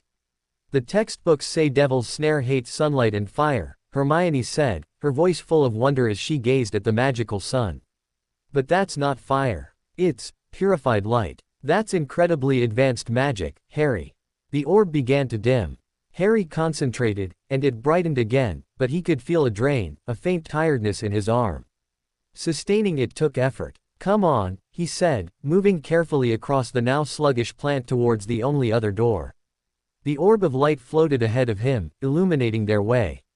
The next chamber was filled with a soft, tinkling, shimmering sound. The ceiling was high and dark, but flying through the air, glittering in the light from Harry's orb, were hundreds of tiny, jeweled birds. Their wings made the tinkling sound. And on the far side of the chamber was another door. "Keys," Hermione said, understanding dawning. "We have to catch the right one." On a broomstick, it would have been simple for Harry. But there were no brooms. Then he saw them, leaning against the wall, 3 old school brooms. "Flitwick," Ron groaned. "He's a nutter for flying keys." They mounted the brooms, rickety and slow compared to the Nimbus. Harry kicked off, his orb of light bobbing beside him. The keys scattered, a cloud of shining metal and feathers. He scanned them, looking for one that was different, battered, maybe, like it had been used before. There, a large silver key, its wings bent, fluttering sadly away from the others, near the ceiling. "That one," he shouted. The chase was clumsy. The old brooms were sluggish, and the keys were fast. Ron and Hermione tried to hurt it, but Harry knew it was up to him. He pushed the broom, not with skill, but with pure will, cornering the key against the stone ceiling. He lunged, his fingers closing around cool metal. It struggled fiercely, then went still in his hand. They landed, and Harry fitted the key into the lock of the door. It turned with a satisfying clunk. The next chamber brought them up short. It was a giant chessboard, the black and white squares laid out in stone, the pieces taller than they were, carved from what looked like obsidian and marble.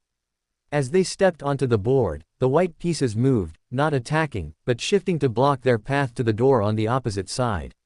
"McGonagall," Hermione whispered, "we have to play our way across. We have to become pieces." It was Ron's moment. His face, pale with fear a moment before, set into a look of fierce concentration. He surveyed the board with the eye of a strategist. "Right," he said. "This is like wizard's chess, but bigger. And the pieces are real." He pointed. "Harry, you take the place of that bishop. Hermione, you're that castle there.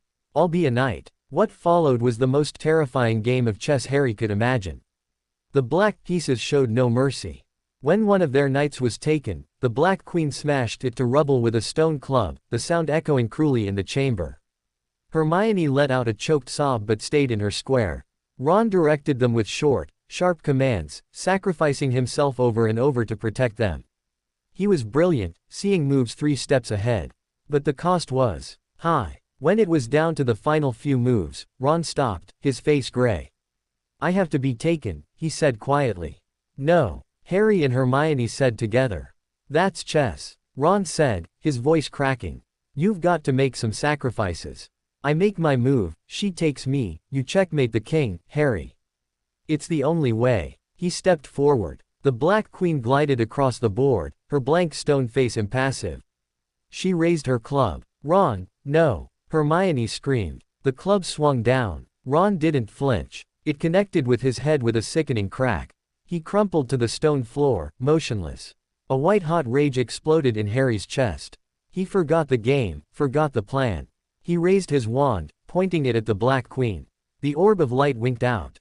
The chamber was lit only by the faint glow from the previous room. The wand in his hand turned ice cold, then burned with a fury that matched his own. But before he could unleash whatever raw magic was boiling inside him, Hermione grabbed his arm. "Harry, no. The game. Checkmate the king." For Ron, her words cut through the red haze. He looked at the board. Ron's sacrifice had left the Black King exposed. With a trembling hand, Harry moved 3 squares to the left. "Checkmate," he whispered. The Black King's sword clattered from its stone hands. It bowed its head. The game was over. They ran to Ron. He was breathing, but a large lump was already rising on his temple. He was out cold. "We have to get him to the hospital wing," Hermione said, tears streaming down her face. Harry looked at the door ahead, then back at Ron's still form. The pact pulled him forward. The wand hummed with urgent purpose. But his friend was hurt. "You go back with him," Harry said, his voice rough. "Get help. I'm not leaving you," Hermione said fiercely. "We came this far together." "Someone has to stay with Ron," Harry argued. "He can't be left alone. And, I have to see this through. The wand, it needs me too." Hermione looked from Harry's resolute face to the wand in his hand, its silvery veins now pulsing with a slow, insistent rhythm. She saw the truth in his eyes. This was his path. Theirs had diverged at the chessboard. "Okay," she said, her voice small. "Okay. But you be careful. If it's too much, you run. Promise me." "I promise." Together, they levitated Ron gently off the chessboard and back through the key chamber, laying him by the door to the Devil's Snare. Hermione cast a cushioning charm around him. "I'll send help as soon as I can. Then I'm coming back." She gave Harry one last, desperate look, then turned and began the difficult task of getting Ron back up the slide. Harry was alone. He turned and walked back through the silent chess chamber, past the bowed king, to the next door. The wand was a live wire in his hand, its warmth now a focused, driving heat. The visions, the whispers, the dreams, they had all led here. He pushed open the door. The smell hit him first, putrid, eye-watering. The room was large, and on the floor lay a mountain troll even bigger than the one on Halloween, out cold with a bloody gash on its head. It had already been dealt with. Quirrell, or someone, had been here recently. Another door. Another puzzle. This one was a table with 7 bottles of different shapes and sizes, and a roll of parchment. A logic puzzle, asterisk he thought. Snape, asterisk. He read the parchment. The riddle was complex, describing which bottles were poison, which were wine, which would let you go forward, which would send you back. His mind, fogged with fear and urgency, struggled to follow it. He thought of Hermione. She would have solved it in seconds. He looked at the bottles, then at the wand in his hand. Could it solve a riddle? He doubted it. This required intellect, not instinct. He was about to try and reason it out when the wand grew hot, directing his attention not to the parchment, but to the wall behind the table. There, almost invisible in the torchlight, was a small, dark crack in the stone, no wider than his finger. He approached. From the crack came a faint, rhythmic hiss whisper. He leaned closer. "The smallest bottle holds the key, not the largest, though it calls to thee. The poison is to your left, emerald green, the wine is to the right, a purple sheen." It was the castle. The stones themselves were whispering the answer, guided by the wand's presence. It couldn't solve logic, but it could ask the ancient magic of Hogwarts for help. Grateful, Harry listened. The whisper guided him to the tiniest bottle at the end of the line. It contained a liquid the color of liquid moonlight. The forward potion. He drank it. It was like swallowing ice and electricity. A shiver ran through him, and for a moment, his senses sharpened impossibly. He could hear the drip of water far below, the sigh of the stones, the distant, frantic beating of his own heart. The wall behind the table shimmered and vanished, revealing a dark archway. Beyond it, flickering purple light danced on stone. The final chamber. The heat from his wand was now a contained inferno. The silvery veins blazed, casting jagged shadows up his arm. He could feel its anticipation, its readiness for the confrontation it had shown him in his dream. He stepped through the archway. The room was circular, high-ceilinged. In the center, on a simple stone pedestal, sat the Philosopher's Stone. It glowed with that same deep, red internal fire, beautiful and terrible. And between Harry and the pedestal raged the wall of purple flame he had seen in his vision. It roared silently, casting the room in a violent, shifting lilac light. And on the other side of the flames, his back to Harry, stood Quirrell. He was staring at the stone, his whole body taut with yearning. He was muttering to himself, or to the thing on the back of his head. I desire it, I wish to have it, for my master, not for me, not for me. He took a step towards the flames. They parted for him, curling around his body like respectful serpents. He was walking through. Harry's scar erupted in agony, so intense he cried out, stumbling to his knees. The world swam. Through the pain, he saw Quirrell reach the pedestal. His hand, no longer trembling, closed around the stone. A triumphant, high laugh echoed in the chamber, Quirrell's voice, but layered with that other, colder voice. At last. In that moment, the pain, the fear, the months of tension coalesced into a single, clear command in Harry's mind. Stop him. Asterisk. He raised Athelred, the movement fueled by pure instinct. He didn't aim at Quirrell. He aimed at the stone in Quirrell's hand, just as in the dream. He didn't shout a spell. He poured every ounce of his will, his defiance, his love for his friends lying hurt behind him, his hatred for the thing that had orphaned him, into the wand. He thought of knocking it away. Of protecting it. Of fulfilling the pact. A bolt of silver lightning, crackling with raw, untamed power, erupted from the wand's tip. It wasn't neat or controlled. It was a spear of condensed will, a physical denial. It crossed the chamber in a blink, striking not Quirrell's hand, but the stone itself. There was a sound like a shattering crystal bell. A flash of blinding white light mixed with bloody red. The stone didn't fly from Quirrell's grip. It exploded. A shockwave of concussive force and fragmented magic threw Harry backwards against the wall. Shards of crimson crystal, now dull and dead, rained down like bloody hail. The purple flames snuffed out instantly, leaving the chamber in near darkness, lit only by the dying silver glow from Harry's wand and the faint torchlight from the archway.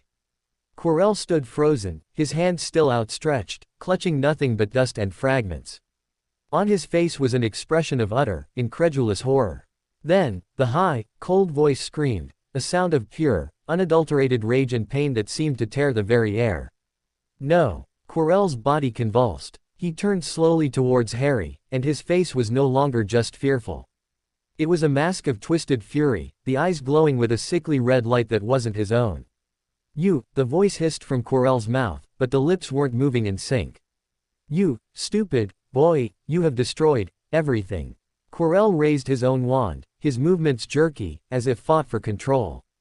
Avada Kedavra. A jet of poisonous green light shot towards Harry. There was no time to think. Harry threw up his wand, not to cast a spell, but as a shield. A barrier. He thought of Ron, unconscious. Of Hermione, rushing for help. Of his parents. Of the sunlight in the mirror of her eyes. Protega. He screamed, the first defensive spell that came to mind, a shield charm they hadn't even learned yet. Athelred answered. It didn't produce the translucent, shimmering shield described in the standard book of spells. The air in front of Harry solidified into a wall of swirling, molten silver and deep black thorn shapes, interwoven like ancient armor. It was solid, tangible, a piece of the night sky made manifest. The killing curse struck it. The green light didn't rebound. It didn't vanish. It splintered, fracturing into 100 emerald shards that ricocheted around the chamber, scarring the walls before dissipating. The impact sent a juddering shock up Harry's arm, numbing his fingers, but the shield held. Quirrell, or the thing controlling him, stared, shocked. Harry didn't wait. He was defenseless, his arm aching, his magic stretched thin from the blast that destroyed the stone and the monumental shield. But he had one weapon left, the truth. He's using you, Harry shouted, his voice raw. Voldemort. He's a parasite. He doesn't care if you live or die. Quirrell's face twisted in a spasm of conflict. The red light in his eyes flickered. For a second, his own terrified expression surfaced. Help, me. Then the cruel mask slammed back down. Silence. He promises power, eternal life. He promises lies. Harry took a step forward, the wand, though heavy, still pointing at Quirrell. The stone is gone. He has nothing to offer you. Look what he's done to you. He gestured at Quirrell's own body, pale, sweating, trembling with the effort of housing two wills. It was the wrong move. The mention of the stone's destruction unleashed a fresh wave of insane rage.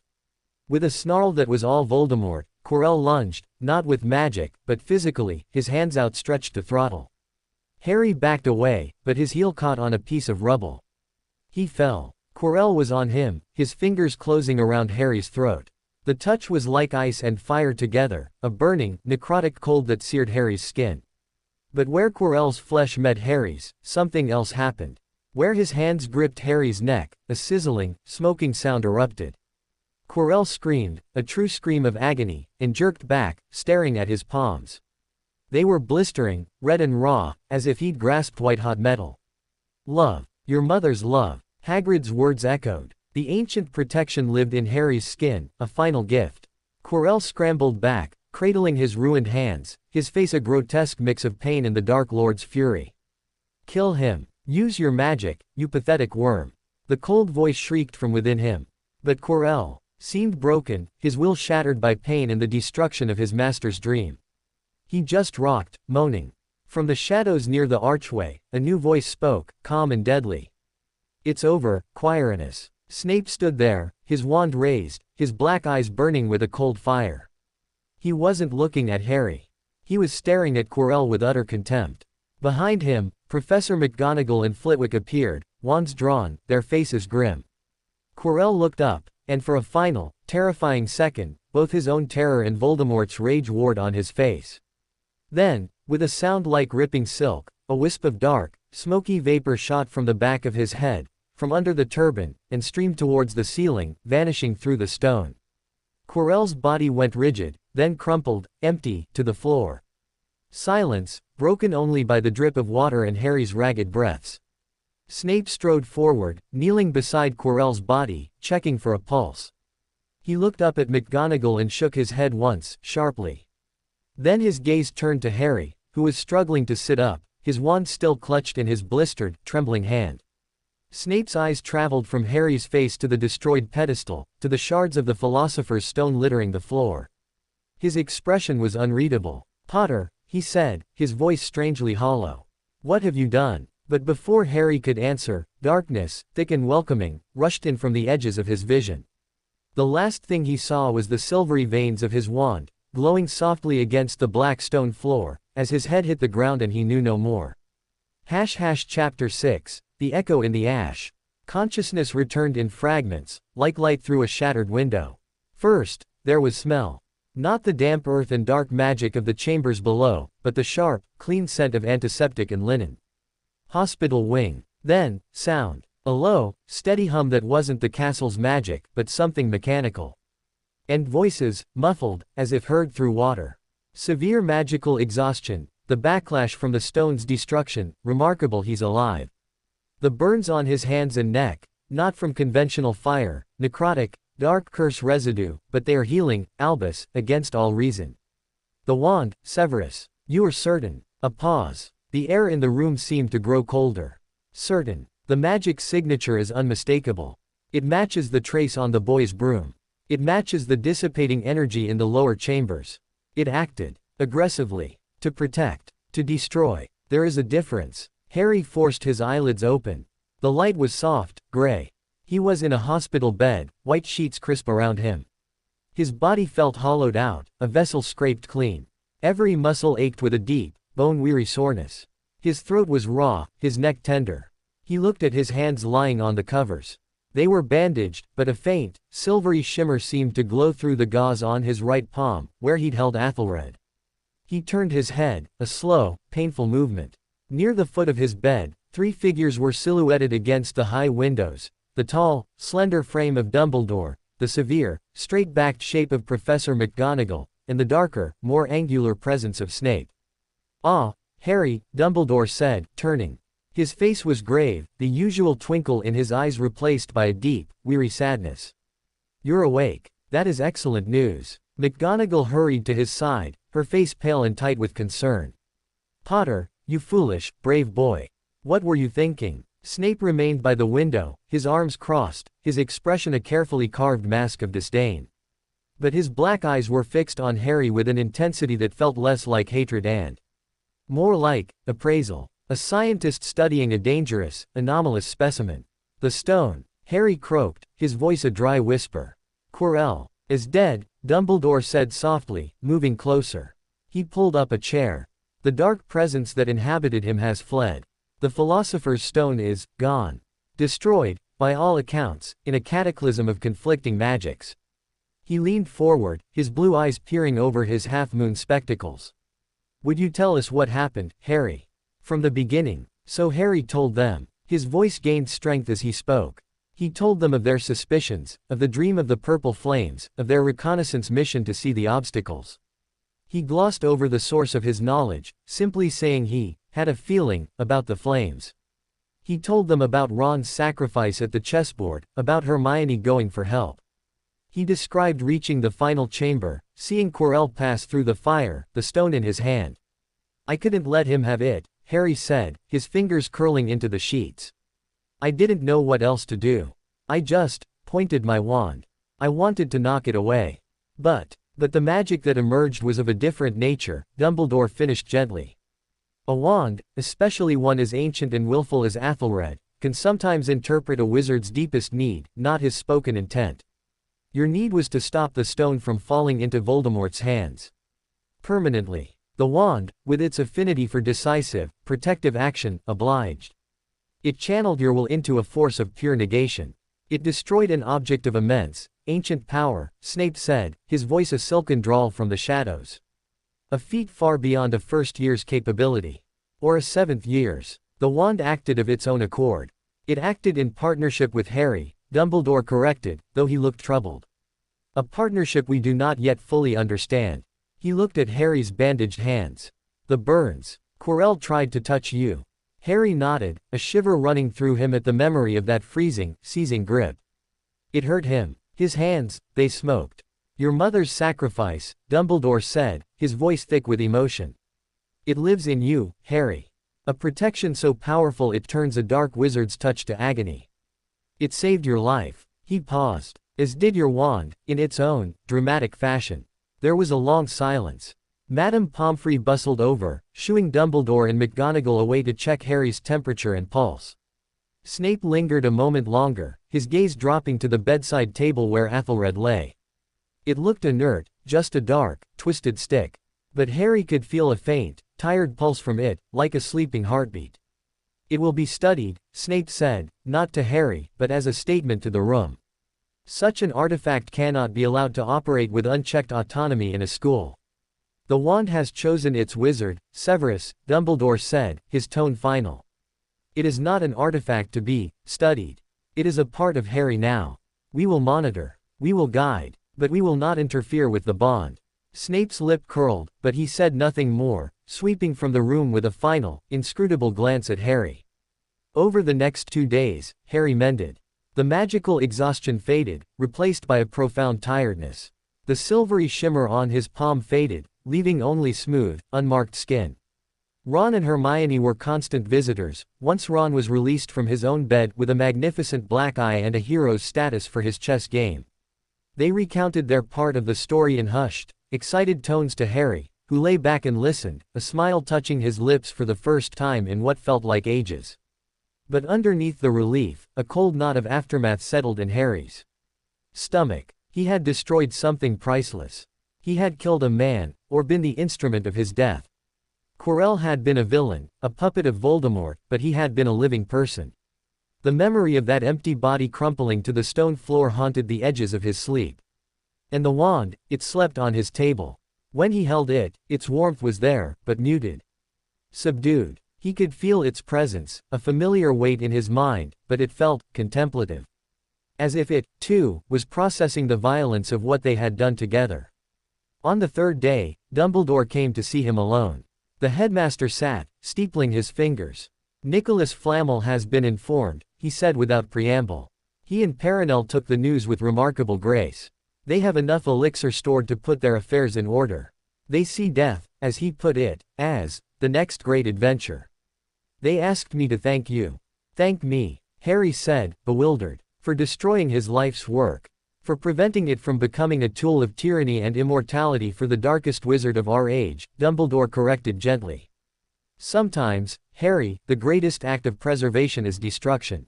The stone was a temptation, a lure for evil. Now, that lure is gone. Voldemort's path to a physical return is significantly more difficult. He sighed. He is not gone. He fled as a disembodied spirit, weaker than before, but alive. Your wand's action, while decisive, was not a killing blow to him. But it was a monumental setback. Harry absorbed this. He hadn't won. He'd survived. He'd denied the enemy a weapon. It felt like a stalemate, bought at a terrible cost. The wand, Professor, Harry said, looking at Athelred. Snape thinks it's dangerous. Professor Snape, Dumbledore said, with a hint of reproof, has a deep and understandable fear of powerful, unpredictable magic. And he is not entirely wrong. Athelred is not a tame wand. It is a force of nature given form. Its allegiance is to a principle, protection, resolve, unyielding defense, not to a school's rules or a ministry's laws. In your hands, it has shown it will do whatever it deems necessary to uphold that principle, even if that means unleashing catastrophic power. He leaned forward, his eyes kind but serious. This is a heavy responsibility, Harry. You must learn not just to wield it, but to counsel it. To temper its resolve with wisdom. To direct its power with precision. Raw force saved you in the chamber. But raw force, unchecked, can cause untold harm. The difference between a shield and a weapon is often just a matter of intent. You must master your intent. How? Harry asked, the question a plea. By living, Dumbledore said simply. By learning. By making friends, and yes, by making mistakes. By feeling joy and sorrow. The wand has chosen you because of who you are, not just because of what you can do. Nurture the person. The wizard, and the wand, will follow. He stood to leave, then paused. There is one more thing. Your actions, and the magic involved, have left echoes. The magical world is not a silent place. Powerful events send ripples. There are those who will have felt the destruction of the stone. Some will be curious. Some may be alarmed. And some, his eyes grew very distant, may see it as a sign. A beacon. For good or ill, Harry, you are no longer a secret. The boy with the scar now also carries the wand that shattered a legend. Be mindful. He left Harry with that chilling thought. He was a beacon. A target, not just for Voldemort's hatred, but for the attention of anyone who sensed powerful, unusual magic. The rest of the term passed in a blur of exams and an odd, strained normalcy. The story of Quirrell's tragic breakdown and attempt to steal the Philosopher's Stone was the official version, a tale of a professor gone mad with greed, stopped by the swift action of the staff. Harry, Ron, and Hermione were lauded as brave but reckless students who had stumbled into danger. They received awards for special services to the school, a fact that made Ron preen and Hermione blush with a mixture of pride and embarrassment. Harry's award felt like lead.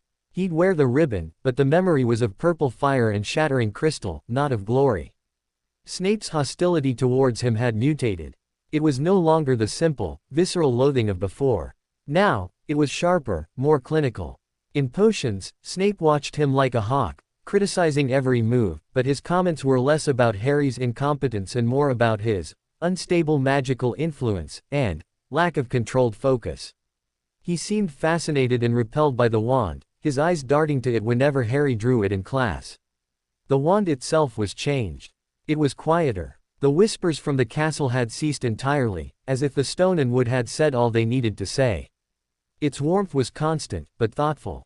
It responded to his spells in class with its usual formidable power, but there was a new precision to it. In charms, when Flitwick had them practicing the color change charm, Harry's turned a white feather not just blue, but a deep, perfect cobalt that seemed to swallow the light. In transfiguration, when turning a mouse into a snuffbox, his snuffbox appeared not just in shape, but with intricate, silver filigree that matched the veins in his wand. The magic was deeper, more artistic, as if the wand was learning finesse from the aftermath of its own brute force. It was in the common room, the night before they were due to go home for the summer, that the next shift occurred. Harry was packing his trunk, Athelred in its place of honor wrapped in a spare cloak. Ron was arguing with Hermione about the best Quidditch team of the century. As Harry's fingers brushed the wand, a sudden, clear image flashed in his mind, not a dream, but a memory from the wand's own perspective. He saw a hillside under a stormy sky. A man in rough, homespun robes, Aldous the Unyielding, he knew instinctively, stood facing a line of mounted sorcerers in dark armor. Lightning cracked. Aldous raised the wand, this wand, not in attack, but in a wide, sweeping arc before him. The earth itself responded. A wall of thorns and rooted stone erupted from the ground, not to impale, but to form an impassable, living barrier between the sorcerers and the thatched roofs of a village in the valley below. The magic was immense, earthy, defensive. It cost Aldous. Harry could feel the drain, the weariness in the wood, the man's life force ebbing into the spell. The vision ended not with Aldous's death, but with a sense of profound completion. The village was safe. The wand's purpose, fulfilled. Harry blinked, the common room swimming back into focus. Ron and Hermione were still arguing. The fire crackled. The message was clear. The wand had done this before. It had channeled a wizard's sacrifice into a protection that outlasted him. Its destruction of the stone was not an act of mindless violence. It was the same principle, applied with fatal finality. It was a shield, even if it looked like a sword. The guilt that had gnawed at him since the chamber loosened its grip, just a little. He hadn't wielded a weapon. He had raised a shield. A shield so absolute it annihilated what it was meant to guard. The morality of it was tangled, but the intent, at its core, was pure. He finished packing, the wand now feeling less like a haunted relic and more like a sobered veteran. They had been through fire together. They had learned the cost of their power. On the train home, the compartment was full of chatter and the clatter of treats from the trolley. The countryside, green and peaceful, rolled past. Ron and Hermione played a game of exploding snap. Harry sat by the window, his forehead resting against the cool glass, his fingers tracing the familiar grooves of Athelred in his lap. He thought of the Dursleys, of the cupboard, of a summer of silence and neglect. A prison. But he wasn't the same boy who had left. He had a wand that was a piece of history and a piece of his soul. He had friends who had faced death with him. He had a purpose, shadowy and dangerous, but his own. And he had an enemy, wounded but alive, who now knew the taste of his magic. The magic that had denied him his greatest desire. The train chugged onward, carrying him away from the battlefield, back to the mundane world. But the war was not over. It had just changed shape. As the familiar London skyline appeared in the distance, Harry made a silent promise to the wand, and to himself. He would not be locked away again. Not in a cupboard, not in ignorance. He would learn. He would grow stronger. He would master this partnership. For the echoes were out there. And the beacon, for better or worse, was lit. The wand lay warm in his hands, a silent vow reciprocated. The Unyielding had stood his ground. And he would stand it again. Chapter 7. The Dursleys, Prisoner. Privet Drive was a tomb of silence and stifling normalcy. The air was thick with the smell of polish and simmering resentment. Harry's return was met with a fresh wave of Dursley hostility, now tinged with a new, superstitious fear. They'd seen the magic, seen the owl-born letters that burst into flame, seen the half-giant who'd bent a rifle like a straw. Now, they saw the boy who had lived among witches for a year, and he was different. It wasn't just the lingering silvery sheen in his eyes sometimes, or the way he moved with a new, quiet awareness. It was the wand. They didn't see it, he kept it hidden in a hollowed-out floorboard under his bed, but they seemed to sense its presence, like a faint, electrical hum in the walls of their perfectly ordered world. Uncle Vernon's jowls quivered whenever Harry entered a room. Aunt Petunia's lips pursed into a tighter, more bloodless line. Dudley simply gave him a wide berth, his piggy eyes filled with a confused dread that was almost satisfying.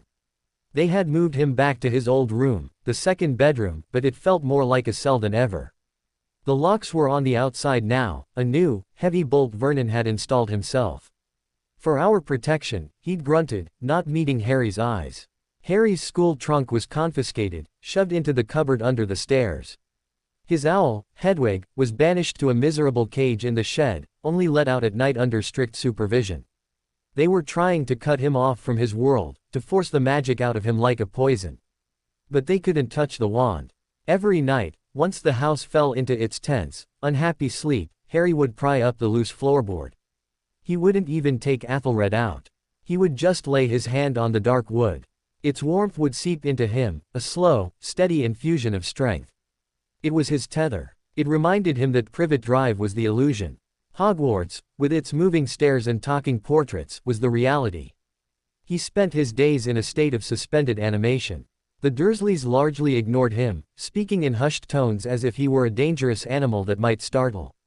He was given chores, endless, mind-numbing chores designed to wear him down. Weeding the flower beds under the blistering sun, scrubbing the driveway until his knees ached, polishing every piece of silver until he could see his own hollow-eyed. Reflection. He did it without complaint. It was a different kind of discipline. The wand had taught him about channeling will, about focus. He applied it here. He would focus on a single weed, imagining its roots releasing the soil. The work became a meditation. His body grew leaner, tougher.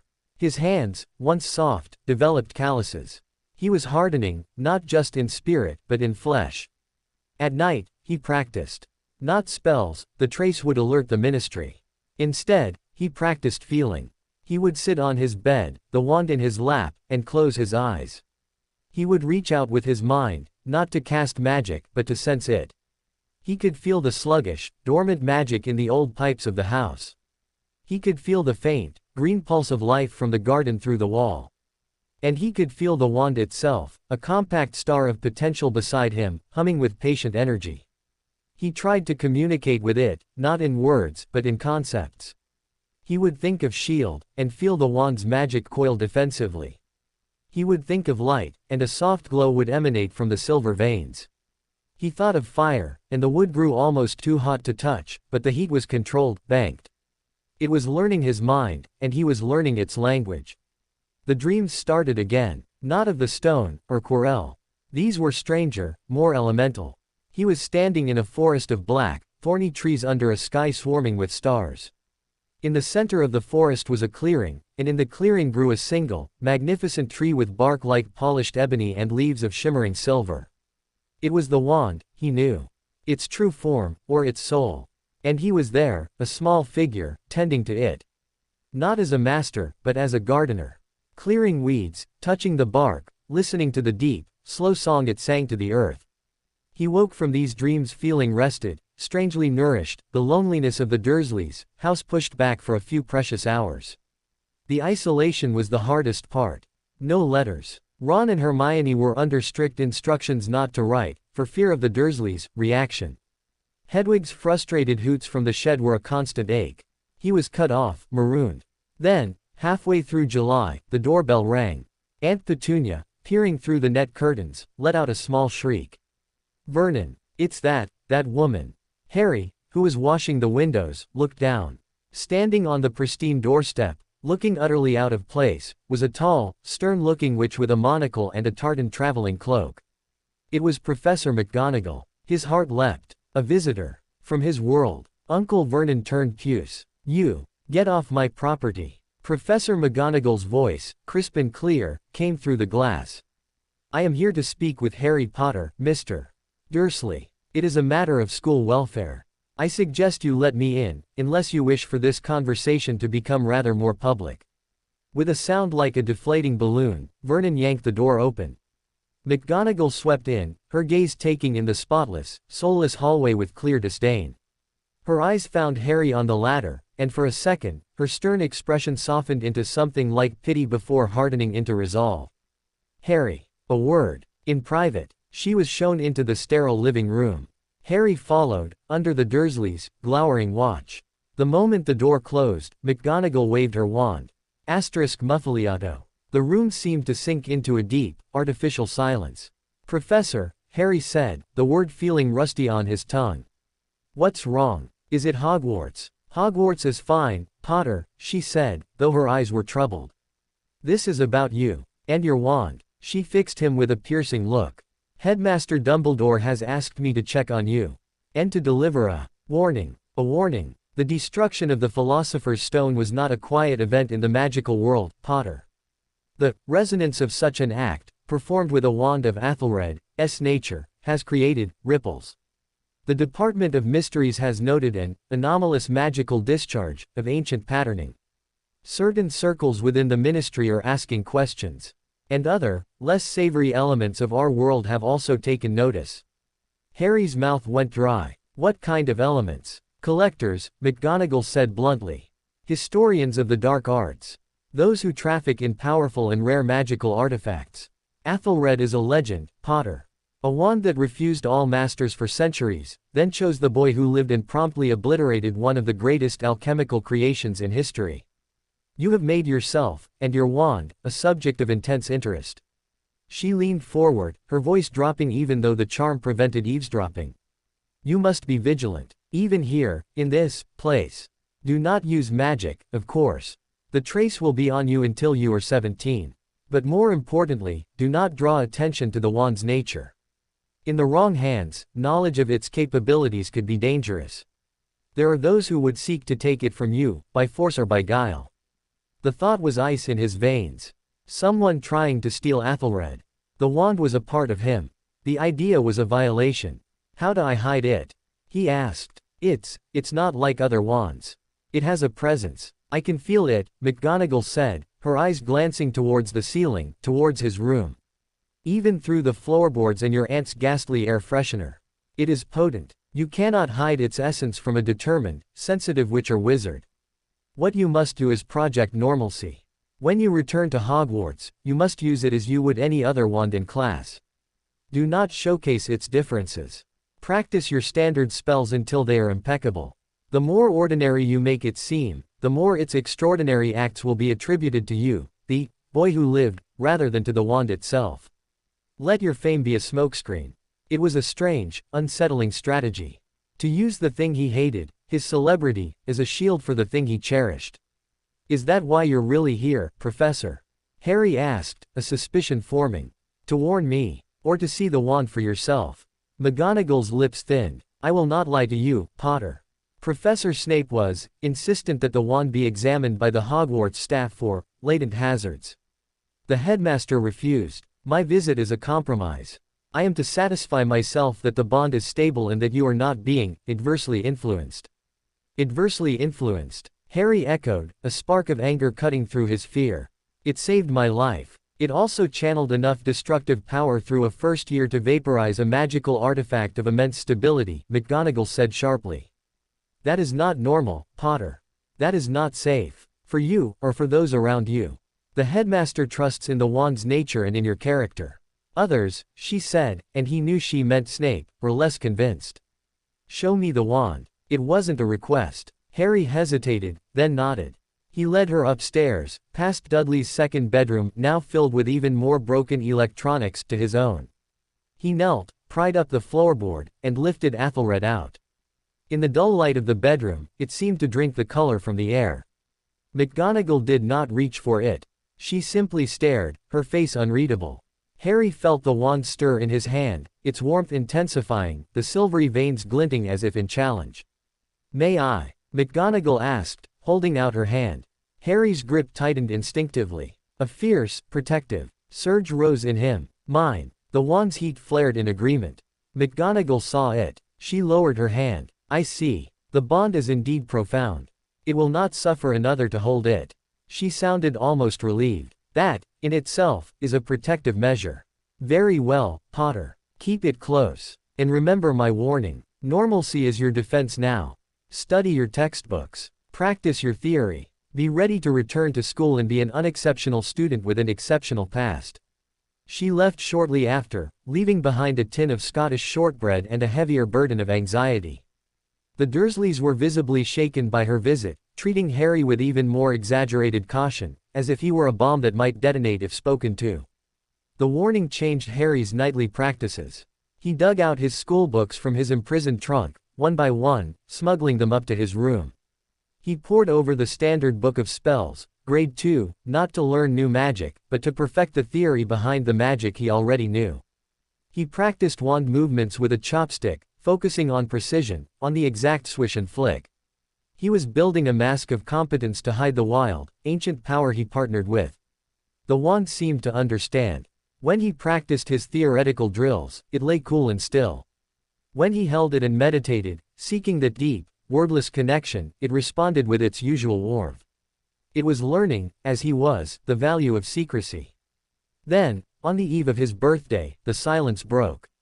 He was lying in bed, the wand beside him, listening to the distant grumble of Uncle Vernon's snores. A soft tap tap tap came at the window. Hedwig. But she was in the shed. He crept to the window. Perched on the sill, blinking huge amber eyes in the light from the street lamp, was a small, scruffy brown owl he didn't recognize. It had a letter tied to its leg. Heart pounding, Harry eased the window open. The owl hopped in, dropped the letter on his bed, accepted a sip of water from a glass, and took off again into the night. The envelope was made of cheap, yellowing parchment. The address was written in untidy, looping green ink. Harry Potter, the smallest bedroom, 4 Privet Drive, Little Whinging, Surrey. Asterisk. He tore it open. Harry. Can't say much. Dad says the ministry might be watching Owl Post to you after what happened. Using Errol's second cousin, Beryl. Hope she makes it. She's a bit dim. Asterisk. Everything's mental here. Percy's gone all secretive about his work at the ministry. Fred and George are trying to invent something called a portable swamp. Mum's furious. Ginny keeps asking about you.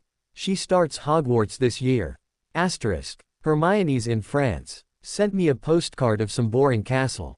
Says she's reading ahead. Typical. Asterisk. Listen, mate. We heard things. Ron's dad works at the ministry. He hears whispers. People are talking about your wand. Not nice talk. Snape-level talk. Dark artifact talk. Dumbledore's shutting it down, but it's out there.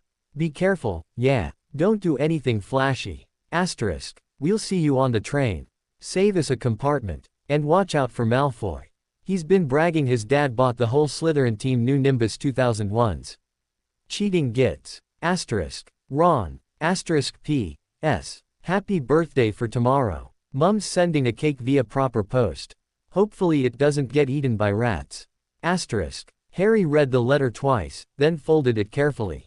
The warmth from his wand seemed to curl around him, a silent promise. They were out there, talking, plotting. The wand was a beacon, and it was drawing shadows. He wasn't just a boy with a famous scar. He was a boy with a forbidden wand. And the world had taken notice. He looked out at the sleeping, empty street. The prison of Privet Drive felt different now. It wasn't just a cage. It was the calm before the storm, a place to prepare. He went back to bed, slipping the wand under his pillow. Its steady pulse synced with his heartbeat. Tomorrow, he turned 12. And the game, he knew, was about to change. The rest of the summer was a study in tension. Aunt Petunia's flowers bloomed with violent color under Harry's dutiful care. Uncle Vernon's business deals were conducted with a new, forced jollity that cracked at the edges. Dudley joined a boxing club and took to shadow boxing in the hallway, throwing suspicious glances at Harry's door. The promised cake from Mrs. Weasley arrived, a lumpy, misshapen parcel that smelled deliciously of chocolate and cinnamon. The Dursleys let him have it in his room, as if it were contraband. Harry ate it slowly, savoring each bite, a taste of warmth and family. He practiced his wandwork in the dead of night, not with magic, but with focus. He would hold Athelred and imagine casting a shield charm. He would feel the magic gather, pool, ready to spring forth, and then he would gently let it dissipate, banking the power like a fire. Control. That was the lesson. Not suppression, but mastery. The wand responded beautifully to this exercise. It was as if it, too, was tired of the explosive, all-or-nothing displays. It enjoyed the finesse, the feeling of power held in perfect, trembling balance. The silvery veins would glow with a soft, contained light, like moonlight on still water. One humid August night, the lesson deepened. He was practicing the concept of reparo, the mending charm. He had a broken teacup Aunt Petunia had thrown out, a hairline crack running through it. He couldn't cast the spell, but he held the wand over the pieces, visualizing the ceramic knitting itself back together, the cracked ceiling, the glaze becoming whole. He poured his will into the image, not as a command, but as a suggestion. The wand grew warm, but not hot. He felt its magic reach out, not as a hammer, but as a needle and thread of pure intent. It touched the broken edges. Nothing happened. Of course not. He couldn't cast. But then he looked closer. In the crack, along the fracture line, a thin, almost invisible filament of silver had appeared. It wasn't glue. It was magic, residual magic from the wand, crystallized into a substance that held the pieces together. He tapped the cup. It was solid. The crack was still visible, a fine, silvery scar, but the cup was whole. He had mended it, not with a spell, but with will and the wand's focused cooperation. It was a tiny, miraculous thing. It proved that their partnership wasn't just about defense or destruction. It could create. It could heal. In its own, unique way. The discovery filled him with a quiet joy. He hid the cup under his floorboard with the wand. His first unaided magical act, and it had left a silver scar, a permanent mark of Athelred's touch. As the end of August approached, a new dread set in. How would he get to the train? His trunk was locked away. The Dursleys hadn't mentioned King's Cross. He had no money for the underground. He was trapped. On the morning of August 31st, Uncle Vernon laid down the law at breakfast. "We're leaving," he announced, not looking at Harry. "Taking Dudley to see Smelting's new boxing facility. Up north. We'll be gone for 2 days. You'll stay here. Mrs. Fig will check on you. There's food in the fridge. Don't touch the telephone. Don't leave the house." They were abandoning him, leaving him to miss the train. Panic clawed at his throat. He sat frozen as they bustled about, loading the car. Dudley smirked at him, flexing his new muscles. Aunt Petunia avoided his eyes, her face pinched. The car pulled away. The house was silent. He was alone. For a moment, despair threatened to drown him. Then his hand went to his chest, where he wore the wand in a makeshift pouch under his shirt. The warmth was there, constant, unyielding. Think. Asterisk. He couldn't use magic. But the wand wasn't just for magic. It was a partner. It had knowledge. He focused on it, pouring his problem into their connection. Trapped. No way to the train. Need to get to London. Asterisk. He didn't expect an answer. But a memory surfaced, not his own, but drawn from the wand's ancient experience. An image of a wizard, long ago, stranded in a blizzard. The wizard had placed his wand on the ground, point towards his destination, and simply ask the land for passage. It was a ritual, a request, not a spell that would trigger the trace, but an appeal to the older magic that lived in the world. It was mad, but he had nothing to lose. He went to the shed, retrieved a protesting Hedwig. About time. She seemed to hoot. He went back to his room, retrieved his mended cup, his textbooks, a few spare clothes. He couldn't get to his trunk. He'd have to leave it. At noon, he stood on the Dursleys' perfectly manicured front lawn. He placed Athelred on the grass, its tip pointing resolutely east, towards London. He put his hand on the handle, not to wield it, but to commune with it. He closed his eyes. He thought of Hogwarts, of the Great Hall, of Ron and Hermione waiting on the platform. He poured his desire to go home, his need to escape this prison, into the wand. He asked, not demanded, for a path. For a long moment, nothing. The suburban street was quiet. A lawnmower droned in the distance. Then, a vibration started in the wand, so deep he felt it in the soles of his feet. The silvery veins blazed, not with light, but with a kind of magnetic energy. The air around the wand's tip shimmered, like heat haze on a road. From the earth where the wand pointed, a path began to form. Not a physical path, but a knowing. An instinct. It tugged at him. This way. Asterisk. He picked up the wand. The knowing remained, a compass in his mind. It pointed him down Privet Drive, towards the town. He slung his bag over his shoulder, Hedwig's cage in his other hand, and started walking.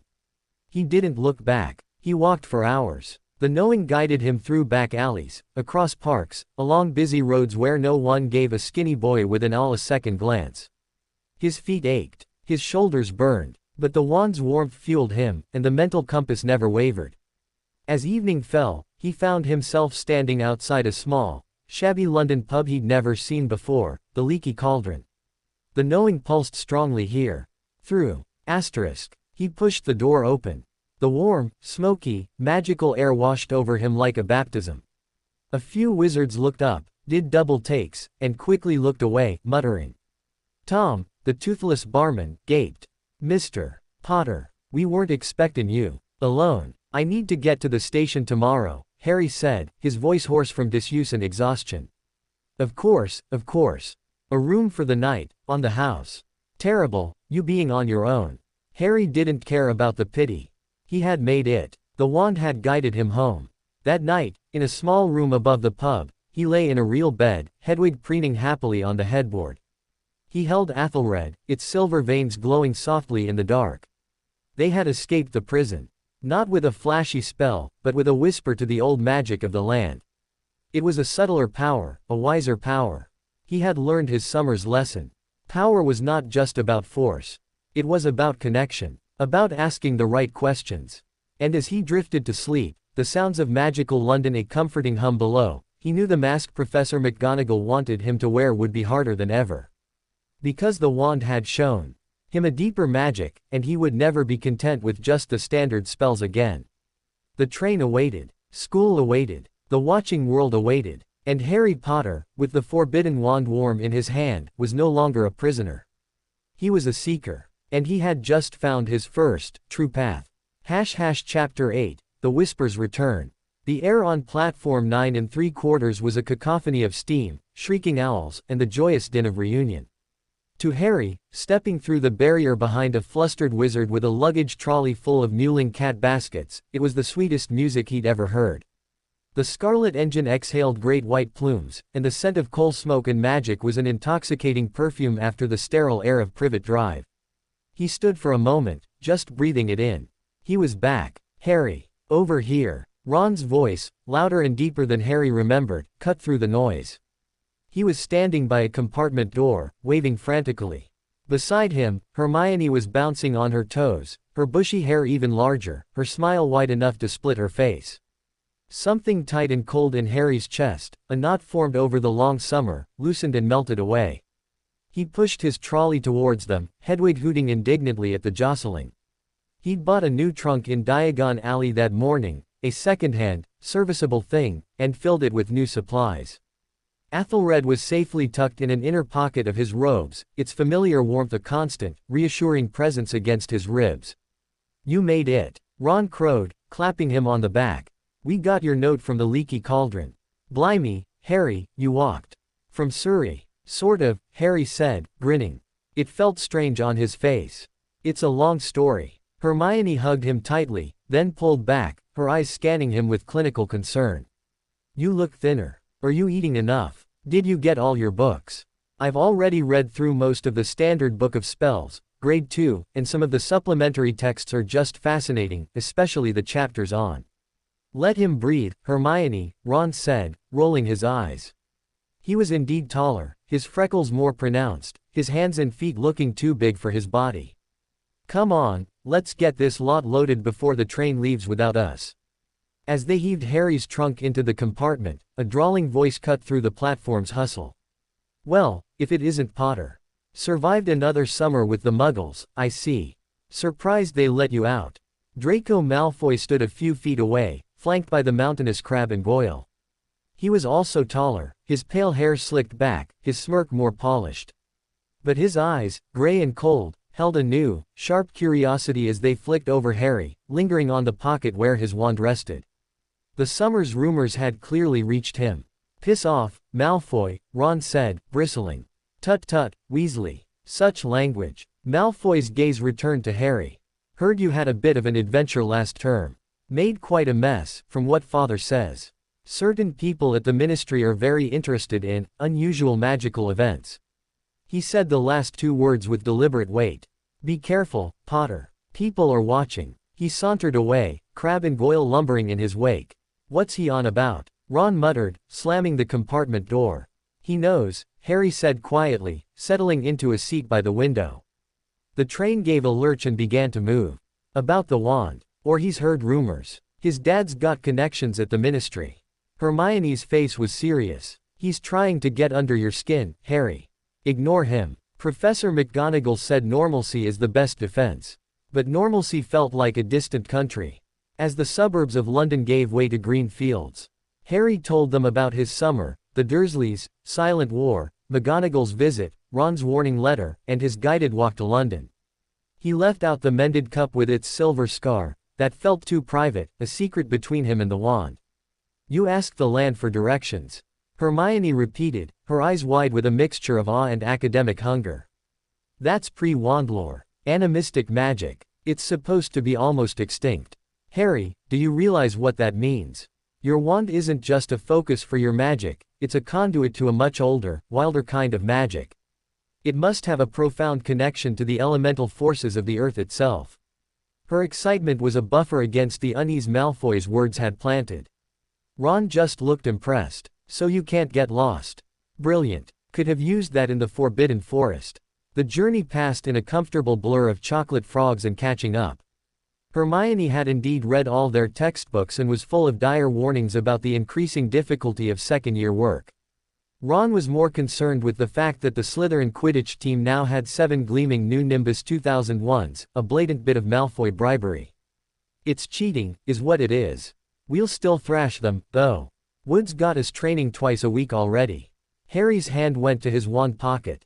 He could feel it, a steady pulse, attuned to the rhythm of the train, to the magic of his friends beside him. It felt calm, content. For now. Hogwarts rose from the twilight like a jagged crown of light and shadow. The sight still stole Harry's breath. The boats across the Black Lake were a silent, solemn procession. This year, he could appreciate the grandeur without the choking fear of the unknown. He knew the castle now. Knew its secrets. Knew the dangers that slept within its stones. The great hall was a blaze of candlelight and noise. The Sorting Hat sang a new song about unity in dark times, its verses hinting at treachery overcome and new challenges ahead. Harry caught Dumbledore's eye from the staff table. The headmaster gave him a small, grave nod. Beside him, Professor McGonagall's lips were thin. And at the end of the table, a new face, a wizard with slicked back black hair, a toothy smile, and flamboyant robes of plum velvet. He caught Harry looking and winked, a flash of gold from a front tooth. Who's that? Harry whispered to Percy Weasley, who was sitting across from them, already looking prefect important. That, Percy said, with a mix of disapproval and intrigue, is our new defense against the dark arts teacher, Professor Gilderoy Lockhart. Quite the celebrity. Author of Magical Me, Wanderings with Werewolves, Gadding with Ghouls, the whole series, really. Mother adores him. Lockhart stood up to give the start of term announcements, beaming as if welcoming them to his own personal fan club. His speech was full of dramatic pauses and mentions of his own books, which were, of course, now required reading for the course. Harry saw Snape, sitting beside Lockhart, looking as though he'd swallowed something particularly sour. The potions master's black eyes swept the Gryffindor table and rested on Harry for a fraction of a second longer than anyone else. The look was no longer just hateful. It was calculating, assessing. After the feast, as they trailed up to Gryffindor Tower, the castle's familiar whispers began again. But they were different, fainter, as if hesitant. Passing a tapestry of dancing trolls, he heard a thread of song. The air returns, with serpent's tongue, the chamber's secret, left unsung. Asterisk. He paused, causing Dean Thomas to bump into him. You all right, Harry? Yeah, just tired. In the common room, amid the chaos of settling in, the portrait of a knight in battered armor seemed to shift its eyes towards him. Its painted mouth didn't move, but a thought, metallic and rusted, brushed Harry's mind. Beware the voice that walks alone, the stone's defender now is known. Asterisk. The messages were cryptic, ominous. Air. Chamber. Voice that walks alone. They prickled at the back of his neck. The wand in his pocket gave a soft, warning pulse, but no clarity. The next morning, schedules were handed out. Their first lesson, Defense Against the Dark Arts with the illustrious Gilderoy Lockhart. The classroom had been transformed into a shrine to Lockhart himself. Enormous, winking portraits of the professor covered the walls. A large stack of his books sat on his desk. He swept in, his robes swirling, a vision in forget-me-not blue. Me, he said, spreading his arms wide as he reached the front. Gilderoy Lockhart. Order of Merlin, 3rd class. Honorary member of the Dark Force Defense League, and 5-time winner of Witch Weekly's Most Charming Smile Award. But I don't talk about that. He flashed the smile in question. I am here to pass on my hard-won knowledge of the dark arts, to prepare you for the perils that lurk in the darkest corners of our world. He then proceeded to give them a quiz. About himself. What is Gilderoy Lockhart's favorite color? Asterisk. What is Gilderoy Lockhart's secret ambition? Asterisk. What, in your opinion, is Gilderoy Lockhart's greatest achievement to date? Asterisk. Harry stared at the parchment in disbelief. Next to him, Ron was scribbling nonsense with a look of utter contempt. Hermione, of course, was filling hers out with earnest speed. Pathetic, Ron muttered as they left an hour later, none the wiser about defending against anything. He's a fraud. A complete nutter. He's very accomplished, Ron. Hermione said, though she sounded less sure than usual. All those books. He says he's done all that stuff, Harry said slowly, but did you see his hands? They're soft. No scars. Someone who's fought a yeti or purified a haunted house would have marks. He thought of the raw, ancient feel of his own wand, of the silvery scar on his mended cup. Real power left traces. Lockhart was a painted smile hiding empty space.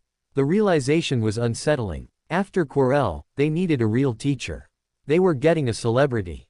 The whispers in the castle didn't care about Lockhart's smile. They grew more persistent. In the library, as Harry searched for a book on medieval defense treaties for history of magic, not for himself, the restricted section's gate rattled. A chorus of hissing, serpentine voices, almost below hearing, seemed to seep from the books. Speak to me, Slytherin, greatest of the Hogwarts Four. The air waits, the chamber door. Asterisk. Harry froze, his blood turning to ice. Slytherin. Air. Chamber. The words from the Sorting Hat's song. This was no vague warning. This was something specific, something dark, stirring. He felt Athelred grow warm, not in warning, but in recognition. It knew these words. Or it knew the magic behind them. A cold, partial magic. The wand's warmth was a contrast, a steady fire against that ancient chill.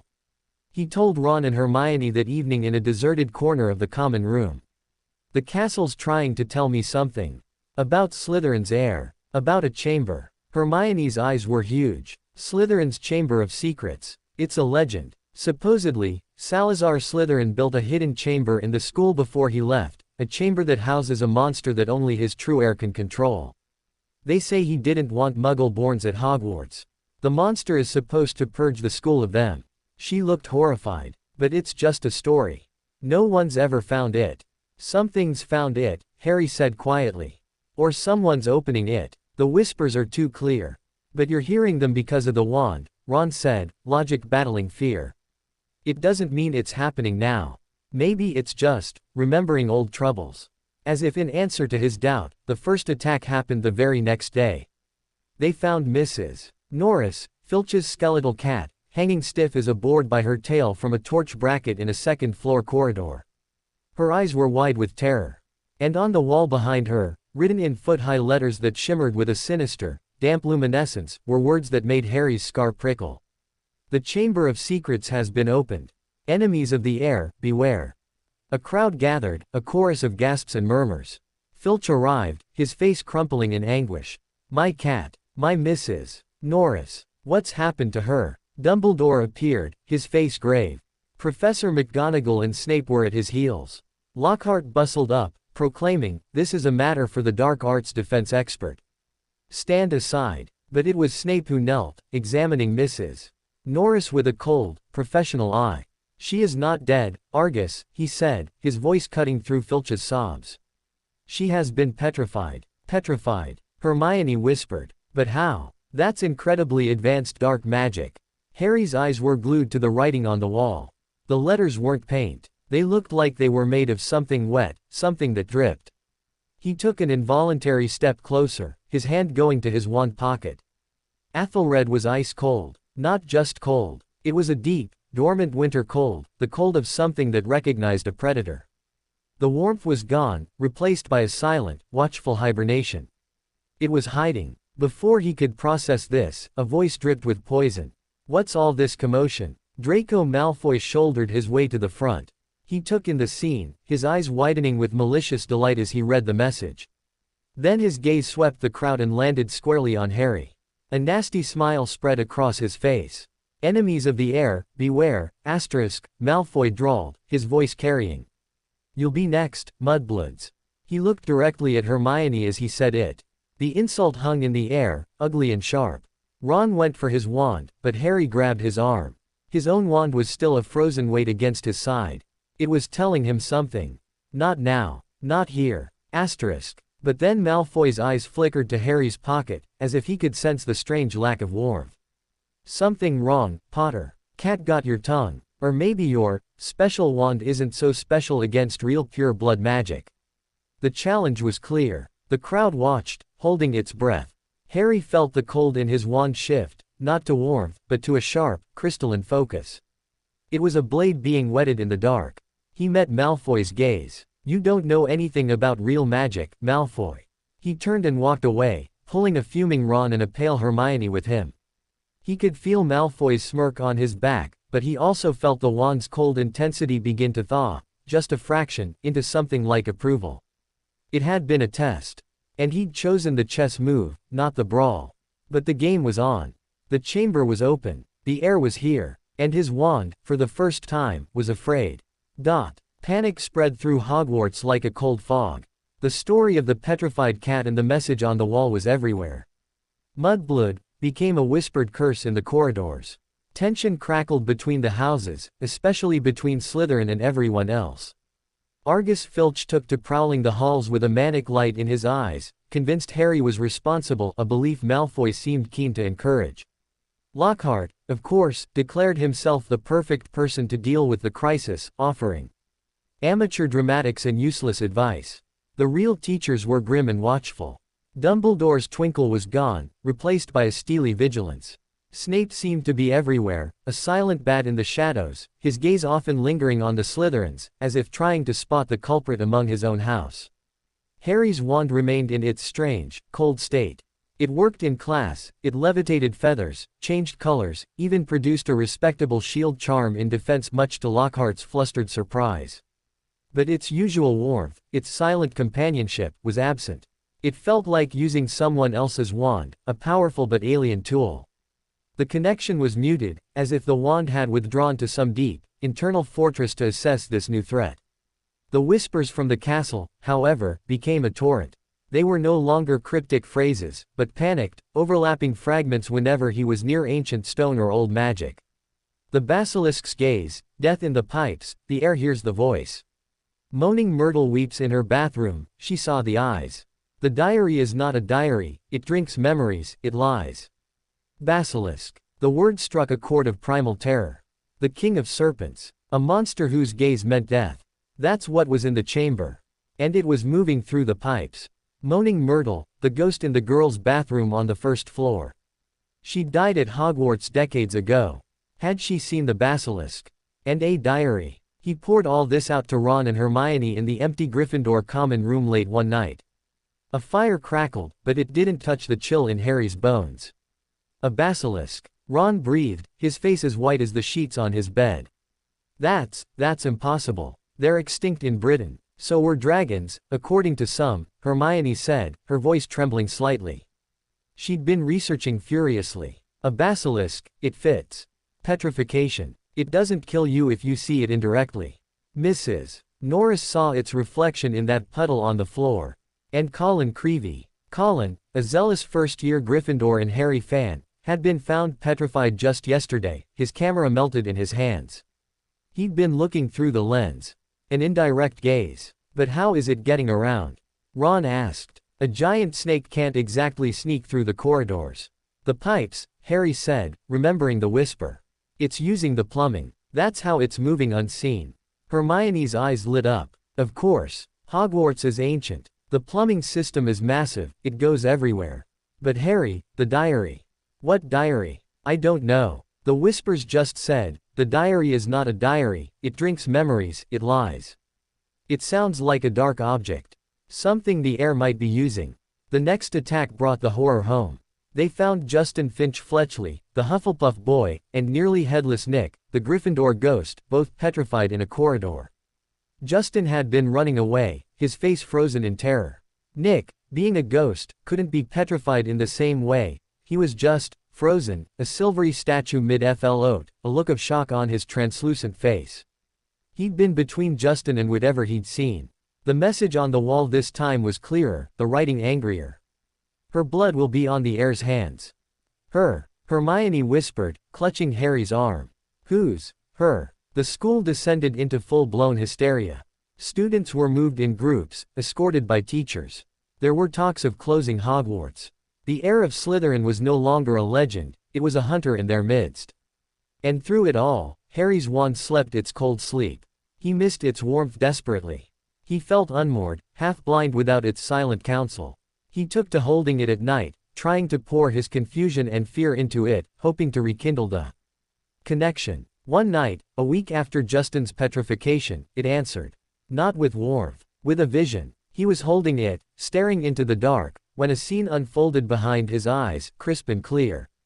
He saw a tattered, black book lying open on a stone floor. A teenage boy, handsome, with dark hair and a familiar, arrogant set to his features, was writing in it with an old-fashioned quill. The ink he used was not black, but a deep, venomous green. As he wrote, the words sank into the page and vanished. The boy looked up, and his eyes were not his own. They glowed with a cruel, red light. Tom Riddle. The name came to Harry unbidden, whispered by the wand's memory. Asterisk. The scene shifted. He saw the same book, now in a girl's hands. A girl with bushy brown hair. Hermione. She was writing in it, her face curious, then confused, then pale with horror as the pages began to drink her words, her thoughts, her very life. She dropped the book, but it was too late. She grew paler, thinner, her eyes vacant. Harry jerked awake, gasping, the wand hot in his hand for the first time in weeks. Not its old warmth, but a burning, urgent fever. Tom Riddle's diary. It was the key. And Hermione was in danger.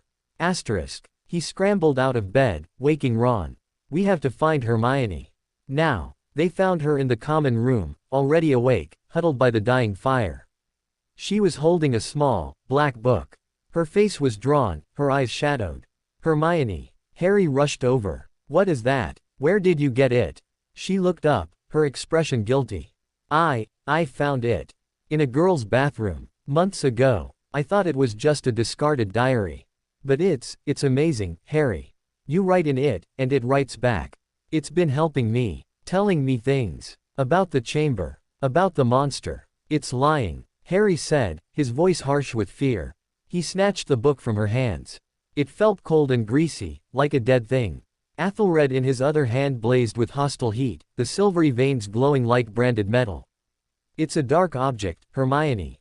It's drinking your memories. It's Tom Riddle's diary. Hermione stared, her logic fighting the undeniable evidence of her own exhaustion, the gaps in her memory she'd been blaming on stress. Tom Riddle. How do you know? The wand showed me, Harry said, holding both objects, the living, furious wand and the cold, parasitic book. They were opposites, repelling each other in his grasp. He's the heir. Or he was. This is how he's controlling things. This is how the chamber was opened.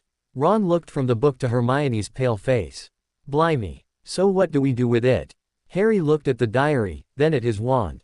The answer was clear. The wand's heat was a demand.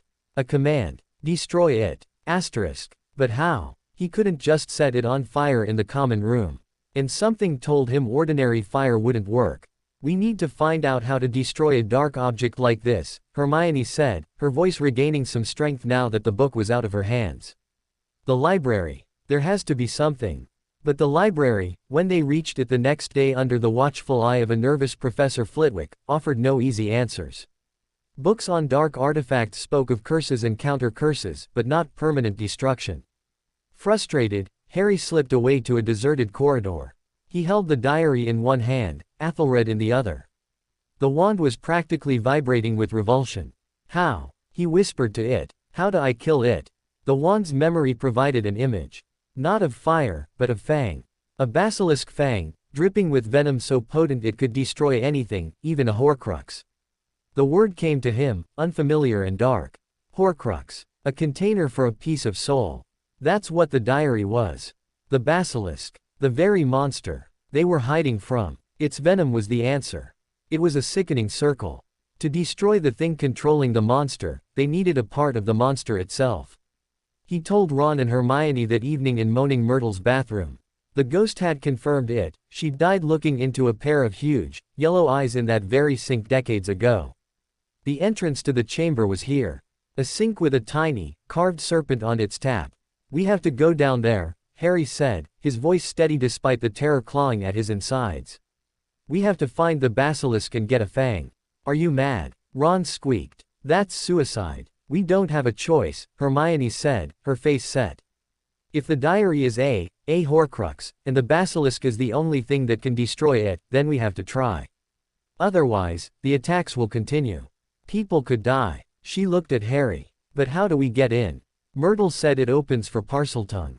Parseltongue. The language of snakes. The heir's gift. Harry stared at the carved serpent. He'd never tried to speak it. He'd only ever done it by accident, at the zoo, with the boa constrictor. He'd been angry, desperate. He focused on the little snake. He thought of the cold diary in his bag. He thought of Hermione, growing pale. He thought of Justin's terrified face. He let the need to open, to confront, to end this rise in him. He didn't know the words. But the intent was everything. He hissed. It wasn't a word. It was a sound of pure command, a sibilant force that came from a place deeper than thought. "Open." Asterisk. The sink shuddered. With a grinding of ancient stone, it slid aside, revealing a pipe wide enough to slide down, descending into impenetrable blackness. The entrance to the Chamber of Secrets. The wand in Harry's hand flared with a fierce, white heat. The cold dormancy was gone, burned away by the immediacy of the danger. It was awake. It was ready. The pact was calling. Ron swallowed audibly. Hermione's hand found Harry's, her grip tight. Without another word, Harry climbed onto the edge of the pipe. He looked at his friends, at their scared, resolute faces. Then he let go, and plunged into the dark. Chapter 9, The Serpent and the Sword. The pipe was a slick, slimy throat swallowing them whole.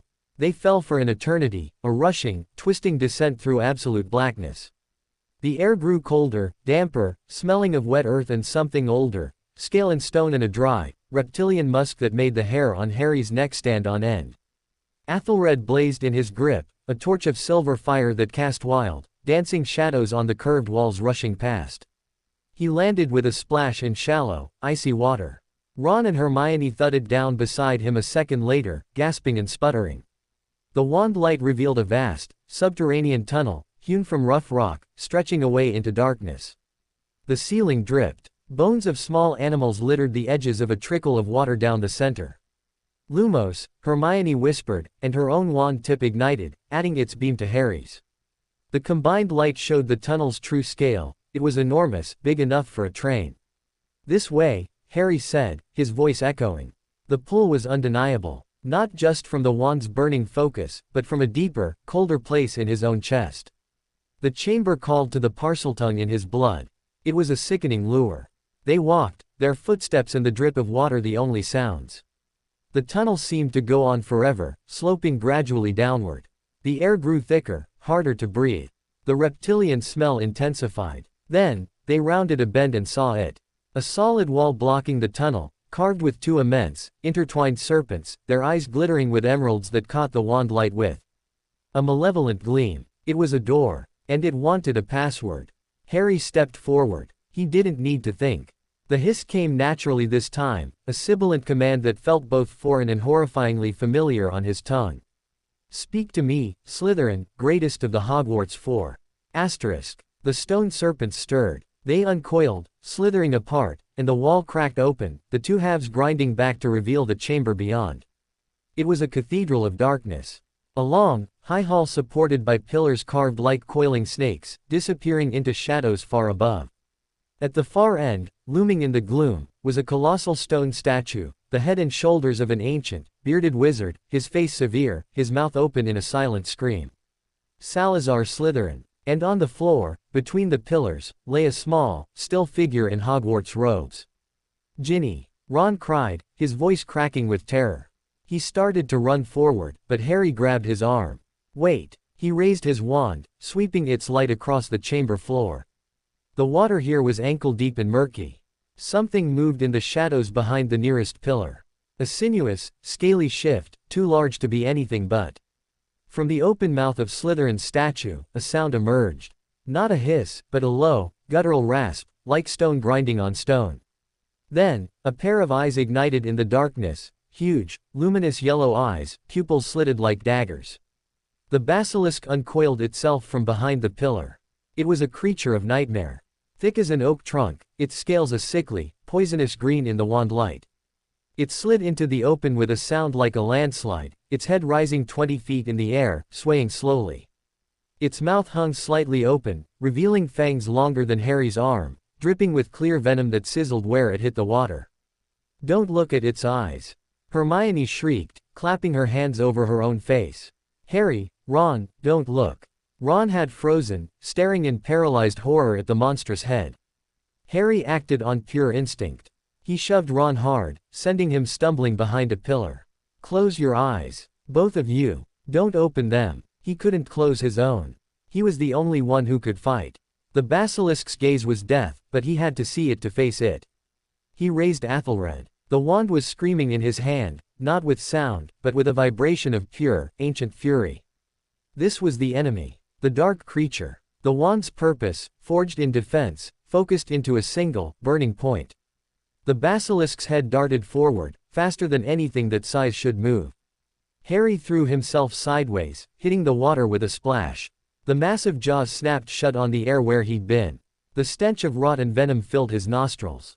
He scrambled up, his robes soaked and heavy. He couldn't just cast a spell. He needed to get close. He needed a fang. "Hermione!" he yelled, keeping his eyes fixed on the basilisk's snout, avoiding the deadly gaze. "The diary. In my bag. Get it." He heard a splash and a frantic rustle as Hermione, her eyes squeezed shut, fumbled for his knapsack. The basilisk, hearing the noise, turned its great head towards the sound. "No. Over here." Harry bellowed, firing a jet of red sparks from his wand, the most basic of hexes. It pinged harmlessly off the basilisk's scales, but it got its attention. The yellow eyes swiveled back to him, and Harry felt a wave of dizziness, a creeping coldness just from being in their periphery.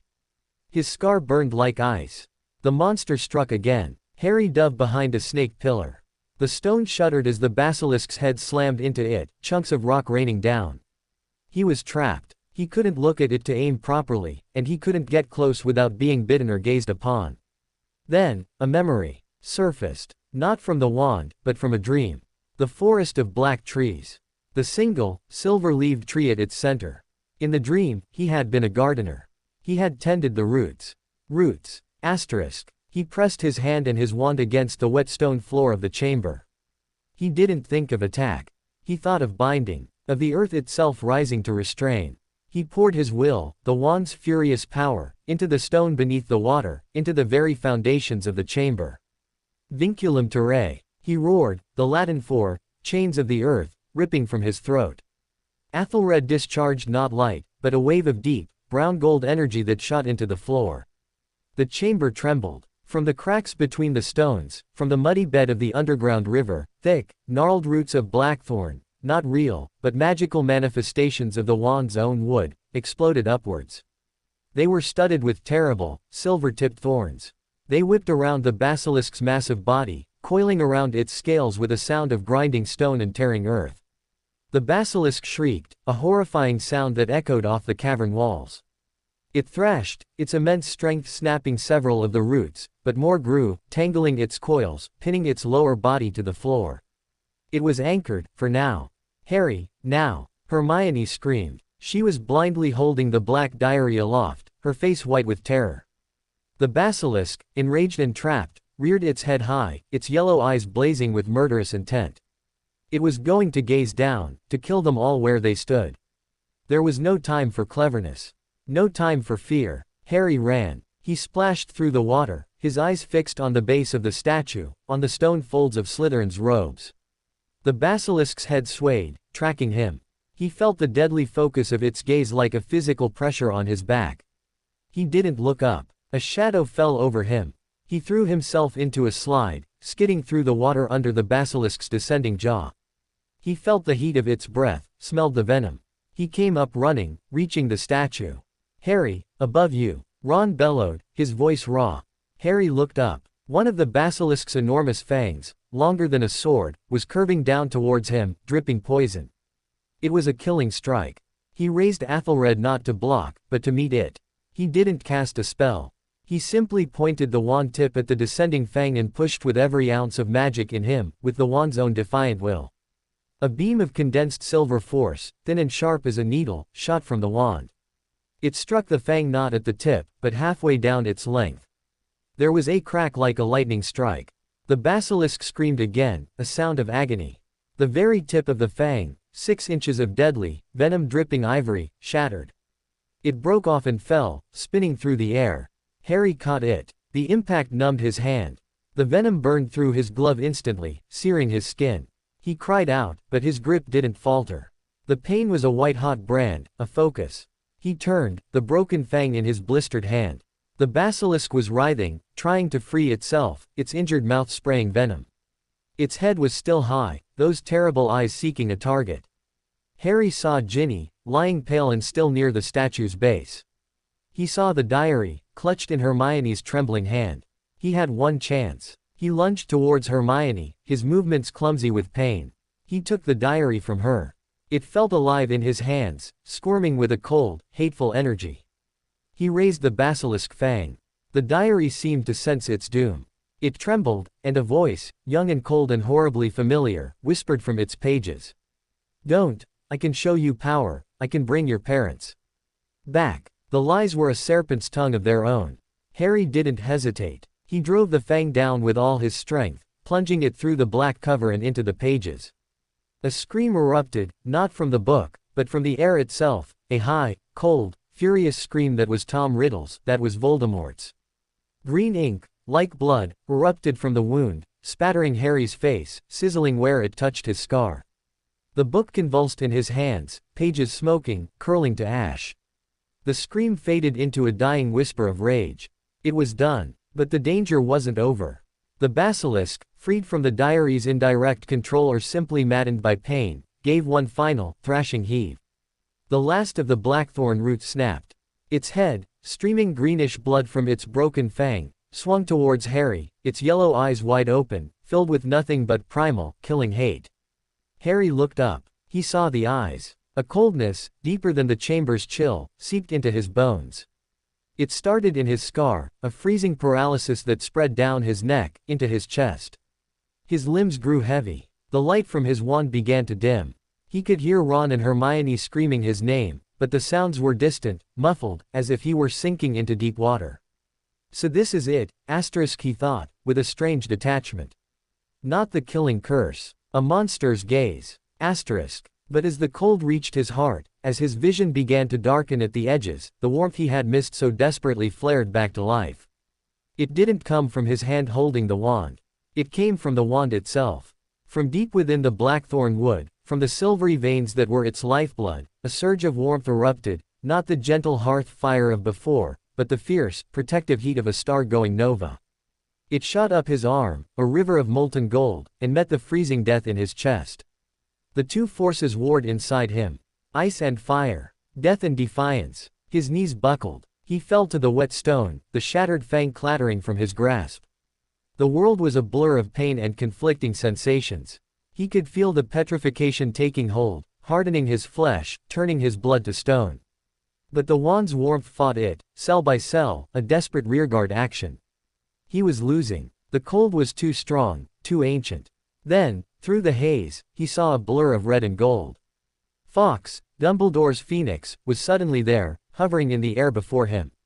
The magnificent bird let out a crystal-clear song that cut through the chamber's gloom. It shed a single, pearly tear that fell onto Harry's wounded hand, where the venom burned. The pain vanished instantly, replaced by a cool, perfect healing. The blister smoothed. The scarred tissue shone silver for a second, then faded. But the petrification in his chest remained, locked in a stalemate with the wand's fire.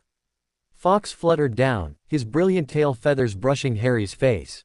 With a soft pop, something heavy dropped into Harry's limp hand, the sorting hat. What good is a hat? Harry's slowing mind wondered. Then a voice, the hat's voice, spoke directly into his mind, calm and clear amidst the internal storm. Help will always be given at Hogwarts to those who ask for it, Harry. But you must be able to receive it. Your wand fights for your life, but it fights alone. You must choose to live. Reach into the hat. Asterisk. With the last of his will, Harry forced his petrifying fingers to move. He plunged his hand into the hat's depths. His fingers closed around something smooth and cool, a jeweled hilt. He drew out a sword. It was magnificent. The blade was silver, shining with its own light. The hilt was gold, set with rubies the size of eggs. And along the blade, etched in fine script, were words, Godric. Gryffindor. Asterisk. Gryffindor's sword. A weapon of honor, pulled from a symbol of wisdom. The moment his hand touched the hilt, the stalemate inside him broke. The wand's warmth, the sword's righteous power, and his own defiant will fused into a single, blazing purpose. The cold paralysis shattered. He surged to his feet, energy flooding back into his limbs, sharper and clearer than before. He was holding the sword in one hand, Athelred in the other. The wand's silver veins and the sword's silver blade seemed to sing to each other, a chord of ancient, noble magic. The basilisk, seeing its victim rise, hissed in fury and struck for the final time. Its mouth gaped wide, the remaining fangs glistening, aimed to swallow Harry whole. Harry didn't dodge. He stepped forward, meeting the charge. He raised the sword of Gryffindor in both hands, the wand's heat flowing down his arms, into the metal, guiding his aim. He saw not the monster, but the dark magic that animated it. He saw the heir's will, the chamber's curse. As the head descended, he drove the sword upward, with all his strength and all the magic coursing through him. The silver blade plunged into the roof of the basilisk's gaping mouth, through bone and brain, and out the top of its skull. The beast shuddered. A terrible, final sigh escaped it, a sound of escaping ancient evil. Its yellow eyes dimmed, filmed over with gray death. The massive body went limp, collapsing into the water with a splash that soaked Harry to the skin. It did not move again. Silence, broken only by the drip of water and their ragged breathing. Harry stood, panting, the sword still buried in the basilisk's head. He let go, his arms trembling. He looked at Athelred in his other hand. Its glow was subdued now, a warm, tired pulse. The battle fever was gone, replaced by a deep, satisfied quiet. It had done its work. They had done their work. Harry. Ron stumbled out from behind his pillar, his face tear-streaked. He ran to Ginny, gathering her up. She was cold, but breathing. Alive. Hermione rushed to Harry, her eyes wide. "You're all right. You looked right at it." "How?" "The wand," Harry said, his voice hoarse. "And Fox. And this." He gestured to the sword. Fox let out another soft trill and flew to Ginny, shedding more healing tears on her forehead. Color returned to her cheeks. Her eyes fluttered open, filled with confusion and terror. "It's all right, Ginny," Ron soothed, hugging her tightly. "It's over. He's gone." "Tom," Ginny whispered, tears welling. "He made me, I didn't want to." "We know," Harry said gently. He walked over, picking up the remains of the diary. It was just a burnt, soggy lump of paper and leather, oozing green slime. The evil was gone. He can't hurt anyone anymore. The journey back was a blur of exhaustion and relief. Fox carried them, one by one, his claws gentle but strong, flying them up through the pipe and into Myrtle's bathroom. They arrived, bedraggled and shivering, into a scene of chaos. Dumbledore, McGonagall, and a very pale Professor Lockhart were there, along with a furious Lucius Malfoy. They'd clearly been in some kind of confrontation. "Ah," Dumbledore said, his eyes twinkling once more as he took in the scene. Harry, soaked and holding a smoldering diary and a legendary sword. Ron supporting a weeping Ginny, Hermione, fierce and proud, and Fox, preening on a sink. "It seems the crisis has been resolved." Lucius Malfoy's eyes bulged as he saw the diary in Harry's hand. His face, usually a mask of aristocratic disdain, contorted with pure, undiluted fury and fear. That is my property." "I think not, Lucius," Dumbledore said calmly. "I believe it was, until very recently, the property of Lord Voldemort. And now, it is a pile of ash. A fitting end." The aftermath was a whirlwind. Ginny was taken to the hospital wing. Explanations were given. Dumbledore's quiet satisfaction was palpable. McGonagall looked at Harry with a new, profound respect. Lockhart, it turned out, had tried to erase Ron and Harry's memories with a backfiring charm and was now a babbling amnesiac in St. Mungo's. And Lucius Malfoy, thwarted and exposed, slunk away with a promise of vengeance in his eyes.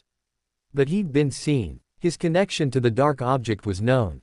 That night, in the hospital wing where Madame Pomfrey was fussing over him, basilisk venom.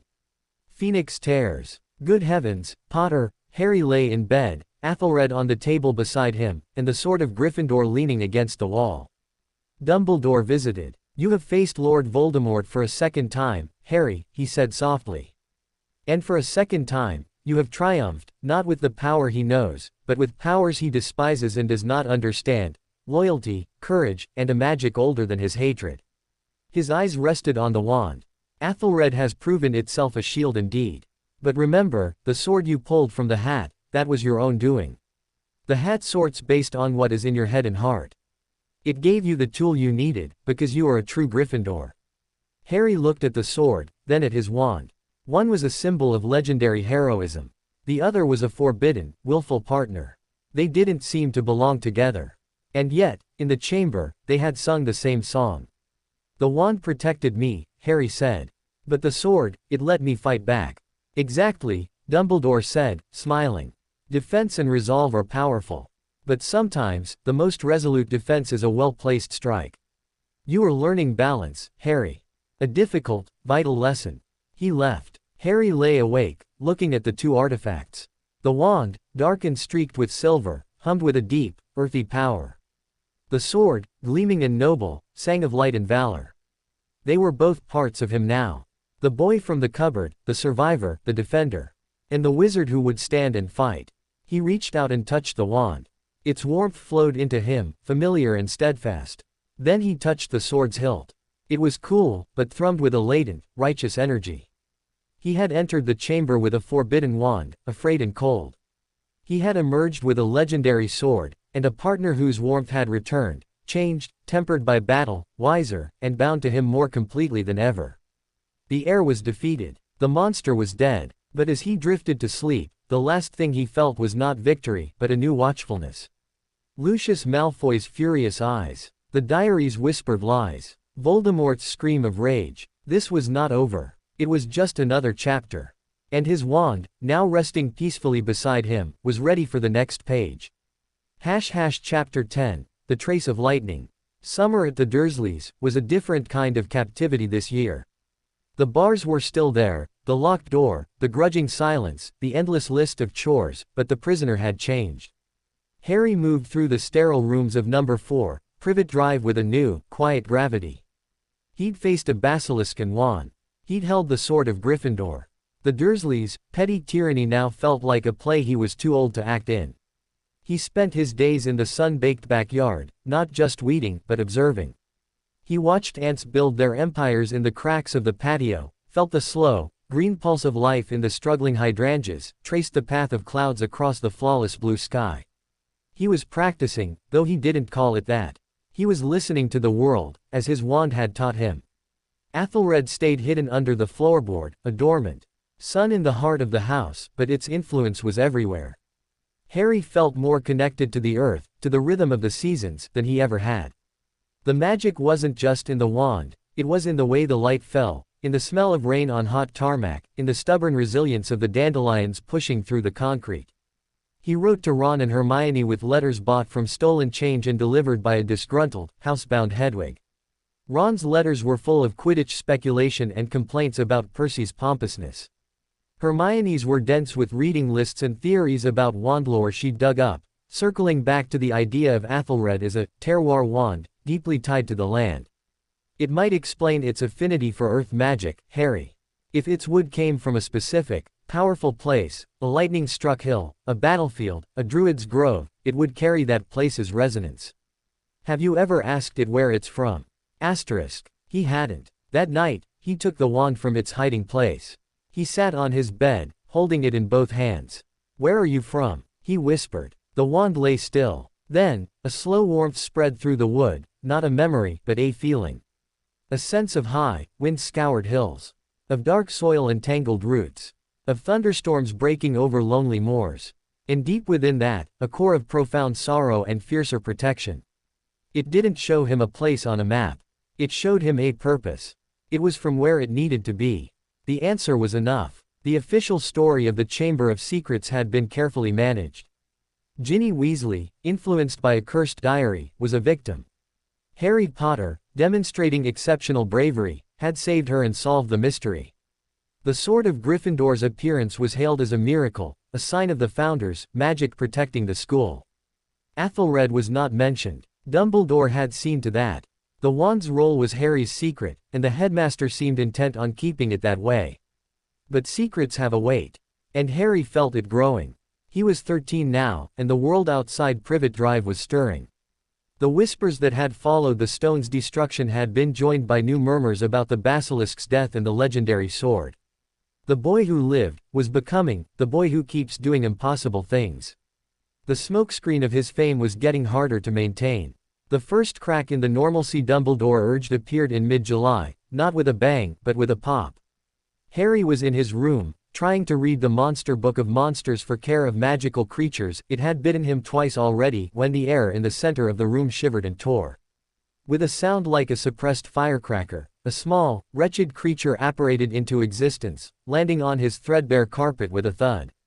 It had bat-like ears, bulging green eyes the size of tennis balls, and a long, thin nose. It was wearing what looked like an old pillowcase, cinched with a rope. It was a house elf, but unlike any Harry had seen at Hogwarts. This one looked starved and terrified, its large eyes swimming with immediate tears. "Harry Potter," it squeaked, its voice high and tremulous. "Such an honor it is, sir. Such a great, terrible honor." Harry scrambled off his bed, the monster book snapping at his ankles. "Who are you? How did you get here?" "Dobby, sir. Just Dobby. Dobby has come to warn Harry Potter. Dobby has come to warn him that he must not go back to Hogwarts." The elf began beating his head against Harry's bedside table. Thump, thump, thump, asterisk. "Stop that," Harry said, horrified. He grabbed the elf's thin arm. "Stop. Why mustn't I go back?" Dobby looked up, tears streaming down his snout. "There is a plot, Harry Potter. A plot to make most terrible things happen at Hogwarts School of Witchcraft and Wizardry this year. Dobby knows. Dobby has heard his masters talking. Harry Potter must stay where he is safe." His masters. The way he said it, with such dread. "Who are your masters, Dobby?" A look of utter terror crossed the elf's face. He began to tremble violently. Dobby cannot say. Dobby must not say. But Harry Potter is in grave danger. He must promise Dobby he will not go back. "I can't promise that," Harry said firmly. "Hogwarts is my home." Dobby let out a wail of despair. Then Dobby must protect Harry Potter, even if it hurts Dobby. He snapped his fingers. There was a sudden, deafening bang from downstairs, followed by Uncle Vernon's roar of outrage. A smell of burnt pudding wafted up the stairs. Dobby had vanished with another pop. The Dursleys' reaction was predictable and volcanic. The ruined dessert, Aunt Petunia's masterpiece, a towering, Vernon victory pudding, for an important business dinner was the final straw. Harry was blamed, accused of every unnatural occurrence since his arrival. His door was nailed shut from the outside. Meals were pushed through a cat flap. Hedwig's cage was padlocked. It was worse than the cupboard.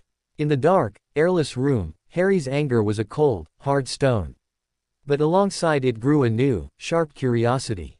A plot. At Hogwarts. Connected to Dobby's masters. Who would want to hurt the school? Who would want to keep him away? He had no way to find out. He was truly isolated. For days, he sat in the gloom, practicing the focus exercises with his wand, the silvery glow his only light. The wand's warmth was a companion in the dark, but it offered no answers, only steadfast presence. It was waiting, as he was. Salvation came from the most unexpected quarter. One evening, as he listened to the Dursleys watching television downstairs, a low rumble grew outside his window. Not thunder. Engines. Headlights swept across his wall. Then, a horn blared, a familiar, defiant honk. He rushed to the window. Parked crookedly on the neat lawn of number 4 was a turquoise car, its doors hanging open. And standing beside it, grinning up at him, were Ron and Fred and George Weasley. "All right, Harry," George called, his voice muffled by the glass. "Let's get you out of there." Fred added. They were breaking him out. With a flying car. It was insane. It was wonderful. The rescue was a chaotic, glorious disaster involving severed ropes, a stuck cat flap, and a furious Uncle Vernon shaking his fist out of an upstairs window as the car, with Harry and Hedwig inside, rose unsteadily into the night sky. As Privet Drive dwindled to a grid of neat little dots below, Harry felt a laugh bubble up from a place he thought had gone numb. He was free. The warmth from Athelred in his pocket flared, not in alarm, but in exhilaration. It approved of this bold, rule-breaking escape. It was, after all, a wand that had waited in a dusty box for a century and a half. It understood the need to break free. The burrow was a symphony of glorious, welcoming chaos. It looked like a stone pigsty held up by magic and stubbornness, with rooms added haphazardly at odd angles. Chickens scratched in the yard, a gnome was being swung in circles by Ginny, and the air smelled of baking and chickens and wild grass. Mrs. Weasley fussed over him. Mr. Weasley bombarded him with eager questions about rubber ducks and postal services, and the twins immediately started plotting how to use his incarceration as inspiration for a new line of products were thinking, Dursley defying door splitters. It was the opposite of Privet Drive in every way. It was home. Here, with the wand's warmth constant against his side and surrounded by friends, the warning about Hogwarts should have faded. But it didn't. It lodged in his mind, a splinter of dread. He told Mr. and Mrs. Weasley about Dobby, about the plot. Mr. Weasley's cheerful face grew serious. A house elf warning you, that's serious magic, Harry. Their bonds are powerful. For one to go against its masters, it's taken a great risk. We'll inform Dumbledore. But you're safe here. Safe. Harry looked around the cluttered, warm kitchen. He was. But for how long? The answer came in Diagon Alley, on the day they went to get school supplies. The alley was bustling, but there was an undercurrent of tension. People glanced at him, but their looks were different, not just curiosity, but a mix of awe and something else, apprehension. He saw wizards clutching copies of the Daily Prophet, their faces grim. Then he saw him. Across the crowded street, standing in the shade of a doorway, was a man so gaunt he looked skeletal. His hair was long, greasy, and black, his skin waxy and stretched over sharp bones. But it was his eyes that froze Harry's blood. They were sunken, haunted, and fixed on Harry with a feverish, fanatical intensity. They flicked to Harry's pocket, where his wand lay, and a terrible, hungry smile stretched the man's thin lips. It was Sirius Black. The picture in the newspaper, the mad, laughing face of the murderer who had betrayed his parents, was seared into Harry's memory. But this was worse. This was real. And he was looking right at him. Harry's hand closed around Athelred. The wand, which had been humming contentedly with the alley's magic, went instantly, deathly cold. Colder than it had been in the chamber. A cold of utter, profound negation. A cold that said, Dementor. Soul Eater. Despair. Asterisk. But Black wasn't a Dementor. He was a wizard. Why did the wand react like that? Before Harry could move, shout, or draw his wand, the crowd shifted. A group of large wizards in aura robes moved past, and when they were gone, the doorway was empty. Black had vanished. You all right, Harry? Ron asked, nudging him. You've gone all white. I saw him, Harry whispered. Sirius Black. Ron's eyes bulged. Where? But he was gone. Harry told Mr. Weasley, who turned pale and immediately sent a Patronus message to the ministry. Diagon Alley was swept, but there was no sign. It was as if the stones had swallowed him. The encounter changed everything. Dobby's warning, Black's appearance, they were threads of the same dark tapestry. A plot at Hogwarts. A murderer loose, who seemed interested in him. Harry remembered the wand's reaction. That deep, soul-chilling cold. It had recognized something in Black. Something beyond the man. At Flourish and Blots, the tension spilled over. They ran into the Malfoys. Lucius Malfoy's eyes, cold and hateful, swept over Harry, lingering on his pocket before he made a show of handing Ginny a used copy of Gilderoy Lockhart's Magical Meat. Clearing out his basement, he said with a sneer. The book looked ordinary, but Harry's scar gave a sharp, sudden twinge. The wand's cold intensified. Then, disaster. A fight broke out. Mr. Weasley and Lucius Malfoy swinging punches in the middle of the bookshop, Ginny's new books scattering everywhere. In the chaos, Harry saw it. The used Transfiguration textbook Ginny had been given, it fell open, and something fluttered out, landing near his foot. Not a bookmark. A small, ragged piece of parchment, covered in dense, spidery handwriting that shimmered with a faint, dark light. He stooped and pocketed it before anyone noticed. Later, in his attic room at the burrow, he examined it under the light of his wand. The writing was in a language he didn't know, but the magical feel of it was unmistakable. It was old, it was dark, and it felt familiar. Like the diary, but weaker. A fragment of something. What have you got there? Asterisk. Ron was at the door, holding 2 bottles of butterbeer. Harry showed him. Ron peered at it. Looks like gobbledygook. Or maybe Mermish. Blimey, where'd it come from? It fell out of the book your dad bought Ginny. The one Malfoy gave her. Ron's face hardened. That slimy git. It's probably cursed. We should burn it. But Harry didn't think it was cursed. It felt like a clue. A piece of the plot.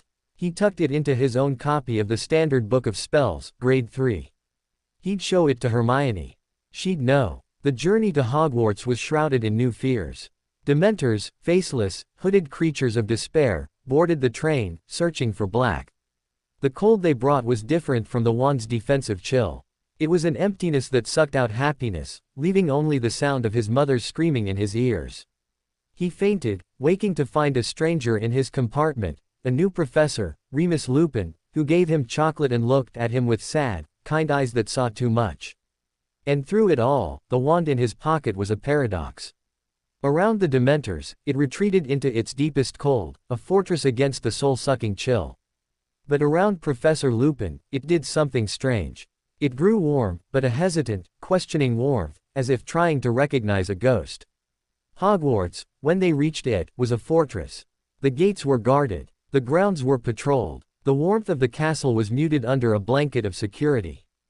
Dumbledore's start-of-term speech was somber, confirming the worst. Sirius Black was after Harry. The school was protected, but the threat was inside the walls. Or could get in. In the Gryffindor common room that night, buzzing with terrified excitement, Harry finally had a moment with Ron and Hermione. He told them about the parchment. Hermione took it, her eyes scanning the strange script. This isn't any language I know, but the magical notation, it looks like instructions. For a ritual, maybe. Or a binding. She looked up, her face pale. Harry, if this came from a book Lucius Malfoy had, and he's connected to dark objects, to the diary. He's part of the plot, Harry finished, the pieces clicking. Dobby's masters. The Malfoys. They're working with Black. Or Black's escape is part of their plan. But why? Ron asked, bewildered. What's the plot? To kill Harry. Black can do that himself if he gets in. Harry didn't know. But he had the parchment. He had the wand, which had recognized Black as a source of Dementor-like despair. And he had a terrible, growing certainty. The Dementors on the train, the guards on the walls, they weren't just there to keep Black out. They were there because of what Black represented. A breach. A darkness from the past, reaching into the present. And his wand, the forbidden Athelred, which had defended against a basilisk's gaze and a Dark Lord's memory, had reacted to Sirius Black not with the heat of battle, but with the absolute cold of the void. It was a new kind of enemy. And the plot, whatever it was deeper and darker than he had imagined. As he lay in his 4-poster bed that night, the familiar sounds of the castle around him, he held the wand. Its warmth had returned, but it was watchful, like a sentinel on a dark wall. They had saved the school from a monster. Now, the darkness was coming from within the human heart. And it was wearing the face of the man who had betrayed his parents. The pact had defended against magic, against beasts. Could it defend against betrayal? Against despair? Harry didn't know. But as sleep finally took him, his fingers curled tight around the warm, dark wood, one thought was clear. He would have to learn. Chapter 11. The Dementor's Kiss. The cold began on the edges of everything. It wasn't the crisp chill of the Scottish autumn, nor the defensive frost of Harry's wand. This was a creeping, insidious cold that seeped into the castle stones, into the very air they breathed. It was the cold of the Dementors, the Azkaban guards now patrolling Hogwarts' boundaries. Their presence was a stain on the landscape, a sucking void where happiness went to die. Classes felt muted under the pall. Defense against the dark arts, now taught by the shabby but competent Professor Lupin, was the one bright spot. Lupin taught practical magic, boggarts, red caps, grindylows, with a quiet authority that made the subject feel vital, not like Lockhart's pompous theater. Harry liked him. There was a tired kindness in his eyes, and he never flinched when Harry's wand, with its dark, silver-veined wood, was drawn in class. He'd glance at it, a flicker of something like recognition in his gaze, but he said nothing. The Patronus charm, Lupin said one blustery October afternoon, his voice cutting through the lethargy that had settled on the third years. Advanced magic. Well beyond ordinary wizarding level. It is a projection of hope, of happiness, a shield against creatures that feed on despair. The incantation is, expecto patronum. You must focus on your happiest memory, a memory so potent it becomes a light in the darkness. He demonstrated. His wand produced not a mist, but a full, gleaming silver animal, a wolf that paced the perimeter of the classroom, radiating a gentle warmth that pushed back the ambient chill. The class gasped. Harry's hand tightened around Athelred. A shield of light, a defense against despair. The wand hummed in his grip, not with its usual readiness for combat, but with a deep, resonant curiosity. This was a magic it understood on a fundamental level. Protection of the spirit. But when Harry tried, in the privacy of an empty classroom after hours, nothing happened. He'd think of catching the snitch, of the burrow's warmth, of riding a broom for the first time. Expecto patronum. Only a feeble wisp of silver vapor coughed from his wand tip, dissipating instantly. The problem, he realized, wasn't the wand's power. It was the memory. Every happy moment he grasped was immediately tainted. The snitch victory was shadowed by the memory of a cursed broom and Quirrell's hatred. The burrow was linked to Dobby's warning and the glimpse of Sirius Black. Even flying was tied to the Dursleys' backyard, to a sense of escape that was always temporary. His happiest memories were islands in a sea of dark water. The Dementors, and the ever-present threat they represented, made the sea rise, threatening to swallow the islands whole. The parchment from Lucius Malfoy's book remained a mystery. Hermione had it, squirreled away with her mountains of homework, trying to decipher it in between prefect duties and founding SPEW. The Society for the Promotion of Elfish Welfare. It's definitely a ritual text, she reported one evening in the library, her voice low. But it's fragmented. It mentions, binding, the faithful servant, and, the Dark Lord's breath. It's horrible, Harry. I think it's about, anchoring a piece of someone's soul to an object. Like the diary. A Horcrux. The word hung unspoken between them. If the Malfoys had a piece of a ritual to make one, or worse, to use one. We have to tell Dumbledore, Harry said. And say what? Hermione argued. We have a piece of dark parchment that fell out of a book. He'd take it seriously, of course, but it's not proof of a current plot. And with Sirius Black on the loose, he has bigger concerns. She was right. The parchment was a shadow. Black was the storm. Quidditch season began, a desperate, gritty affair played under gray skies. The matches felt like battles against the gloom as much as against the other teams. During a particularly brutal game against Hufflepuff, as Harry dove through a sleet shower seeking the snitch, a mass of black drifted over the stadium walls. Dementors. Not just on the perimeter. Dozens of them, gliding onto the pitch. The world shrank to a pinprick of cold. The roaring crowd became a distant, muffled roar. The sleet felt like needles of ice. And then the sound came, a woman's scream, pleading, terrified. Not Harry, please. His broom faltered. His fingers went numb. He was falling, the wind screaming in his ears, but it was nothing compared to the scream in his mind. He saw a flash of green light. He felt the cold of the Dementors become the cold of the grave. He hit the muddy ground with a force that knocked the air from his lungs. Darkness crowded his vision. The screaming filled the universe. Then, through the void, a warmth. Not the memory of warmth, but a real, fierce heat against his chest. Athelred, in his robe's pocket, was burning. Not with defensive cold, but with an angry, protective fire. It sent a jolt through him, a spark in the frozen darkness. And across the pitch, a brilliant, silver light erupted. A Patronus, a stag, majestic and powerful, galloped across the grass, its hooves striking no sound but radiating waves of pure, warm light. The Dementors recoiled, swirling back over the walls like foul smoke. Professor Lupin was running towards him, his wand still glowing. But Harry's eyes were on the place where the stag had appeared. Not from Lupin's direction. From the stands. He spent the next 3 days in the hospital wing, recovering from a broken arm and a deeper, spiritual chill that even Madame Pomfrey's potions couldn't fully touch. The Dementors had breached the wards. The plot, it seemed, was in motion. Visitors came and went. Ron and Hermione, full of worried chatter. Professor Lupin, with quiet apologies and a bar of chocolate. And Dumbledore, his eyes more serious than Harry had ever seen them. The Patronus that drove them back was exceptionally powerful, Harry, Dumbledore said, sitting by his bed. Yours. Harry shook his head. Mine doesn't work. It was someone in the stands. It was a stag. A strange, pained look crossed Dumbledore's face, so fleeting Harry thought he'd imagined it. A stag. How curious. The Patronus often takes a form meaningful to the caster. He changed the subject. You must learn to defend yourself, Harry. The Dementors are drawn to you. You have experienced true darkness. It makes you flavorful to them. He arranged for private lessons with Professor Lupin. He is the best defense teacher you will ever have, Dumbledore said, and there was a finality in his tone that brooked no argument. The lessons began in Lupin's dusty office.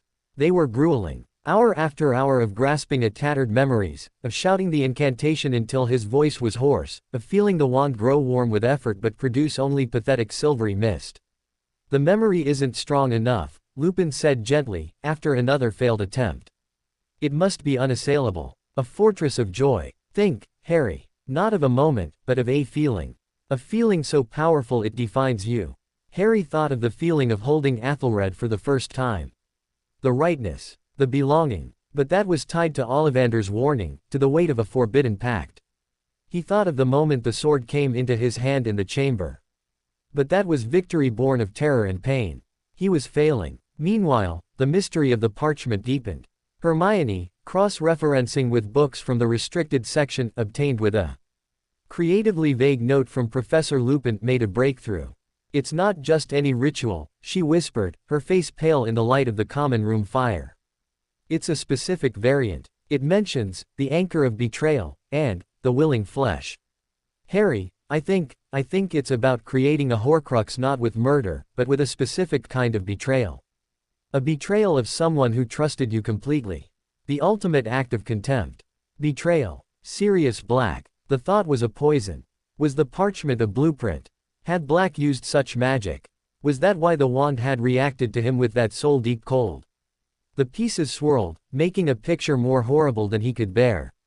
His lessons with Lupin took a desperate turn. After yet another failure, Harry slammed his wand hand on the desk in frustration. It's no use. Every time I get close, I hear her. I see the green light. Lupin was quiet for a long moment. You hear your mother. Harry nodded, his throat tight.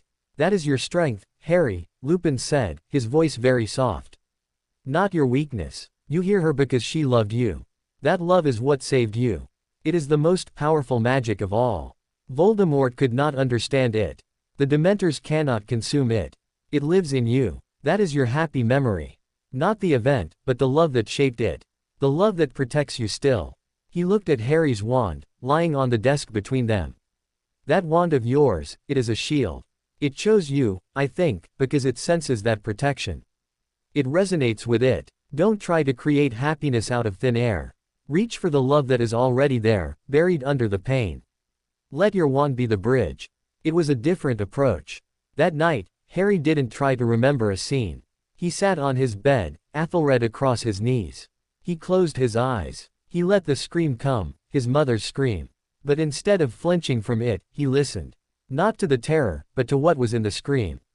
The desperation. The ferocity. The sheer, unbreakable asterisk, not my son.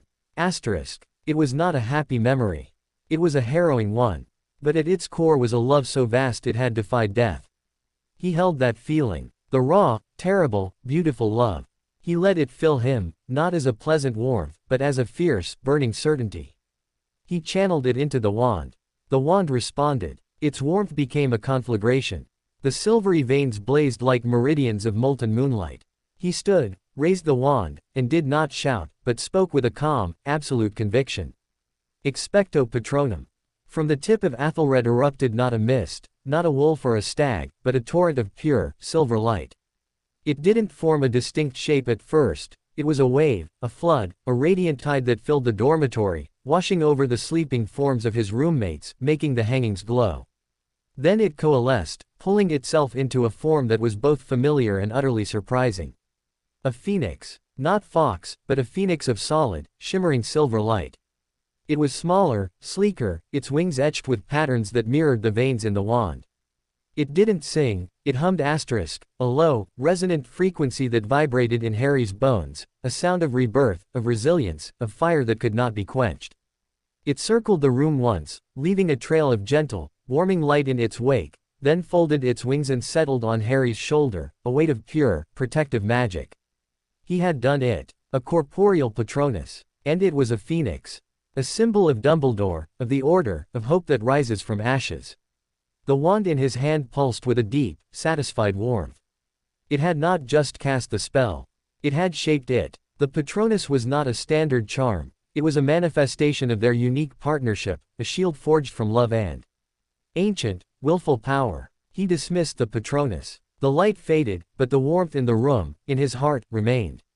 He had a defense. But the plot was thickening. A few days later, the second attack happened. Not by Dementors. On the grounds, near the Whomping Willow, Ron's rat, Scabbers, went berserk. In a frantic struggle, the rat bit Ron, then a large, shaggy black dog, the grim they'd seen in Omens, burst from the bushes and dragged Ron, kicking and screaming, into a tunnel at the base of the tree. Harry and Hermione gave chase.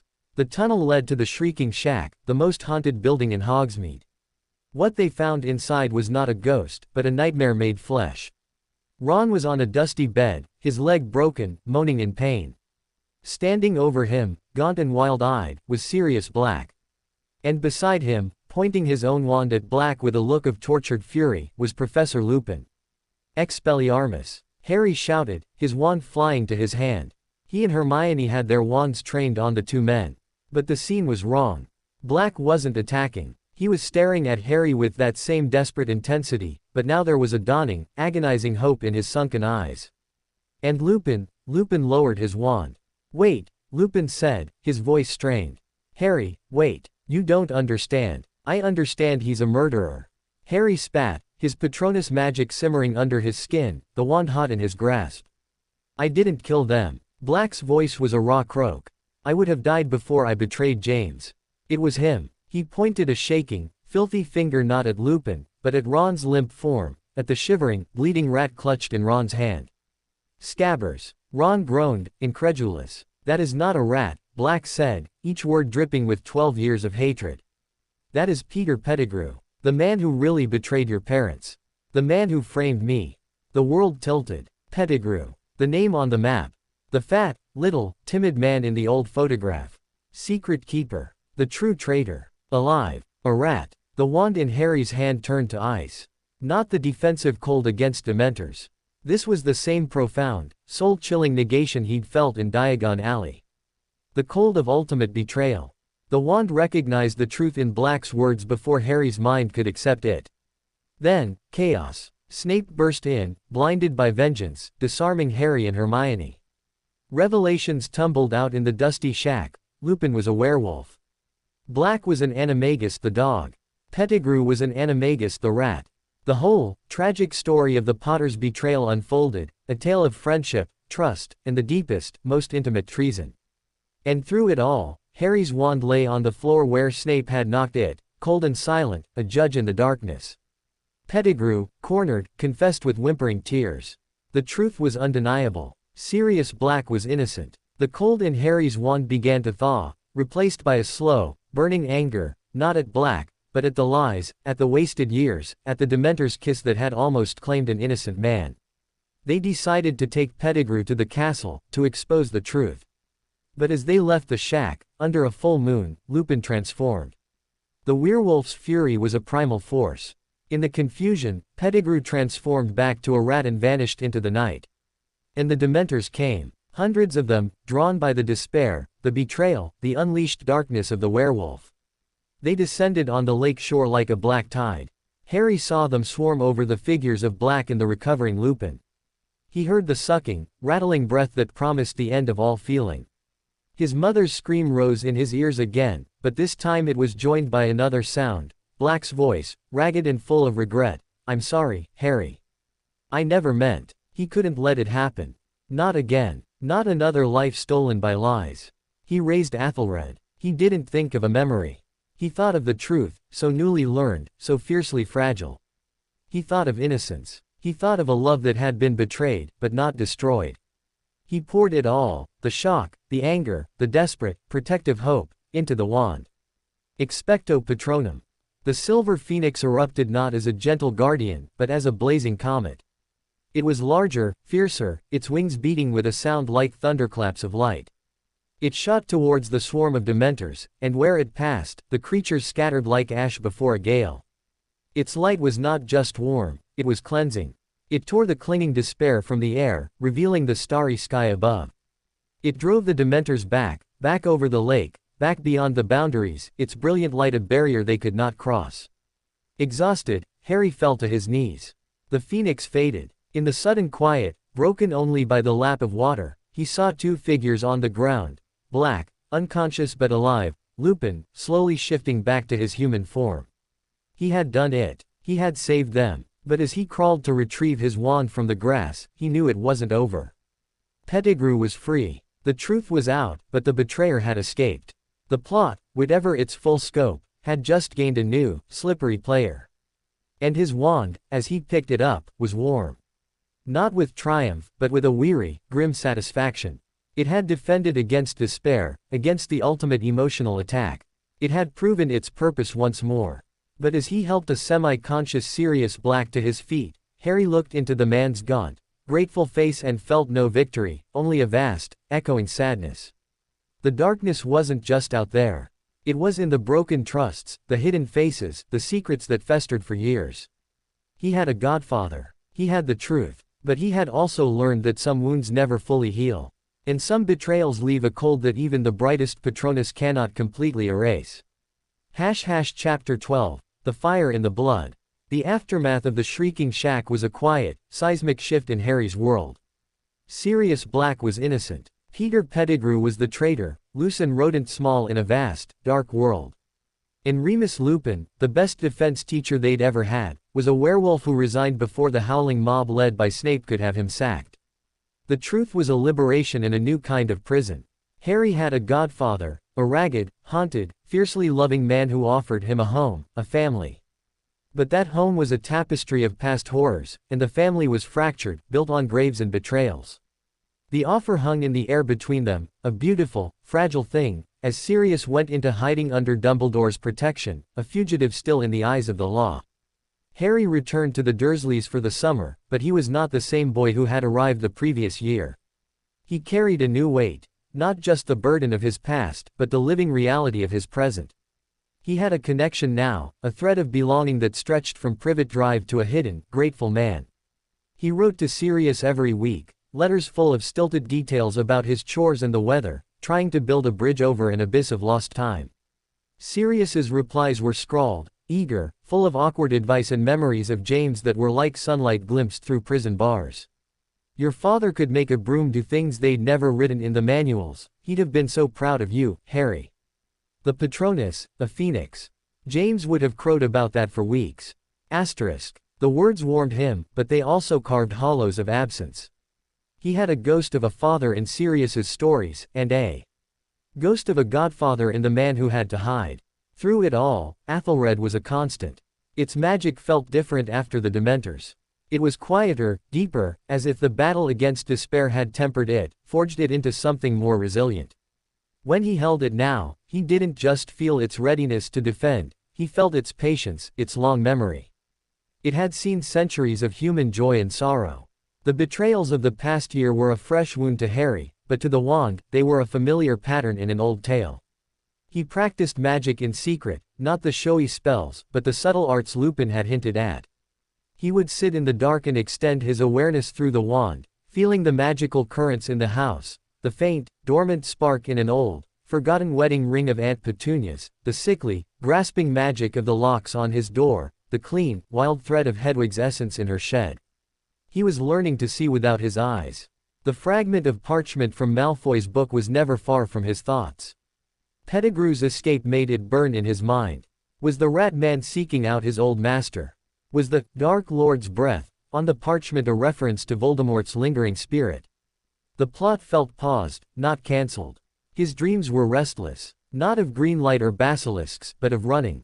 Running through a maze of shifting hedges, hearing laughter, sometimes high and cold, sometimes Black's ragged chuckle, sometimes his father's, young and carefree. And always, at the center of the maze, a cup. A simple, golden cup that pulsed with a malevolent, possessive hunger. He woke from these dreams with his scar prickling, not with pain, but with a strange, magnetic pull. The wand on his nightstand would be warm, its silver veins glowing faintly, as if it too had been dreaming of golden cups. The summer wore on, heavy and humid. The tension in the house was a live wire. The Dursleys had seen the official Looking Owls, had heard the news, heavily edited, about a deranged murderer being after Harry. They treated him with a new, superstitious terror, as if he were a cursed object that might draw lightning to their roof. Dudley had taken to eating even more, perhaps subconsciously building a wall of fat between himself and the strange danger his cousin represented. Then, in mid-July, the invitation arrived. Not by Owl. It appeared on his pillow one morning, a heavy parchment envelope sealed with crimson wax bearing a crest he didn't recognize. A lion, a snake, a badger, and an eagle encircling a large letter, T.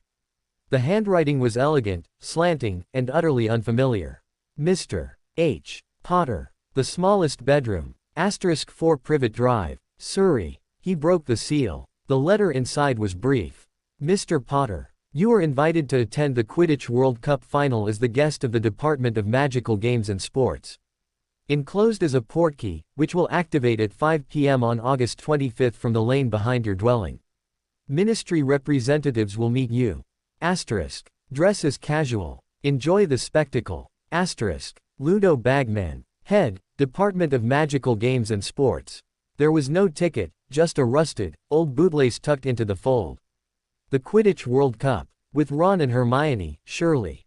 A whole day, maybe more, away from Privet Drive, surrounded by magic. It was a gift, but it felt official. Sanctioned. The Ministry, which had left him to the Dursleys for years, was now inviting him to a sporting event. After the fiasco with Black and the Dementors breaching the school, it felt less like an honor and more like a public relations move. See, the boy who lived is safe and happy, enjoying our national pastime. He mentioned it in his next letter to Sirius. The reply came swiftly, scrawled in more agitated handwriting. The World Cup. Be careful, Harry. Huge crowds. Ministry all over the place, which should mean security, but it also means eyes. Keep your head down. And that wand of yours, don't let any collectors get a good look at it. I've heard whispers. There's a black market for storied wands.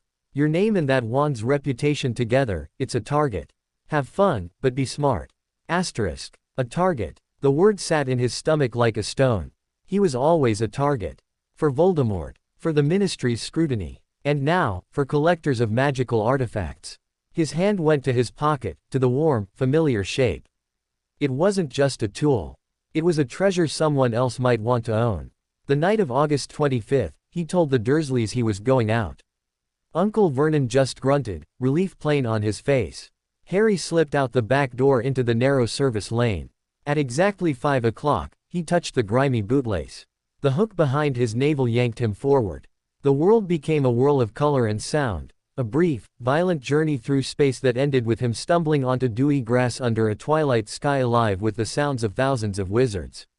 He was on a vast, sloping hillside covered in tents of every description, from simple pup tents to elaborate silk palaces with weather vanes and peacock guards. The air crackled with magic and excitement. And there, waving frantically, were Ron, Hermione, and the rest of the Weasleys. For a few glorious hours, Harry forgot about targets and plots. He was swept up in the carnival atmosphere, the magical tents, the vendors selling dancing shamrocks and glowing rosettes, the camaraderie as they donned Irish green and marched with the throng towards the towering stadium. He was just a boy at a game with his friends. But Athelred hummed in its holster under his robes, a steady, watchful pulse.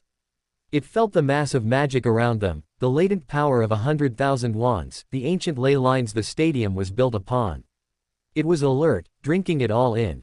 The match itself was breathtaking. The Irish team flew with impossible, fluid grace, their seeker a blur of green. The Bulgarians were brutal, powerful. And Viktor Krum, the Bulgarian seeker, flew like a man possessed, a dark streak against the enchanted sky. Harry watched, mesmerized, his own seeker's instincts twitching in sympathy. But as the snitch was caught, as green and red fireworks exploded overhead, the wand's hum shifted. It grew sharper, a note of warning. It wasn't focused on the celebrating crowds. It was focused below, on the edges of the campsite. Then, the screams started. Not cheers. Real screams, of terror. From the direction of the woods where the more luxurious, pure-blood enclaves were pitched, a glow began, not fireworks but the orange-red of real fire. In moving through the campsites were figures in hooded robes and silver masks, their wands raised, levitating screaming muggles, the campsite managers, into the air, twisting them into grotesque shapes.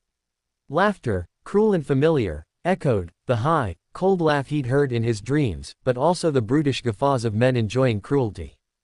Death Eaters. The panic was instantaneous and total. The joyous crowd became a stampeding mob. Harry was separated from the Weasleys in the chaos, shoved and carried by the tide of fleeing bodies. He saw Mr. Weasley wrestling with a masked wizard. He saw a tent go up in flames. He heard Hermione shriek his name.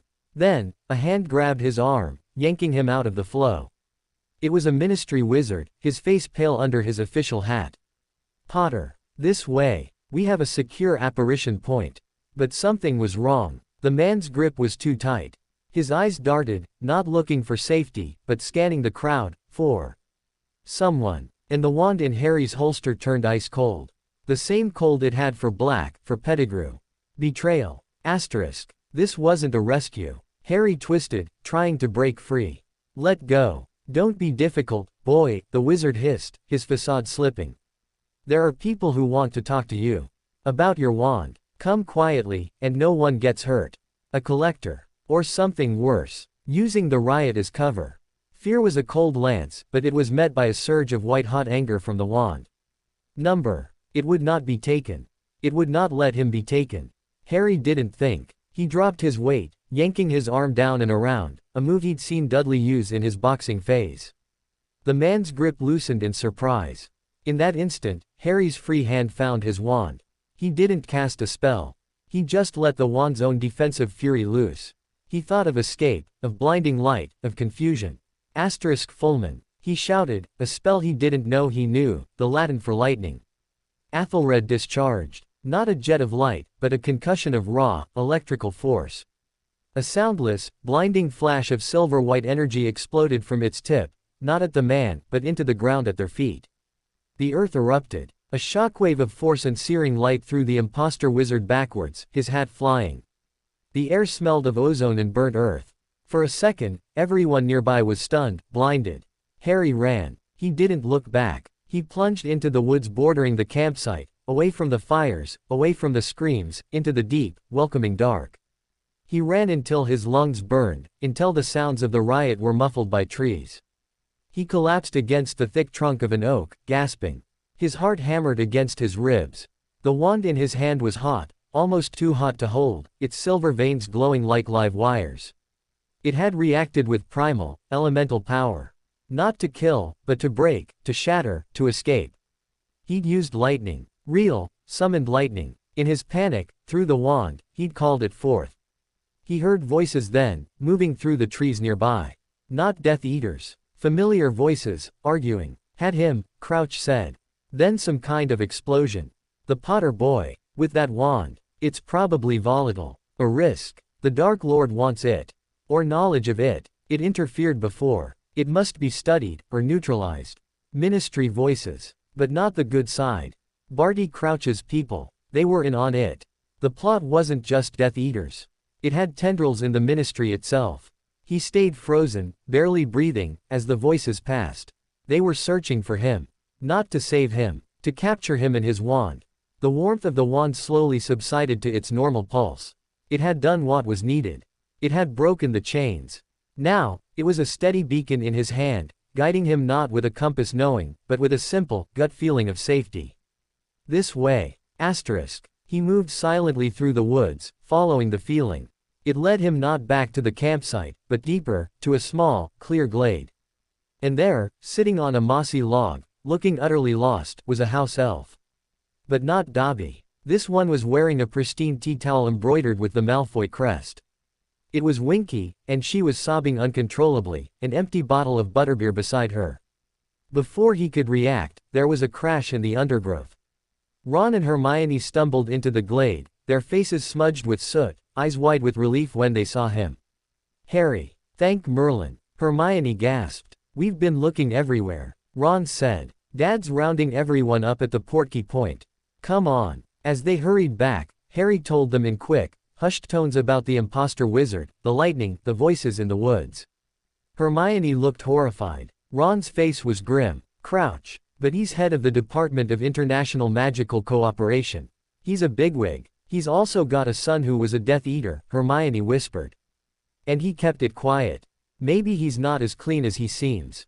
They reached the Portkey Point, a chaotic scene of terrified witches and wizards clutching whatever object would take them home. The Weasleys were all there, plus a shell-shocked looking Cedric Diggory and his father. "Mr. Weasley hugged Harry tightly. "Don't you ever run off like that again."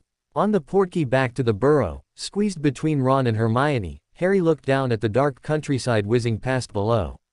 The excitement of the match was ashes. The night had revealed a new layer of the plot. It wasn't just a rogue Death Eater or a trapped memory. It was organized. It had influence. And it wanted his wand. He thought of the cup in his dreams. Of the possessive hunger. Was that what they wanted to use it for? To power some dark ritual? Back in the attic room at the burrow, the adrenaline faded, leaving him shaking. He took out Athelred. It was calm now, its usual warm self. But he could still feel the echo of the lightning in its wood, a new, unlocked potential. It had defended him with the storm itself. He had survived. But he knew, with a cold certainty, that the World Cup was not the main event. It was a preview. A display of the darkness that was gathering its strength. And he, with his forbidden wand that could summon lightning and shape Patronuses, was squarely in its sights. The fire in the blood of the Death Eaters had been lit. And the fire in the heart of his wand had answered. The next move was theirs. But Harry Potter, holding the warm, dark wood in the quiet of the night, made a promise to himself and to it. They would not take him. They would not take it. The pact had defended against monsters and despair. Now, it would have to defend against men. Chapter 13, The Goblet's Choice. The burrow, usually a bastion of chaotic warmth, felt different in the days after the World Cup. A grimness had settled into its bones. The twins' jokes were quieter, Mrs. Weasley's fussing more frantic, Mr. Weasley's face etched with new lines of worry. The dark mark in the sky, the unmasked cruelty of the Death Eaters, the whisper that the Ministry itself might be compromised, it had shattered the illusion of a safe, separate world. The war they all thought was over had flickered back to life in a field of burning tents. For Harry, the attack was personal in a new way. The wizard who had tried to grab him hadn't been a Death Eater in a mask. He'd been official. Ministry. The enemy had a badge now, not just a skull. And they wanted his wand. Athelred seemed to share his somber mood. Its usual, steady warmth was there, but it felt more contained, like a banked fire waiting for a spark. When Harry practiced in the orchard behind the burrow, simple charms, mostly, nothing that would draw attention, the wand responded with a new, sharp efficiency. A Wingardium Leviosa didn't just lift a fallen apple, it snapped it into his palm with military precision. The magic felt leaner, harder, ready for a fight that wasn't about puzzles or monsters, but about survival. The fragment of parchment haunted him. He'd shown it to Mr. Weasley, who'd turned ashen and promised to take it straight to Dumbledore. But with Barty Crouch's name now shadowed, who in the Ministry could be trusted? The parchment spoke of rituals, of anchors. The cup in his dreams, did it hunger for such magic? For an anchor like his wand. The journey to Hogwarts on the express was a subdued affair. The chatter was about the World Cup, but the tone was hushed, fearful. Even Malfoy's usual taunts about Gryffindor's poverty were delivered. With less gusto, his father's reputation tarnished by association with the riot, though Lucius, of course, had an alibi. The only spark of excitement was the rumor that had swept the school. Hogwarts was to host the Triwizard Tournament. "It's barbaric," Hermione declared as they found a compartment. "It was banned for centuries because of the death toll. Dueling with dragons, swimming with merpeople, it's medieval." Sounds brilliant, Ron said, his eyes alight. 1,000 galleons prize money. And eternal glory. Harry listened, but his mind was elsewhere. A tournament. A spectacle. It would draw crowds, attention, international visitors. The perfect cover for more plots, more attempts. The wand in his pocket gave a soft, warning pulse, as if agreeing. The castle, when they reached it, was both familiar and alien. The usual warmth was there, but underscored by a new tension. The staff table held a stranger, a witch with a stern, handsome face and iron gray hair, her robes severe. Professor McGonagall introduced her as Professor Umbridge, the new defense against the dark arts teacher, sent by the ministry. Her smile was small and tight, her eyes like shiny black beetles that seemed to fix on Harry the moment his name was called. And at the far end of the table, wrapped in furs despite the hall's warmth, was the enormous, bearded figure of Mad-Eye Moody, his magical blue eye spinning in its socket, taking in everything. The real Alistair Moody, legendary Auror, here to teach. His presence should have been reassuring. But the constant, paranoid vigilance in that spinning eye mirrored the anxiety in Harry's own chest. Dumbledore announced the tournament, his voice lacking its usual whimsy. He spoke of inter-school friendship, of overcoming danger. But when he revealed the age restriction, 17 and over, a groan of disappointment went through the hall. Ron looked crushed. Harry felt only relief. He had no desire to be in a deadly tournament. He had enough deadly problems. The goblet of fire was placed in the entrance hall, a common, wooden cup blazing with blue-white flame. It looked innocent. But as Harry passed it on the way to class, Athelred grew cold. Not the cold of betrayal, but the cold of deep, ancient magic, magic that made promises and demanded prices. The goblet was a judge, a binder of magical contracts. The wand recognized a kindred willfulness, but one that was impersonal, merciless. He avoided the hall after that. Classes were a new kind of battlefield. Professor Umbridge's defense lessons were a travesty.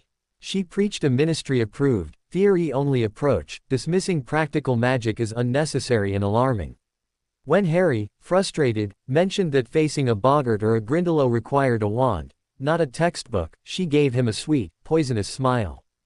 Using wands in class. At your age. The ministry believes a theoretical foundation is safer, dear. We wouldn't want any accidents. Her eyes flicked to his pocket. Or any displays of unusual magic. The message was clear. He was being watched. His wand was being watched. In stark contrast, Mad-Eye Moody's classes were a brutal baptism of fire. He demonstrated the unforgivable curses, the imperious, the cruciatus, the killing curse, on spiders, his gravelly voice explaining their effects with grim relish. The room was silent, horrified, fascinated. When he put the imperious curse on them, one by one, to teach them to resist, Harry felt the foreign will try to slip into his mind, a oily, compelling pressure. He fought it. He thought of Sirius, of his parents, of the wand's warmth in his hand. The pressure shattered. Moody's normal eye widened in approval, while his magical one whizzed and focused on Harry's face. Good, Potter. Very good. Strong. Mind. You'll need it. The constant scrutiny, from Umbridge's simpering surveillance to Moody's intense appraisal, was exhausting. The only respite was the occasional glimpse of the Beauxbatons and Durmstrang students. Fleur Delacour, with her silvery hair and Vila allure, turned heads wherever she went.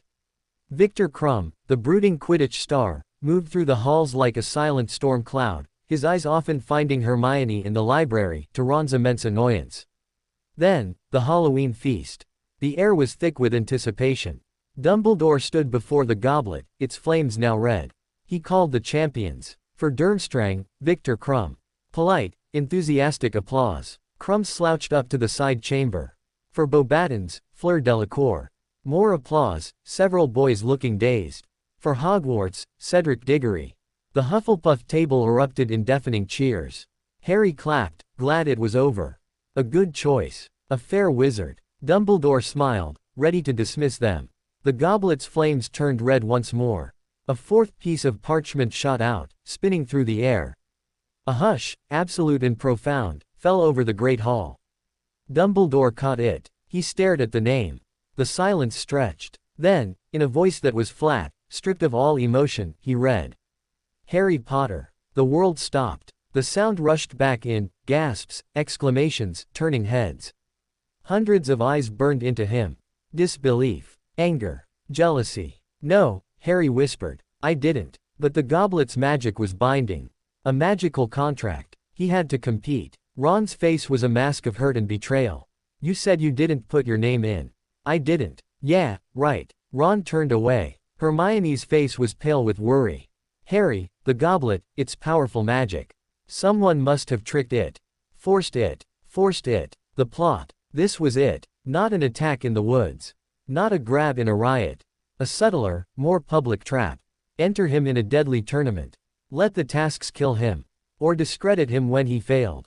Or separate him from his friends, make him a target of envy and suspicion. He was marched to the side chamber with the other champions. Cedric looked confused, then resigned. Crumb glared. Fleur looked affronted. What is this? She demanded. A little joke. No joke, said a gruff voice. Mad-Eye Moody limped in, his magical eye fixed on Harry. Someone's hoping you'll die in there, Potter. Clever. Very clever. The heads of schools argued. Barty Crouch, looking even more harried than at the World Cup, cited the binding magical contract. Harry had to compete. He returned to Gryffindor Tower in a daze. The common room was divided, some celebrating their second champion, most, led by a sullen Ron, treating him with cold silence or outright hostility. He was a cheat, a liar, seeking more glory. Up in the dormitory, he finally took out his wand. He held it in both hands, staring at the dark wood. I didn't want this, he whispered to it. The wand was warm, not in comfort, but in solidarity. It understood traps. It understood being chosen for a purpose not of its own making. It pulsed once, a clear message, we are in this. Together. Asterisk. The first task was dragons. Of course it was dragons. Hagrid, in a fit of guilty loyalty, showed him the nesting mothers the night before, 4 enormous, terrifying beasts guarding clutches of eggs, one with a golden fake among them. The champions had to get the egg. Panic was a living thing in his chest. He couldn't fight a dragon. Not even with Athelred. The night before the task, sleepless, he wandered the castle. He ended up in the room of requirement, a place he'd stumbled upon once when hiding from Filch. He'd wished for a place to practice, and it had given him a quiet, empty room.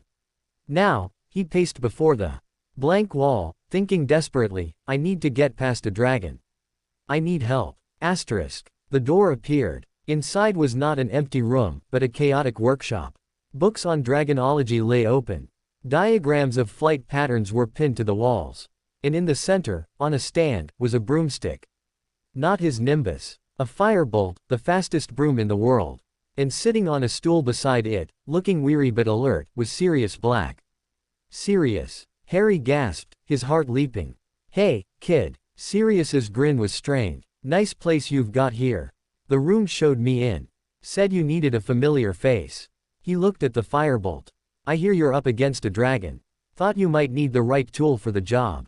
He'd sent the broom. Anonymous, of course. A way to help. They talked in hushed tones. Sirius had no idea who had entered Harry's name, but he was certain it was a Death Eater plot. They want you in the spotlight. Vulnerable. Or they want you dead in a way that looks like an accident. This tournament is the perfect weapon. What do I do? You fly, Harry. Sirius's eyes were fierce. You're a seeker. It's what you do best. Outfly it. Outsmart it. Use that broom like an extension of yourself. And that wand, he nodded to Athelred in Harry's hand. It's not for blasting the dragon. It's for giving you an edge. A nudge. A bit of luck. It's a partner, remember. Let it help you think. The advice was cryptic, but it felt right. The wand wasn't a cannon. It was an ally. The next day, in the arena, facing the Hungarian Horntail, the most dangerous of them all, the fear was a metallic taste in his mouth. The dragon was a mountain of scale and fury, chained but straining, its yellow eyes fixed on him with primal hunger. The crowd was a distant roar. He raised his wand, not at the dragon, at the sky. He thought of flying, of freedom, of the sheer, defiant joy of speed. He thought of the partnership with his broom, with his wand. He didn't cast a spell. He simply poured that feeling, that need, into Athelred. Accio Firebolt. The spell was standard. The power behind it was not. The wand amplified his call, sent it out not as a request, but as a command the air itself obeyed. The firebolt shot from his tent, not in a straight line, but in a corkscrewing arc that avoided the dragon's lashing tail, slamming into his waiting hand. He mounted and kicked off. What followed was not a fight. It was a dance. A deadly, desperate dance.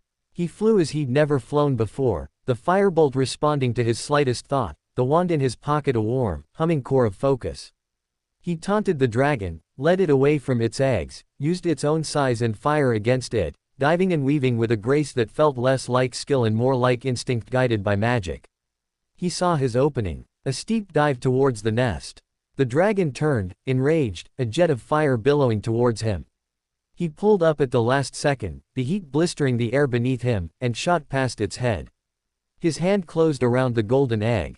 He soared upwards, the dragon's roars of frustration fading beneath the thunderous, bewildered cheers of the crowd. He'd done it, not by overpowering the dragon, but by outmaneuvering it.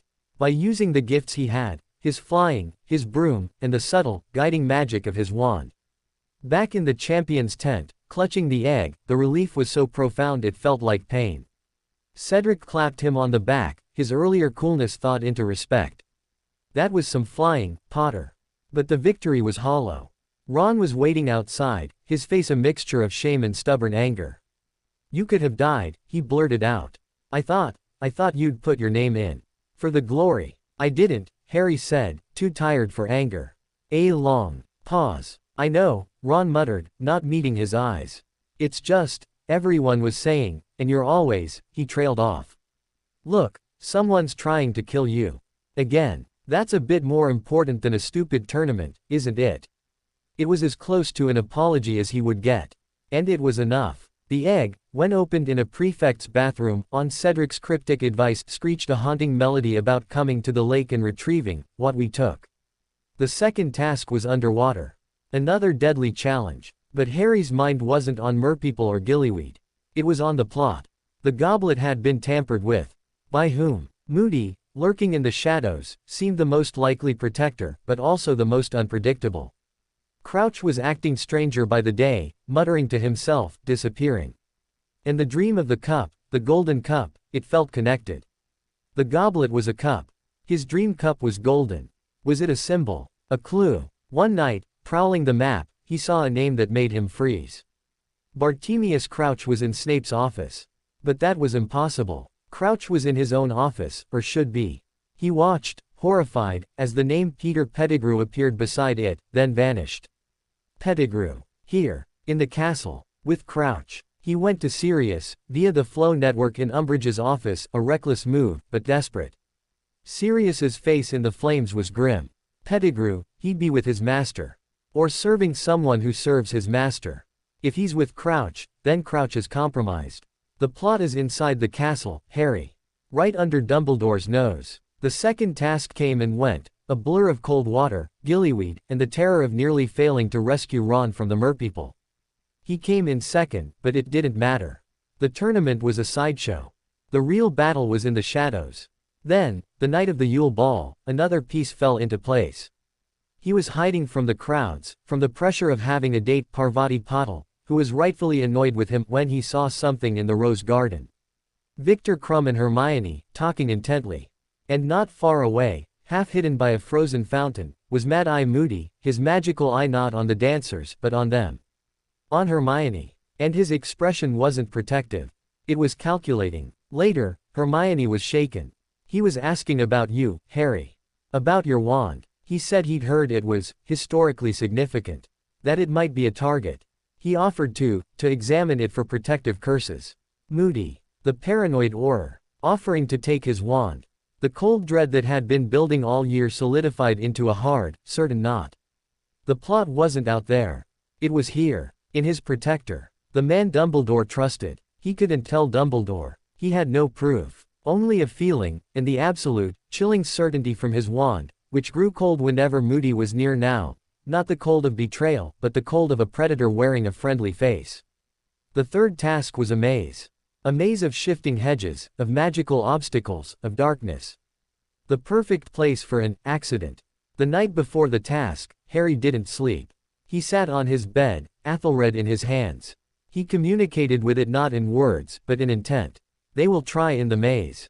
They will come for me. Be ready. Asterisk. The wand warmed, then grew hot. Not with panic, but with a fierce, anticipatory fire. It had been patient. It had watched. It had learned the shape of this new enemy. It was ready to defend its partner. Not with lightning, not with light, but with whatever the darkness demanded. The maze awaited. The cup awaited. And Harry Potter, with the forbidden wand blazing in his heart, stepped into the labyrinth, knowing the final trap was sprung. He was the seeker. And the thing he sought was no longer a golden snitch, but the truth at the center of the dark. Chapter 14, The Cup and the King. The maze was a beast of shadows and whispers. The high hedges, black as ink under the starless sky, seemed to breathe, their leaves rustling with secrets not meant for human ears. The air was thick, cloying with the scent of damp earth and magical decay. From deep within the labyrinth came sounds, distant screams, the skittering of unseen things, the low groan of shifting roots. This was not a test of skill. It was a gauntlet of fear. Harry stood at the entrance, the screams of the crowd behind him already muffled, swallowed by the maze's dense magic. In his hand, Athelred was a live coal, its heat a stark contrast to the chilling air. Its silvery veins pulsed with a slow, patient rhythm, like a predator's heartbeat. It was not afraid. It was waiting. He stepped into the dark. The moment he passed the threshold, the world changed. The sounds of the stadium vanished entirely. The hedges rose higher, the path ahead forking into 3 identical, shadowy lanes. The only light came from the faint, bluish glow of his wand tip, which cast long, grasping shadows. He chose the left path. It curved sharply, then ended in a solid wall of thorns. A dead end. As he turned, the wall behind him had sealed shut. The maze was alive, and it was hurting him. A low growl rumbled to his right. A giant, spider-like creature with too many glistening eyes scuttled from a side passage, its mandibles clicking. An acromantula. Harry didn't hesitate. He raised his wand, not with a specific spell in mind, but with the clear, sharp intention to repel. Repulso. The spell, magnified by the wand's will, was a hammer blow of concussive force. It didn't cut or burn, it smashed. The acromantula was flung backwards into the hedge with a sickening crunch, where it lay still, twitching. The wand hummed, satisfied. Efficient. Direct. He moved on, his senses stretched taut. Every sound was a potential threat. Every shift in the darkness a possible ambush. He encountered other obstacles, a patch of devil's snare that recoiled from his wand's light, a boggart that turned into a dementor before he could even raise his wand, only to be dispelled by the mere presence of Athelred's warmth, which seemed to burn away the illusion of despair. He heard other champions in the distance, Fleur's scream, cut short, a blast that sounded like Crumb's signature curse, Cedric's voice, shouting a spell. They were being picked off, one by one. The maze was a battlefield, and he was a soldier in a war he hadn't chosen. Then, he saw the golden mist. It drifted across a junction ahead, shimmering with an ethereal, enticing light. A siren's call. He could feel its pull, a compulsion to step into it, to find blissful oblivion. He raised his wand, thinking of clarity, of truth, of the cold water of reality. Revelio. The spell, channeled through the wand, didn't just dispel the mist. It unwove it, revealing the tangled, ugly magic beneath, a web of compulsions designed to ensnare the mind. The mist shredded into tatters of harmless light. The wand's magic was becoming more surgical, learning to cut through deception rather than just batter it down. He pressed forward, the path twisting and turning. He could feel the Triwizard Cup now, a magnetic pull in the center of his being. Not just the desire to win, but a deeper, darker tug. The Dream Cup. The golden vessel of hunger. They were drawing closer to each other. He rounded a corner and saw Cedric. The Hufflepuff was locked in combat with a monstrous, twisted shrub that lashed out with whip-like branches. One had him by the ankle, dragging him towards a gaping maw in its trunk. Defindo. Harry yelled, slashing his wand. A blade of silver light, sharp as a razor, severed the branch. Cedric scrambled free, breathing heavily. "Thanks, Harry," he gasped. "This place is a nightmare." They moved together, back to back, a temporary alliance in the heart of the beast. It was better than being alone. They fought off a swarm of enchanted daggers, solved a riddle spoken by a stone gargoyle, and navigated a stretch of ground that tried to liquefy beneath their feet. They were a good team. Cedric was brave, smart, fair. And then they reached the center. The hedges opened into a small, circular clearing. In the very center, on a pedestal of white stone, sat the Triwizard Cup. It gleamed under the ambient magical light, beautiful and terrible. The pull was overwhelming now, a physical ache. But between them and the cup stood the last obstacle. A sphinx, larger than a horse, with the body of a lion and the face of a woman. Her eyes were ancient and knowing. "You are very close," she purred, her voice like stones grinding together. "Answer my riddle, and you may pass. Answer wrong, and I attack. Refuse to answer, and you may walk away, unharmed, but forfeit the cup." Cedric looked at Harry. Together. Harry nodded, his wand held ready. The Sphinx smiled, a chilling expression. "I am a word of letters 3, add 2 and fewer there will be." "What am I?" The silence stretched. Cedric's brow furrowed. Harry's mind raced. Letters 3, add 2, and fewer. That made no sense. Think. The wand in his hand seemed to still, its warmth focusing into a point of pure concentration. It wasn't giving him the answer. It was sharpening his mind, clearing away panic. Letters. A word. Few, has 4 letters. Add 2 letters to a 3-letter word and you get fewer letters. The opposite. A paradox. Then it clicked. The word wasn't about the number of letters in the answer. It was the answer. Few. F-E-W. 3 letters. Add 2 letters, F-E-W-E-R. Which has fewer letters. No. Fewer is a word meaning a smaller number. But the riddle said, add 2 and fewer there will be. Add, to, few, and you get fewer, which is the concept of less. It was a wordplay trap. The answer was few. Because if you add the 2 letters, E, and R, you make the word fewer, which describes a state of being less. So you start with few, and end with the concept of fewer. The answer is few, Harry said, his voice firm. The Sphinx's smile widened. She stepped aside. You may pass. They approached the cup. It shimmered, a portal to victory, to the end of this nightmare. We should take it together, Cedric said, his face earnest. Tie for Hogwarts. It was the noble thing. The right thing. Harry looked at the cup, then at Cedric's honest face. He nodded. On 3. 1, 2. Their hands touched the cold metal handles at the same instant. The hook behind Harry's navel was not the gentle tug of a portkey. It was a violent, wrenching dislocation. The world spun away in a vortex of color and sound, but this was different from the World Cup portkey. This was darker, colder. He felt a pressure, a squeezing sensation, as if he were being pulled through a keyhole too small for him. They landed with a jarring thud on hard, damp earth. The air was freezing, smelling of brine and decay. They were in a dark, overgrown graveyard. The moon was a sliver behind racing clouds. In the distance, the silhouette of a small church. This was wrong. Where are we? Cedric whispered, drawing his wand. This isn't the stadium. Harry's scar exploded with pain. A white-hot agony he hadn't felt since the chamber, since his dreams. He clutched his forehead, a cry tearing from his throat. Athelred in his other hand blazed with a sudden, furious heat, its light turning the surrounding tombstones bone white. Harry. Cedric's voice was alarmed. It's a trap, Harry gasped through the pain. The cup, it was a portkey here. A figure emerged from the shadows behind a large marble tombstone. Short, balding, with a silver hand that glinted in the wand light. Wormtail. Peter Pettigrew. And in his arms, he carried something bundled in ragged black cloth, something that squirmed feebly and gave off a smell of death and formaldehyde. Kill the spare, a high, cold voice whispered from the bundle. No, Harry shouted, raising his wand. But Pettigrew was faster. He spun, his silver hand flashing. Avada Kedavra. A jet of green light cut through the darkness. Cedric's eyes widened in shock. He fell where he stood, his body hitting the ground with a final, awful sound.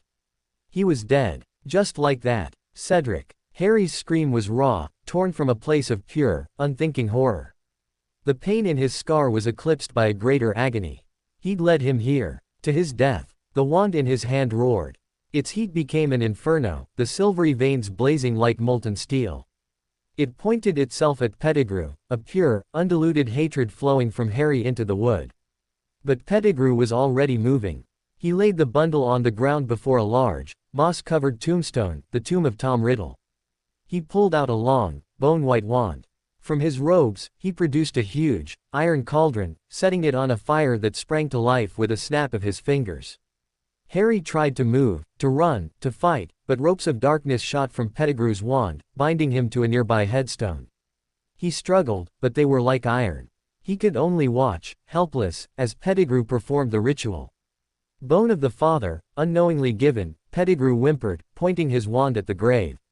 The earth churned, and a long bone rose into the air, dropping into the cauldron with a sickening plop. The liquid within hissed and turned a poisonous blue. Flesh of the servant, willingly sacrificed. Without hesitation, Pettigrew raised his silver hand.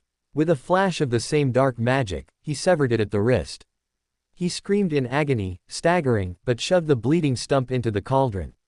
The liquid turned a violent red. He turned to Harry, his face a mask of pain and fanatical devotion.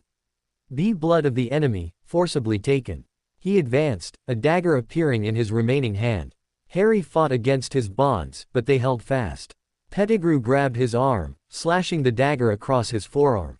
Blood welled, hot and dark. The pain was sharp, clean. Pettigrew collected the blood in a vial and poured it into the cauldron. The liquid within turned a blinding, phosphorescent white. The cauldron hissed and steamed, then fell silent. A dense, white vapor poured from the cauldron, obscuring everything. From within the mist, a tall, thin, man-shaped figure rose slowly. It stepped out onto the grass. Lord Voldemort had been reborn. He was tall and skeletally thin, his skin whiter than bone, stretched taut over sharp features. He had slits for nostrils, like a snake, and his eyes were scarlet, with vertical pupils. He was hairless. He was utterly, terrifyingly inhuman. He stretched his new, long-fingered hands, examining them with a childlike curiosity that was more horrifying than any snarl. He was dressed in simple black robes Pettigrew hurried to provide. Then he turned those red eyes on Harry. "Harry Potter," he said, his voice the same high, cold whisper from the diary, from his dreams, but now with the resonance of a physical throat. "You have given me back my body. How kind." He smiled, a thin, lipless stretching of skin.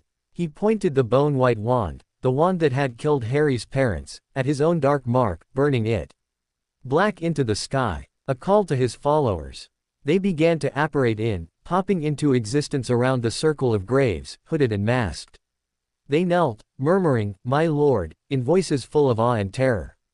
Voldemort greeted them, mocking them, recounting his downfall, praising Pettigrew, condemning those who had failed him. He spoke of a plan 13 years in the making. Of a servant at Hogwarts. Of ensuring Harry's name came out of the goblet. Of bringing him here, to this place of his father's bones, to use his blood in the rebirth. Harry listened, trapped, his blood cooling on his arm, Cedric's body lying 10 feet away. The horror was so complete it had become a kind of numb clarity. This was the plot, the final, awful truth. The tournament was the lure. The cup was the trap. And he was the sacrifice. Voldemort finished his speech. He turned his full attention to Harry. "And now, Harry Potter, we duel. I want to see the famous skills that have inconvenienced me. I want to do it properly, in front of my friends. Then I will kill you, and prove to them that I am truly returned, more powerful than ever." He waved his wand. The ropes binding Harry fell away. He was free to move, to fight. It was a cruel mockery of a fair fight. Harry stumbled forward, his legs weak. He looked at Cedric. At the Death Eaters forming a silent circle. At the monstrous, reborn creature before him. He raised Athelred. The wand was trembling in his hand, but not with fear. With a rage so vast it threatened to consume him. It blazed with a light that was not silver, but a deep, fiery gold, the color of a phoenix's heart, of a last, defiant stand. "I won't duel you," Harry said, his voice surprisingly steady. "You murdered my parents. You murdered Cedric. You're a coward who hides behind servants and tricks." A hiss of outrage from the Death Eaters. Voldemort's red eyes narrowed. Brave words. But words are not wands. Crucio. The torture curse hit him. White hot, searing pain erupted in every nerve ending. He fell to his knees, a scream tearing from his throat. The world vanished into a universe of agony. But through the pain, he felt the wand in his clenched fist. Its warmth was still there, a tiny, steady star in the center of the inferno. It was sharing the pain, grounding him. "I am here. I endure." *. The curse lifted. He gasped, shuddering on the ground. Get up, Harry, Voldemort whispered. Let us see what your famous wand can do. Harry pushed himself to his feet. His body felt broken, but his will was a blade sharpened on grief and fury. He thought of Cedric's shocked eyes. Of his mother's scream. Of all the lies, the betrayals, the years of fear. He poured it all, not as despair, but as a burning, righteous denial, into Athelred. He didn't cast a spell. He simply pointed the wand at Voldemort and unleashed the raw essence of their pact, protection. Defiance. No further. Asterisk. Asterisk Silvum Fulmen. The words came unbidden, a command in a tongue older than Latin. A beam of pure, solidified moonlight shot from the wand. It wasn't the lightning of the World Cup. It was colder, sharper, a spear of condensed will and ancient magic. It crossed the space between them and struck Voldemort's own killing curse, which he had cast at the same instant. The two spells met in midair with a sound like shattering crystal. A dome of golden light erupted from the point of contact, blindingly bright, forcing the Death Eaters to shield their eyes. But the spells did not cancel each other out. They connected. A thin, shimmering beam of gold light linked the two wands, Harry's and Voldemort's. From Voldemort's wand, something began to emerge, ghostly, shimmering echoes of his past victims. First, an old Muggle man Voldemort had killed long ago. Then Frank Bryce, the Riddle House caretaker. Then, Cedric. The ghostly form of Cedric Diggory emerged, looking around, confused. Harry. His echo whispered. What's going on? Hold on, Cedric, Harry gasped, the effort of maintaining the connection immense. The wand was a conduit, forcing Voldemort's wand to disgorge its sins. More echoes came, Bertha Jerkins, the Ministry Witch. And then, a woman with long, dark red hair. Lily Potter. She smiled at Harry, a smile of infinite sadness and love. Your father's coming, she whispered. He wants to see you too, hold on. And James Potter emerged, young and vibrant, his hair messy like Harry's. Well done, son, he said, his voice full of pride. When the connection breaks, get to the portkey. We'll give you time. The ghostly echoes of his parents, of Cedric, of all Voldemort's victims, began to circle the duelists, whispering, providing a distraction. The golden beam connecting the wands began to pulse, thrumming with unstable power. Voldemort was snarling, trying to break the connection, but the priori incantatem effect, supercharged by Athelred's unique magic and the echo of Lily's protection in Harry's blood, held him fast. Now, shouted the echo of James. With a final, titanic effort of will, Harry thought not of breaking the connection, but of redirecting it. He focused on the Triwizard Cup, lying where it had fallen. He poured his desire to escape, to survive, to honor Cedric's death, into the beam. The golden light flared, then snapped back towards the wands with a thunderclap of force. The backlash broke the connection. Harry was thrown backwards, landing hard. In the chaos of light and screaming echoes, he saw his chance. He scrambled to his feet, lunged for Cedric's body, grabbing his wrist. His other hand closed around the cup's handle. Stop him! Voldemort shrieked. But the echoes were swarming the Death Eaters, blocking their aim. Harry looked one last time at the gaunt, furious face of his parents' murderer, at the circle of hooded cowards. I'll be seeing you, he said, the words a vow. He activated the portkey. The graveyard, Voldemort's roar of rage, the pale face of the dead boy beside him, all were swallowed by the whirling darkness. He landed back in the maze, in the clearing, clutching Cedric's body in the cup, the screams of the crowd turning to shrieks of horror. He had escaped. He had survived. But he had brought back a corpse. And he had seen the devil reborn. The wand in his hand was cool now, its energy spent. But deep within its wood, Harry felt a new, grim certainty. The skirmishes were over. The war had begun. Chapter 15, The Lies They Tell. The world after the graveyard was a funhouse mirror of reality. Sounds were muffled, colors were too bright or too dull. People's faces swam in and out of focus, their words a distant buzz. Harry moved through the aftermath in a shell-shocked daze, clutching two immutable truths: Cedric Diggory was dead. Lord Voldemort was back. They'd pulled him off Cedric's body, pried the Triwizard Cup from his frozen fingers. He remembered Dumbledore's face, white and terrible with an understanding that went beyond horror.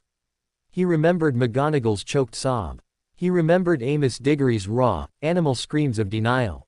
That's my son. That's my boy. Asterisk. He'd told his story in Dumbledore's office, his voice flat and toneless, while the portraits pretended to sleep and Fawkes sang a low, mournful dirge. He showed them the cut on his arm. He described Pettigrew, the cauldron, the rebirth, the Death Eaters, the duel, the ghosts. Dumbledore believed him. His blue eyes were pits of sorrow and steel. But outside that office, a different story was being written. The Ministry arrived, led by Cornelius Fudge, plump and perspiring, his face a mask of bureaucratic panic. He heard Harry's tale and his smile grew strained, then vanished entirely. "The boy is confused," he said, not unkindly, as if diagnosing a fever. "Traumatized. He's invented a narrative to cope with a tragic accident within the task." "It was not an accident," Dumbledore said, his voice like frozen iron. "Albus, be reasonable." Fudge blustered. "You know who returned by a ridiculous bone and blood ritual. It's the stuff of children's tales. The Diggory boy was likely killed by a creature in the maze. A tragic, terrible loss, but an accident within the rules of the tournament." They argued. Voices rose. Fudge cited Mad-Eye Moody's report. Moody, who had been found stunned and locked in his own trunk, replaced by an imposter using Polyjuice potion. Barty Crouch Jr., the fanatical Death Eater's son, broken out of his father's control and planted at Hogwarts to guide Harry to the cup. Crouch Jr., under Veritaserum, had confessed everything in a manic, triumphant rant before receiving the Dementor's kiss on Fudge's orders, a convenient silencer. "A lone fanatic," Fudge proclaimed. "A terrible security breach, but contained. Not a sign of a grand return." Harry sat through it, the numbness slowly giving way to a cold, building fury. They were erasing Cedric. They were erasing the truth. They were painting over the devil's face with a smiley sticker that said, "Accident." He was sent to the hospital wing. The cut on his arm was healed, but the other wound, the one where his innocence had been carved out and left in a graveyard, ached with a phantom pain. Ron and Hermione visited, their faces pale with shock and a dawning, terrified belief. They believed him. Of course they did. But their belief felt small against the wall of official denial being built around him. The worst was the prophet. The headline didn't mention Voldemort. It screamed, "Tragedy at Triwizard Tournament. Hogwarts student dies in maze horror." The article spoke of dangers inherent in the historic event, quoted ministry officials about reviewing safety protocols, and mentioned Harry Potter's distressed state and confused claims about the late Bartemius Crouch's deranged son. It painted Harry as a traumatized victim, perhaps even unstable. The lie was a living thing, spreading through the school, through the wizarding world. Whispers followed him in the corridors now, but they were different. Not of our curiosity, but of pity and doubt. "He says he saw you-know-who, poor boy, he must be cracked, seeking attention, after everything." Even Seamus Finnegan, in their own dormitory, had questioned him. "My mum says the prophet says it's not true, Harry. She says Dumbledore's lost his grip, and you've been through a lot." The injustice was a fire in his chest, but it had no outlet. He felt caged, not by walls, but by the smiling, lying faces of the world. Through it all, Athelred was his only constant. It didn't try to comfort him. It didn't glow with warmth. It simply was. A solid, heavy truth in his pocket. When he held it at night in the empty common room, its deep, silent presence was an anchor. It had seen the graveyard. It had fought the reborn Dark Lord. It knew the reality. Its steady pulse was a quiet, stubborn refutation of every lie printed in the prophet. The wand had changed. The playful responsiveness, the eager warmth, was gone, burned away in the graveyard's fires. In its place was a grim resolve. Its magic, when he tested it alone in deserted classrooms, was sharper, harder. A Lumos didn't just produce light, it produced a beam so focused it could etch shadows into stone. A shield charm solidified the air into a wall that felt like granite. The wand was preparing for war, because it knew, as Harry did, that the war had already started. Dumbledore believed him, but Dumbledore was suddenly distant, preoccupied, surrounded by whispers of his own. The headmaster had given a speech at the end of term feast, praising Cedric, calling for unity, and hinting, without saying Voldemort's name, that dark times were ahead. The school had listened in a confused, frightened silence. Then they had gone home, carrying the ministry's version of events with them. Harry returned to Privet Drive, but the Dursleys' prison was different now. The locks, the silence, the disdain, they were meaningless. He had faced a monster who wanted to devour his soul. Aunt Petunia's tightened lips were a petty pantomime. He moved through the house like a ghost, his real self anchored to the wand under the floorboard and the horrifying truth in his mind. Sirius kept in touch via a two-way mirror, a desperate, risky link. His face in the glass was gaunt with fury and worry. "They're lying, Harry. Fudge is a coward. He's terrified that if he admits Voldemort's back, he'll look weak, he'll lose his office. He's choosing a comfortable lie over a dangerous truth. It's what they always do." "What do I do?" Harry asked, the question a plea. "You survive," Sirius said, his eyes intense. "You learn. You get strong. Dumbledore's restarting the Order of the Phoenix. We're gathering. We know the truth. You're not alone, even if it feels like it. The Order of the Phoenix. A secret society. It was something. But it felt far away, hidden. The visible world, the one in the newspapers, the one that sent him his school book list, was the lying one." The summer crawled by. The Prophet continued its campaign. Articles questioned Dumbledore's mental state. They painted Harry as an unstable, attention-seeking youth. They even dug up Skeeter's old rubbish about him and Hermione. The smear was systematic, designed to discredit the messengers of the truth. Then, in early August, the attacks started.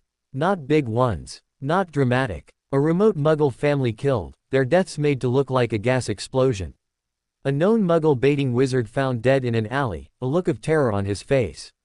The Prophet called it, unrelated tragic incidents, or, gang violence. But Sirius, via the mirror, confirmed it, Death Eaters. Testing their strength, sending messages. And the Ministry was turning a blind eye, explaining it all away. The frustration in Harry boiled over one hot afternoon. He'd been forced to weed the flower beds under a blistering sun. Aunt Petunia had thrown a copy of the Daily Prophet delivered by mistake onto the patio, its headline blaring, "Dumbledore's Dangerous Delusions, Is the Headmaster Fit to Lead?" Harry stared at the paper, at the moving picture of Fudge looking solemn and responsible. The lies were a physical pressure, a scream trapped in his throat with no sound. He went up to his room, took out Athelred. He didn't want to practice. He wanted to break something. He pointed the wand at a worn patch on his wall, imagining the lies as a physical thing he could shatter. But the wand had other ideas. As his anger surged, it grew warm, then hot. But not with destructive intent. The heat was a focusing lens. It pulled his chaotic fury and shaped it, not into a curse, but into a vision. He didn't see the graveyard. He saw a room he didn't recognize, dark, lined with shelves of odd objects. In the center was a large, stone basin filled with a swirling, pearly substance. A pensieve. And leaning over it, his face drawn with exhaustion and determination, was Dumbledore. The headmaster straightened, and his eyes, in the vision, seemed to look directly at Harry through time and space. "The weapon is the truth, Harry," Dumbledore's voice echoed, though his lips didn't move. "But truth is a sword that cuts both ways. To wield it, you must first understand its weight.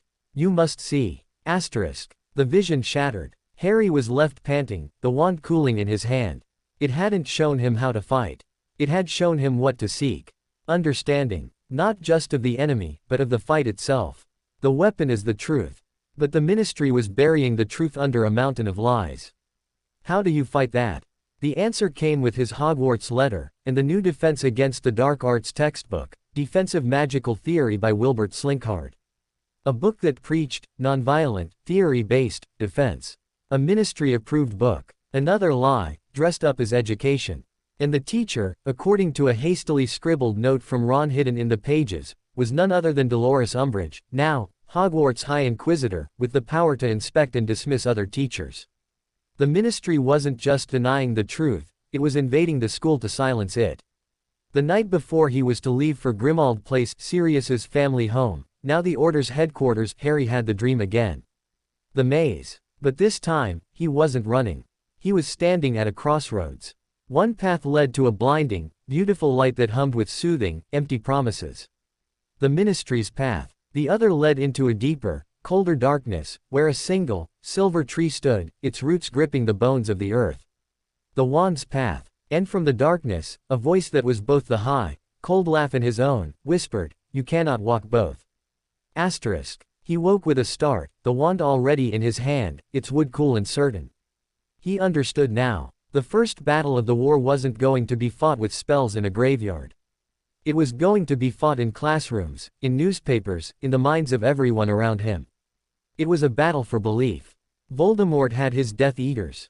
The Ministry had its lies. And Harry Potter had a forbidden wand that knew the weight of truth, and a burning, lonely certainty in his heart. He packed his trunk, the wand lying on top of his robes. It wasn't just a tool anymore. It was a standard, a declaration. They could call him a liar. They could call him mad. But he had seen the devil's face.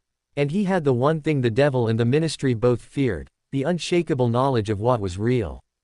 The train awaited. The school awaited, now a fortress of both learning and lies.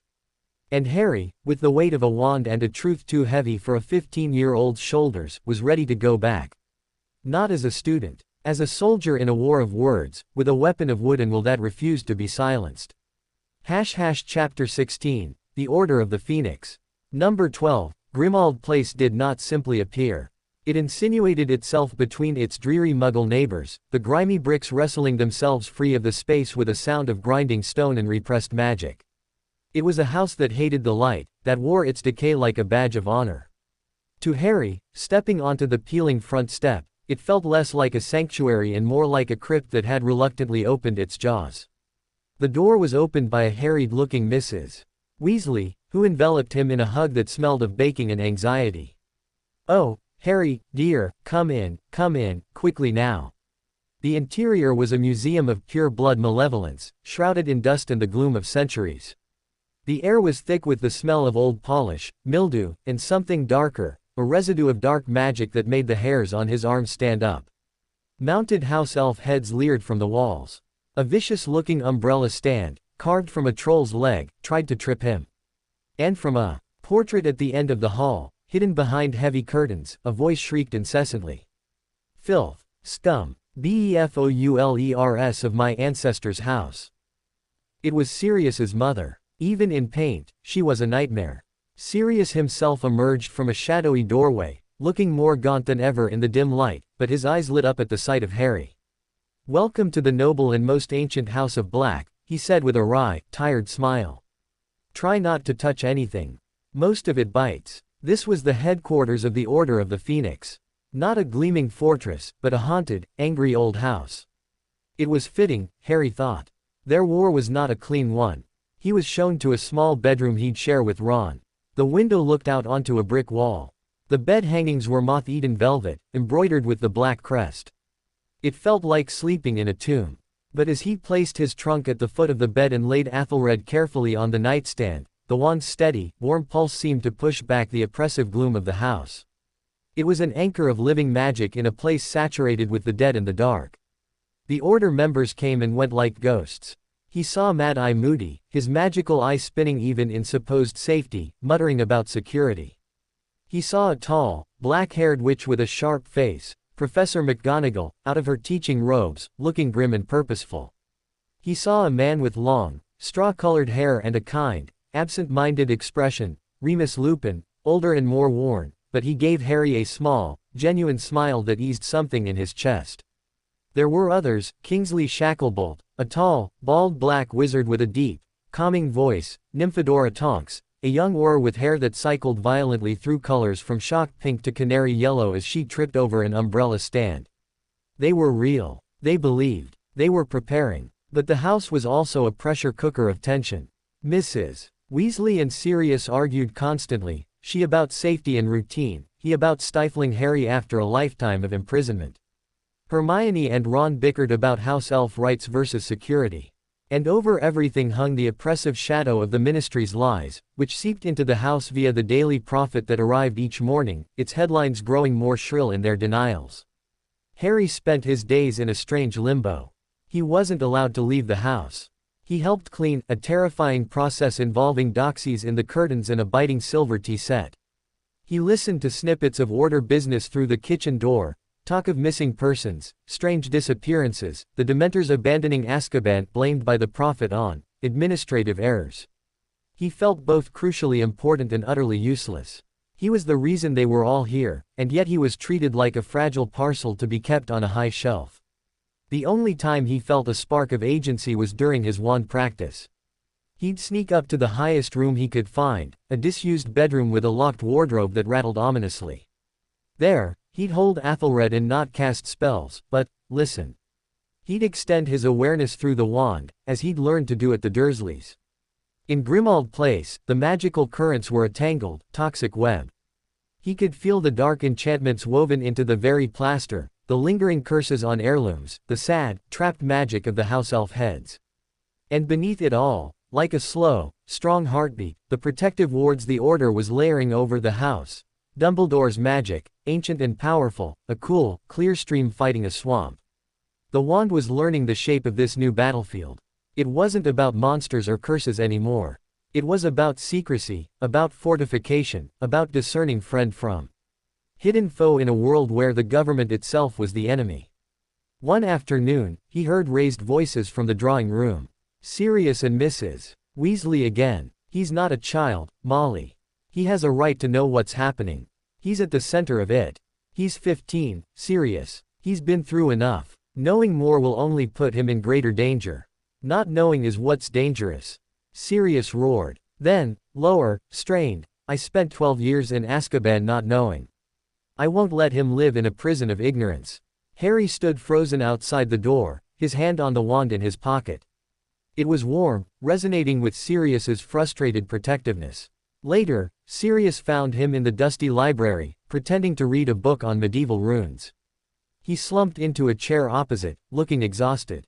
You heard. Harry nodded. They're trying to protect you, Sirius said, running a hand through his lank hair. And they're not wrong. But, this is your war too, Harry. More than anyone's. You deserve to know what we're fighting. What he's planning. What is he planning? Harry asked, his voice quiet. Sirius leaned forward. We don't know everything. But the attacks aren't random. He's gathering his forces. Recruiting. And he's looking for something. Something he didn't have before. Power, yes, but a specific kind of power. The whispers say he's seeking weapons. Not just followers. Artifacts. Things that can turn the tide. Artifacts. The word hung in the dusty air. The diary was an artifact. The cup in his dreams, was that an artifact too? A weapon. My wand, Harry said slowly. At the World Cup, someone tried to take it. They said, collectors, were interested.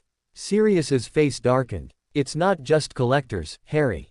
It's him. Or his followers. A wand that refused all masters, then chose you, a wand that shattered the Philosopher's Stone and matched his own in a duel. It's a symbol. And its power. He'd want to study it. To understand it. Or to destroy it, so it can't be used against him. The thought was a new kind of cold. Voldemort didn't just want him dead. He wanted his wand. To own it, break it, or unlock its secrets. That night, the dream was more vivid. He was in a vast, cold hall. On a dais sat a simple, golden cup. But it wasn't alone. Beside it floated other objects, a tarnished locket, a cracked diadem, a familiar, black diary, and at the end, a snake, coiled and watchful. And in the center, on a pedestal of its own, was Athelred, but it was dark, its silver veins blackened, pulsing with a sickly, green light. A voice, a chorus of whispers from the objects, said, 7 anchors, 7 keys, the master seeks what was split, to make himself whole. He woke with his scar burning, not with pain, but with a terrible, clear understanding. Horcruxes. That's what the artifacts were. Pieces of soul. The diary had been one. The cup, the locket, the diadem, the snake, others. Voldemort had split his soul. That's how he'd survived. And he was protecting the pieces in objects. He was seeking to make himself whole, or to make himself immortal in a new way. And his wand, in the dream, it had been corrupted. Was that Voldemort's goal? To corrupt the one weapon that had consistently defied him. He told Sirius and Lupin about the dream the next morning, omitting the detail about his own wand. They exchanged a grave look. Legilimency, Lupin said quietly. Or a connection deeper than we understood. The Horcrux hypothesis, Albus has suspected it. If you're seeing these things, Harry, this is dangerous knowledge. If he knows you know. He already wants me dead, Harry said flatly. What's one more reason? But the dream changed things. He wasn't just a target. He was a seer into the enemy's deepest secrets. The wand, through their connection, was giving him intelligence. It also lit a fire under the order. Discussions behind the kitchen door became more urgent. Plans were made to guard certain locations, to research old, powerful magical objects. A week before term started, the first official order meeting Harry was allowed to observe was held. He sat in a corner, silent, watching the adults debate how to counter the ministry's propaganda, how to protect key individuals, how to find the Horcruxes. It was overwhelming and exhilarating. He was in the war room. Dumbledore presided, calm and immense. His eyes met Harry's across the room, and he gave a slight, acknowledging nod. He knew Harry had seen. He knew the wand was showing him the path. After the meeting, Dumbledore asked to speak with him alone. They went to the drawing room, now cleared of its worst dark artifacts. The connection between you and Lord Voldemort is a vulnerability, Harry, Dumbledore said, his blue eyes piercing. But it is also, as you have discovered, a source of intelligence. Your wand, Athelred, it acts as both a filter and an amplifier. It protects your mind from outright invasion, but it translates the echoes of his thoughts, his fears, his obsessions, into symbols you can understand, dreams of cups and lockets. Why? Harry asked. Why would it help me see that? Because its purpose is your defense, Dumbledore said. And to defend you, it must understand the threat. It is learning the shape of his evil, and teaching you. This is a profound level of sentience. It is not merely a wand, it is a mentor in a war of the soul. He leaned forward. You must be vigilant. These visions are a tool, but they are also a burden. And they may draw his attention to the wand's unique capabilities more sharply. Sirius said he wants it to study or destroy it. Indeed. Which is why, at Hogwarts, you must be more careful than ever. Dolores Umbridge is not merely a bureaucratic fool. She is Cornelius Fudge's weapon. Her purpose is to discredit me, to control the narrative, and to monitor you. She will be watching for any sign of abnormality, any display of magic that does not conform to her narrow, ministry-approved doctrine. Your wand must appear ordinary. The idea of hiding Athelred's nature, of dulling its light, felt like a betrayal. But Dumbledore was right. A secret weapon was useless if everyone knew about it. The night before they left for King's Cross, Harry lay in his narrow bed, the wand on his chest. He poured his thoughts into it, his fear, his resolve, his anger at the lies, his dread of Umbridge, his burning need to fight back. The wand grew warm, and then, it showed him not a vision, but a feeling. A memory of its own. The feeling of the blackthorn tree on the wind-scoured hill, standing alone against the storm. It did not bend. It did not hide. Its thorns were its defense, its deep roots its strength. It did not need to look like the other trees in the forest. The message was clear. He didn't have to make the wand ordinary. He had to be like the tree. Unyielding. Rooted in truth. Let Umbridge see what she wanted to see. His strength would be in his stillness, in his depth. The next morning, as they prepared to leave the oppressive safety of Grimmauld Place for the battleground of Hogwarts, Harry packed his trunk. He placed Athelred inside, not in its holster, but wrapped in a plain cloth. It would be his secret. His knife in the dark. He said goodbye to Sirius in the hall. His godfather pulled him into a rough hug. Keep your head down, he muttered. But don't let them break your spirit. Write to me. The mirror is for emergencies, but use it if you have to. I will. He looked around at the dark, hated house. It was a fortress of secrets, of plans, of desperate hope. It was the antithesis of the bright, lying world outside. He stepped out onto the sunlit step, the door grinding shut behind him, the house vanishing as if it had never been.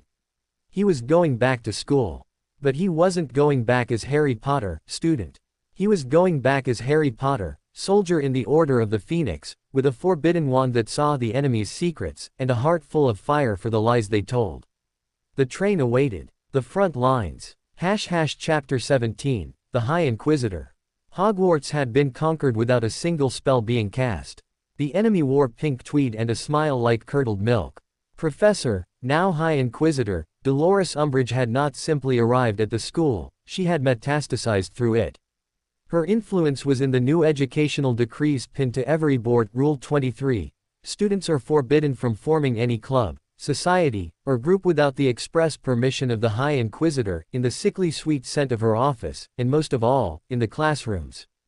Defense against the dark arts was now a study in willful blindness. Umbridge stood before them, her hands clasped primly, her voice a high, girlish warble that set Harry's teeth on edge. A sound theoretical foundation will protect you more effectively than any haphazard practical spell work, she simpered, writing Chapter 1, Basic Defensive Theory on the blackboard with a fussy little flourish. You will be learning about defensive principles in a secure, risk-free environment. There will be no need for wands. No wands. In defense. It was an obscenity. Harry's hand, resting on Athelred in his pocket, felt the wood grow warm with a kind of affronted disgust. This was the antithesis of everything the wand stood for. Defense was not theory. Defense was action. It was the shield raised, the curse countered, the light in the darkness. He exchanged a look with Hermione, whose face was tight with frustration, and Ron, who looked simply bored out of his skull. But Professor, Hermione said, her hand in the air before Umbridge had even finished speaking, how can we be prepared for what's out there if we never practice? Umbridge's smile widened, showing small, pointed teeth. What is, out there, Miss Granger? Well, dark creatures, dark wizards. Dark wizards. Umbridge let out a tinkling laugh. My dear girl, the Ministry of Magic keeps us perfectly safe from any such individuals. Why, the idea that any dark wizard could pose a threat to us now, after the thorough work the Ministry has done, is quite frankly, silly. Her beetle-like eyes flicked to Harry. It is a fiction spread by those with unstable narratives. The lie, dressed in pink and smelling of perfume, was sitting in front of them, teaching them to be helpless. Harry's fist clenched under the desk.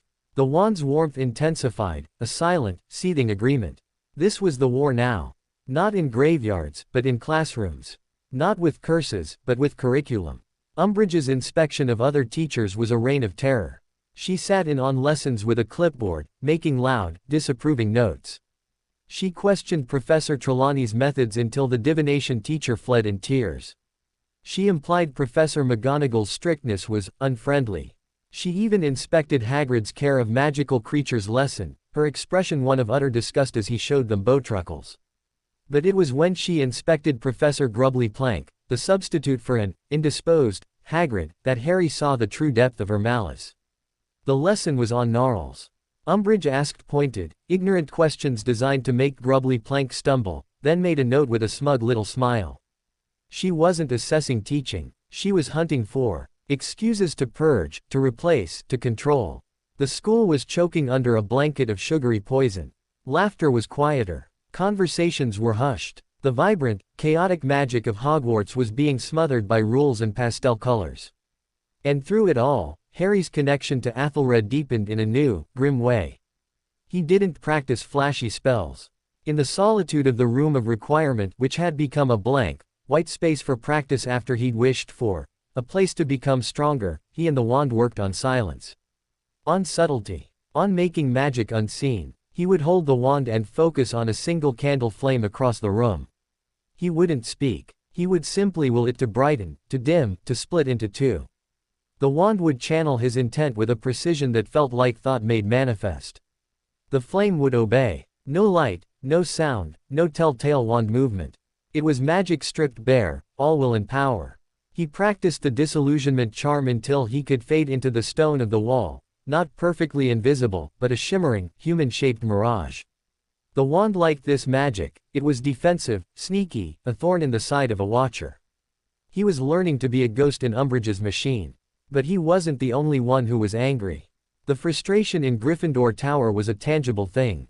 After a particularly infuriating defense lesson where Umbridge had them read a passage about the appropriateness of counter jinxes in social situations, Dean Thomas threw his book across the common room.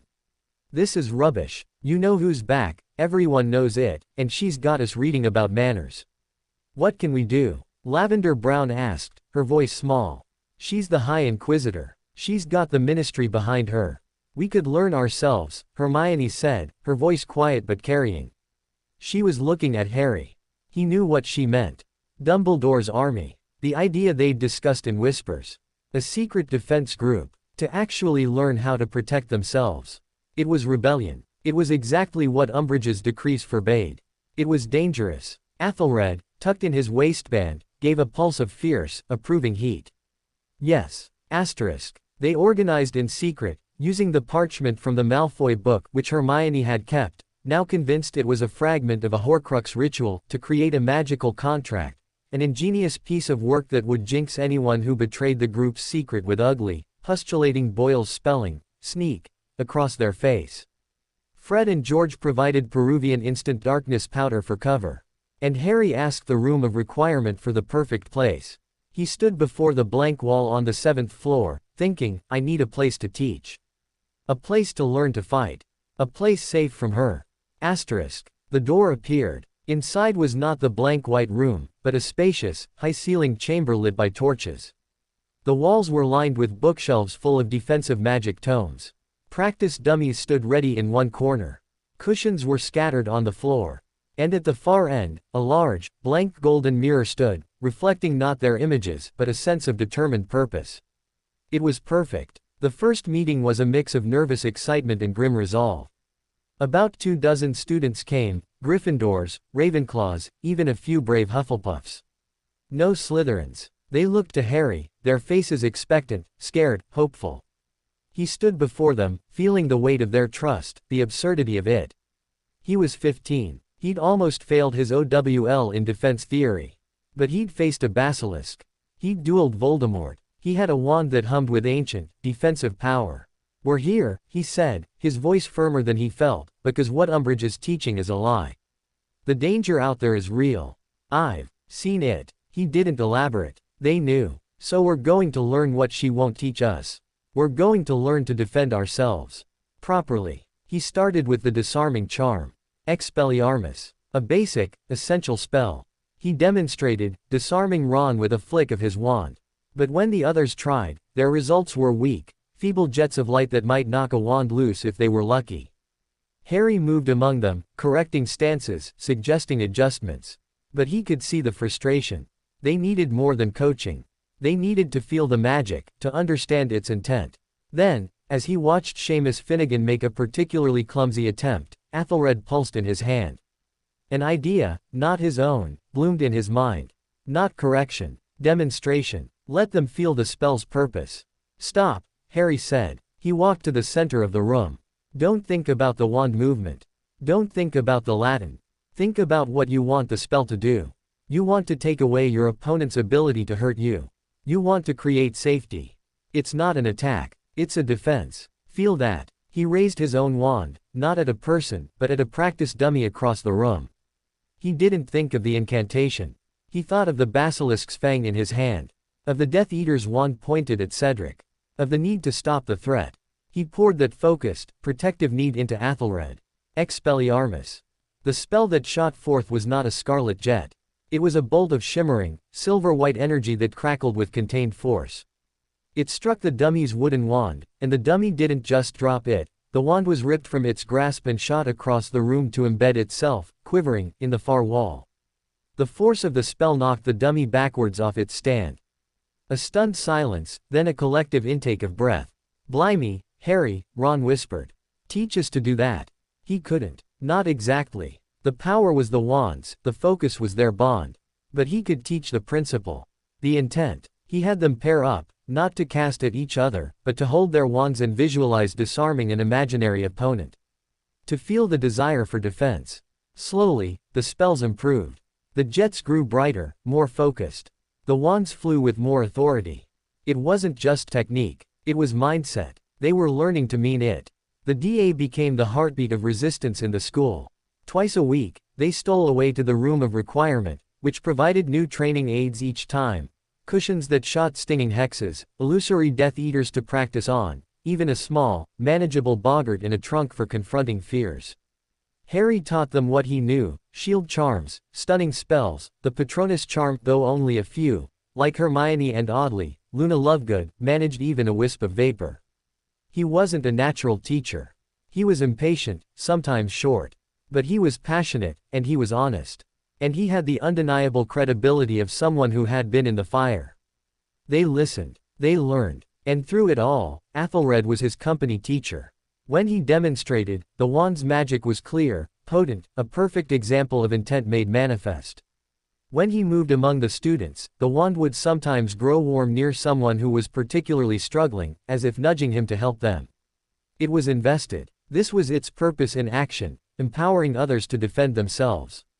The satisfaction was profound. For the first time since the graveyard, he felt he was doing something. Fighting back, not just enduring. But the outside pressure mounted. Umbridge's power grew. She formed the Inquisitorial Squad, giving Malfoy and his cronies badges and the authority to take points. The corridors became minefields. The happy, secret world of the DA was a fragile bubble in a sea of tightening control. Then came the article. Rita Skeeter, in her animagus beetle form, had somehow infiltrated a meeting. The next Sunday, the Daily Prophet ran the headline, "Dangerous Dueling Club Uncovered at Hogwarts, Potter Trains Student Army." The fallout was immediate and brutal. Umbridge was triumphant. Dumbledore, to protect the students, claimed he was the one who had formed the group, and Fudge, seizing the opportunity, had him removed as headmaster. Dumbledore fled the school, a wanted man. The shock was seismic. The one pillar of truth, the one undeniable authority who believed, was gone. Hogwarts belonged to Umbridge now, utterly. The DA was shattered. Fear kept them silent. The room of requirement, when Harry went to it, presented only a broom cupboard. Their sanctuary was closed. It felt like defeat. A crushing, final blow. Harry sat in the empty common room late that night, the weight of failure like a stone on his chest. He held Athelred, but its warmth felt distant, muted. Had it all been for nothing? Then, the wand pulsed. Not with comfort, but with a memory. A vision from its own past. He saw Aldous the Unyielding again, not in his final stand, but earlier. He was teaching. In a smoky, low-ceilinged room, a handful of villagers, farmers, shepherds, mothers, held rough sticks, not wands. Aldous moved among them, his face earnest, showing them simple wards, protective sigils to draw on their doors, charms to purify water. They weren't learning to be warriors.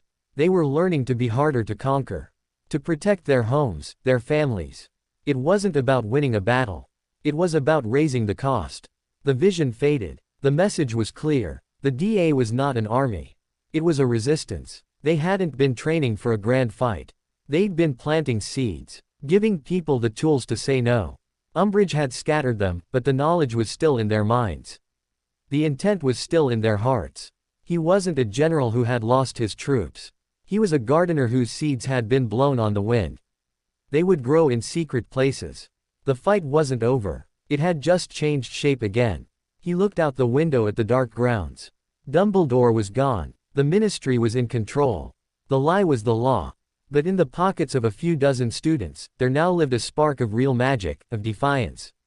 And in his own hand, he held a wand that remembered 1,000 years of resistance, and a pact that had only just begun. The High Inquisitor thought she had won. She had no idea what she had just awakened. Chapter 18, The Department of Mysteries. The silence after Dumbledore's fall was the loudest sound Harry had ever heard. It wasn't an absence of noise, but a presence, a thick, smothering quiet of fear and watchfulness. Umbridge's regime was absolute. Teachers spoke in hushed tones. Students moved through the corridors like ghosts, eyes downcast, jumping at the sound of the Inquisitorial Squad's footsteps. The castle felt less like a school and more like an occupied territory. Harry existed in a state of suspended fury. Every simpering smile from Umbridge, every sneer from Malfoy, every new educational decree nailed to the wall was a fresh brand on his skin. Athelred hummed in its holster with a low, constant vibration of contained rage. It was a caged storm, mirroring the tempest in his chest. They practiced in secret, in the dead of night in the room of requirement, which had reluctantly reopened for him alone, but it wasn't the same. The camaraderie, the shared purpose of the DA, was gone, replaced by a solitary, grinding determination to not let his skills atrophy. The dreams, however, had not abated. They were sharper, more urgent. The corridor with the black door. The promise of answers, of a weapon to end the lying, the fear, the helplessness. The pull was a physical ache, a siren song only he could hear. Sirius, via the two-way mirror, warned him it was a trap. It's your connection to him, Harry. He's baiting you. He knows you're desperate, he knows you want to fight.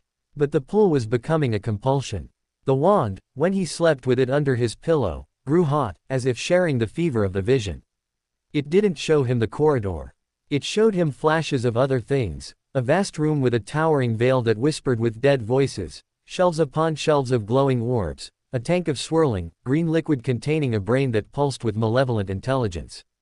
The Department of Mysteries. The wand was mapping the territory from the echoes in Harry's own mind.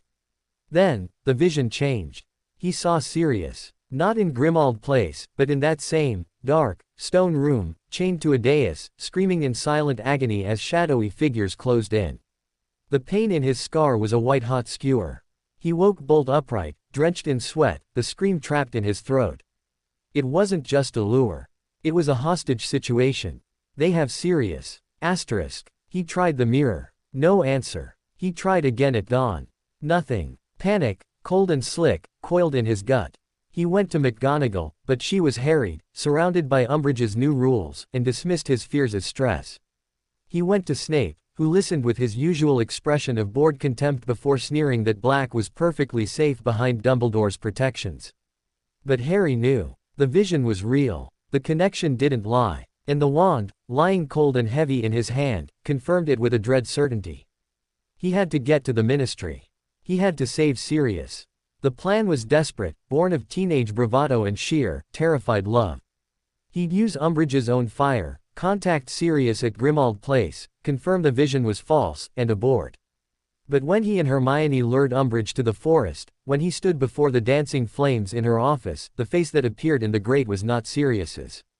It was Creature, the Black family house elf, his face a mask of spiteful triumph. Master is not here, Master is gone. Gone to the Department of Mysteries, to save the poor, blood traitor godson. It was a lie. A twisted, elf-made lie born of hatred. Sirius was at headquarters. But the trap was sprung. Umbridge had them. She'd captured them in the act of using her fire. What followed was a nightmare of pink-covered cruelty in the dark of the forest. Umbridge, her sweet facade shattered, gleeful in her power, prepared to use the Cruciatus curse on Harry to get him to talk about Dumbledore. The threat of unbearable pain was a cold void before him. But before she could utter the words, Hermione's quick thinking saved them, a lie about a secret weapon of Dumbledore's in the forest. As they led Umbridge deep into the trees, into the territory of the centaurs, Harry's mind was a whirlwind. Sirius was safe. The vision was a trick. But the trap was real, and they were in it. When the centaurs emerged, tall and furious, Umbridge's bigotry was her undoing. She insulted them, and they took her, screaming. Harry, Hermione, and a handful of DA members who'd followed Neville, Luna, Ginny, Ron were left alone in the dark. They should have gone back. They should have run to safety. But the pull was still there.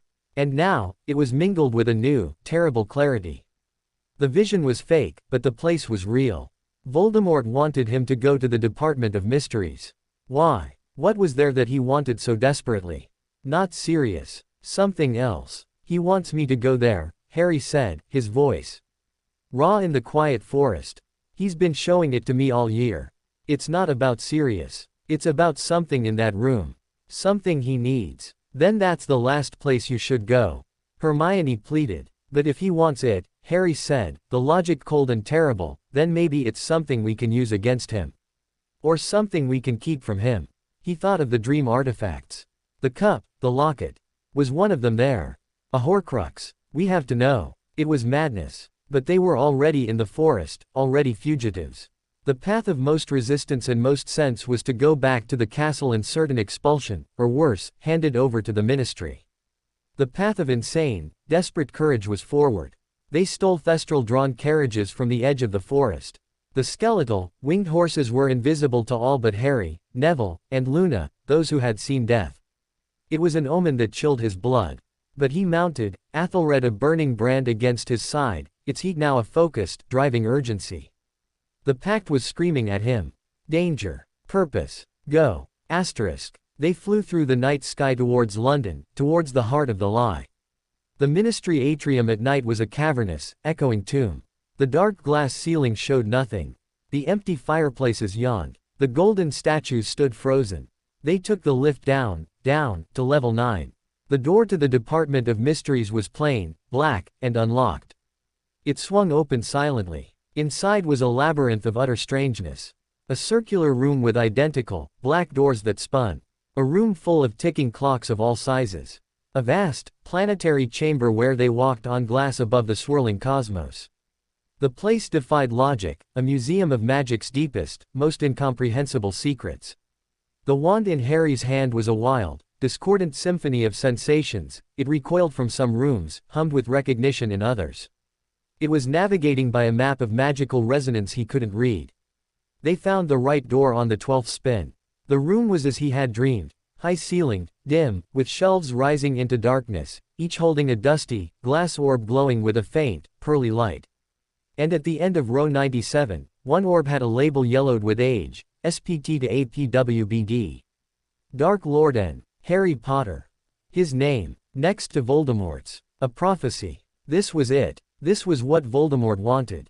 Not an artifact. A prediction. A secret about him, and Harry. As his fingers closed around the cool glass sphere, the world exploded into violence. The Death Eaters emerged from the shadows, not as a nightmare, but as a cold, professional reality. A dozen of them, masks gleaming, wands raised. They'd been waiting. The trap was perfect. Hand over the prophecy, Potter, drawled Lucius Malfoy's voice from behind a silver mask. What followed was not a duel. It was a frantic, desperate battle for survival in a maze of magical curiosities. Spells flew, shattering shelves, sending prophecies crashing to the floor in clouds of silvery smoke that released whispering voices. The DA fought with everything Harry had taught them. Neville was a revelation, his face set in grim determination, his spells surprisingly powerful. Luna fought with a dreamy, deadly accuracy. Ginny was fierce, Ron solid. But they were children. The Death Eaters were killers. Harry fought with a cold, focused fury he didn't know he possessed. Athelred was an extension of his will. He didn't think of spells, he thought of outcomes. Stop that curse. Shield Ginny. Trip that one. Break his mask. The wand responded with terrifying efficiency. His disarming charms hit with the force of bludgers. His shield charms solidified into opaque, shimmering walls. He moved through the chaos, the prophecy. Clutched in his left hand, a beacon that made him the target of every attack. They fell back, room by room, leaving unconscious or injured friends behind. The fight spilled into the room with the stone archway and the floating, tattered veil. The whispering was louder here, a chorus of lost voices that clawed at the edge of hearing. As Bellatrix Lestrange advanced on Sirius, who had arrived in a blaze of fury with the Order, Harry saw his godfather duel with a wild, joyful grace, laughing in the face of the witch who had tortured Neville's parents. Then, a jet of red light from Bellatrix. Not the killing curse. Something else. It struck Sirius square in the chest. He staggered, his laugh cutting off, a look of surprise on his face. He fell backwards, through the veil. There was no sound, no dramatic flash. One moment he was there, the next he was gone, swallowed by the whispering curtain. The world stopped. Sirius. Harry's scream tore from a place deeper than his lungs. He lunged forward, but strong arms, Remus Lupin's, held him back. He's gone, Harry. He's gone. Gone. Not dead. Gone. Through the veil. To where the whispers lived. A rage, vast and black and endless, erupted in Harry's soul. It wasn't fire. It was a void. A cold, consuming nothingness that demanded vengeance. He turned. Bellatrix was fleeing, cackling with insane glee. He tore free of Lupin and gave chase, through the spinning room, into the atrium. His vision was a red tunnel. There was no plan, no spell, only the need to make her hurt, to make her pay, to erase her laughter from the universe. He cornered her at the base of the fountain, the golden statues looking down with blank eyes. You killed him, he roared, his voice breaking. I killed Sirius Black, she shrieked, dancing with manic joy. Poor little orphan, all alone. He raised Athelred. The wand was ice cold in his hand, as cold as the void in his heart. It felt different. It felt like it was made of the same nothingness that had taken Sirius. It didn't want to defend. It wanted to unmake. He didn't think of a spell. He thought of the veil. Of silence. Of emptiness. He poured his grief, his loss, his bottomless hatred into the wand, and pointed it at Bellatrix Lestrange. Silentium. He screamed, a word that meant silence, but felt like death. The wand discharged not light, not force, but a wave of pure, soundless negation. The air between them died. Color leached away. Sound vanished. The spell hit Bellatrix, and her triumphant cackle was cut off as if sliced by a blade. She didn't scream. She convulsed, her eyes widening in sudden, profound horror, as if every happy memory, every spark of life, was being sucked out of her. She fell to her knees, gasping soundlessly, clawing at her throat. It was the cruciatus of the soul. A Dementor's kiss given form. He wanted to finish it. To pour every ounce of the void into her until she was just a husk. Then a hand gripped his shoulder. Dumbledore. He had arrived, his face aged a century, his eyes full of an infinite, weary sadness. No, Harry. Do not lower yourself to her level. That is not who you are. That is not what your wand is for. The connection broke. The cold receded from the wand, replaced by a sudden, shuddering warmth that felt like a fever. Harry dropped his arm, gasping. The spell ended. Bellatrix slumped, whimpering, alive but broken in a way no physical curse could achieve. The atrium was filling with ministry officials, Aurors, Fudge among them, his face a comic mask of shock as he took in the scene. Death Eaters, the Order, Dumbledore, and a prophecy glowing in Harry's hand. The lie was over. The truth was here, bleeding and broken on the floor. But the victory tasted of ashes. He had the prophecy. He had exposed Voldemort. He had won. And he had lost everything. Sirius was gone. And for a moment, he had become the very thing he fought, a creature of cold, annihilating hate. Dumbledore gently took the prophecy orb from his numb fingers. He explained later, in his restored office, what it said. That neither could live while the other survived. That Harry had a power the Dark Lord knew not. Love. It meant nothing. The words were dust. He sat in the headmaster's office, the warm summer night outside at odds with the winter in his bones. Fawkes sang a lament. Dumbledore spoke of grief, of loss, of the danger of the path Harry had nearly taken. Harry barely heard him. He held Athelred in his lap. The wand was warm again, its usual steady pulse. But he could still feel the echo of that terrible cold, the void it had channeled. It was a part of the wand, he realized. Not just a shield. It was a weapon of absolute defense, and absolute defense could, in the right hands, become absolute destruction. The pact had been tested in the deepest fire. It had protected him, empowered him, guided him. And it had shown him its darkest potential. A potential he had wielded. He had gone into the Department of Mysteries seeking a weapon. He had found one. And it was in his own hand. And as the weight of his godfather's absence settled on him, a new, grim knowledge settled alongside it. The war was no longer something outside himself. It was inside. A battle not just against Voldemort, but against the darkness his own grief could summon. And the wand, his partner, his mentor, his forbidden key, would be with him for both fights. For better. Or for worse. Chapter 19, The Prince's Potions. The summer after Sirius's death was a season of ghosts.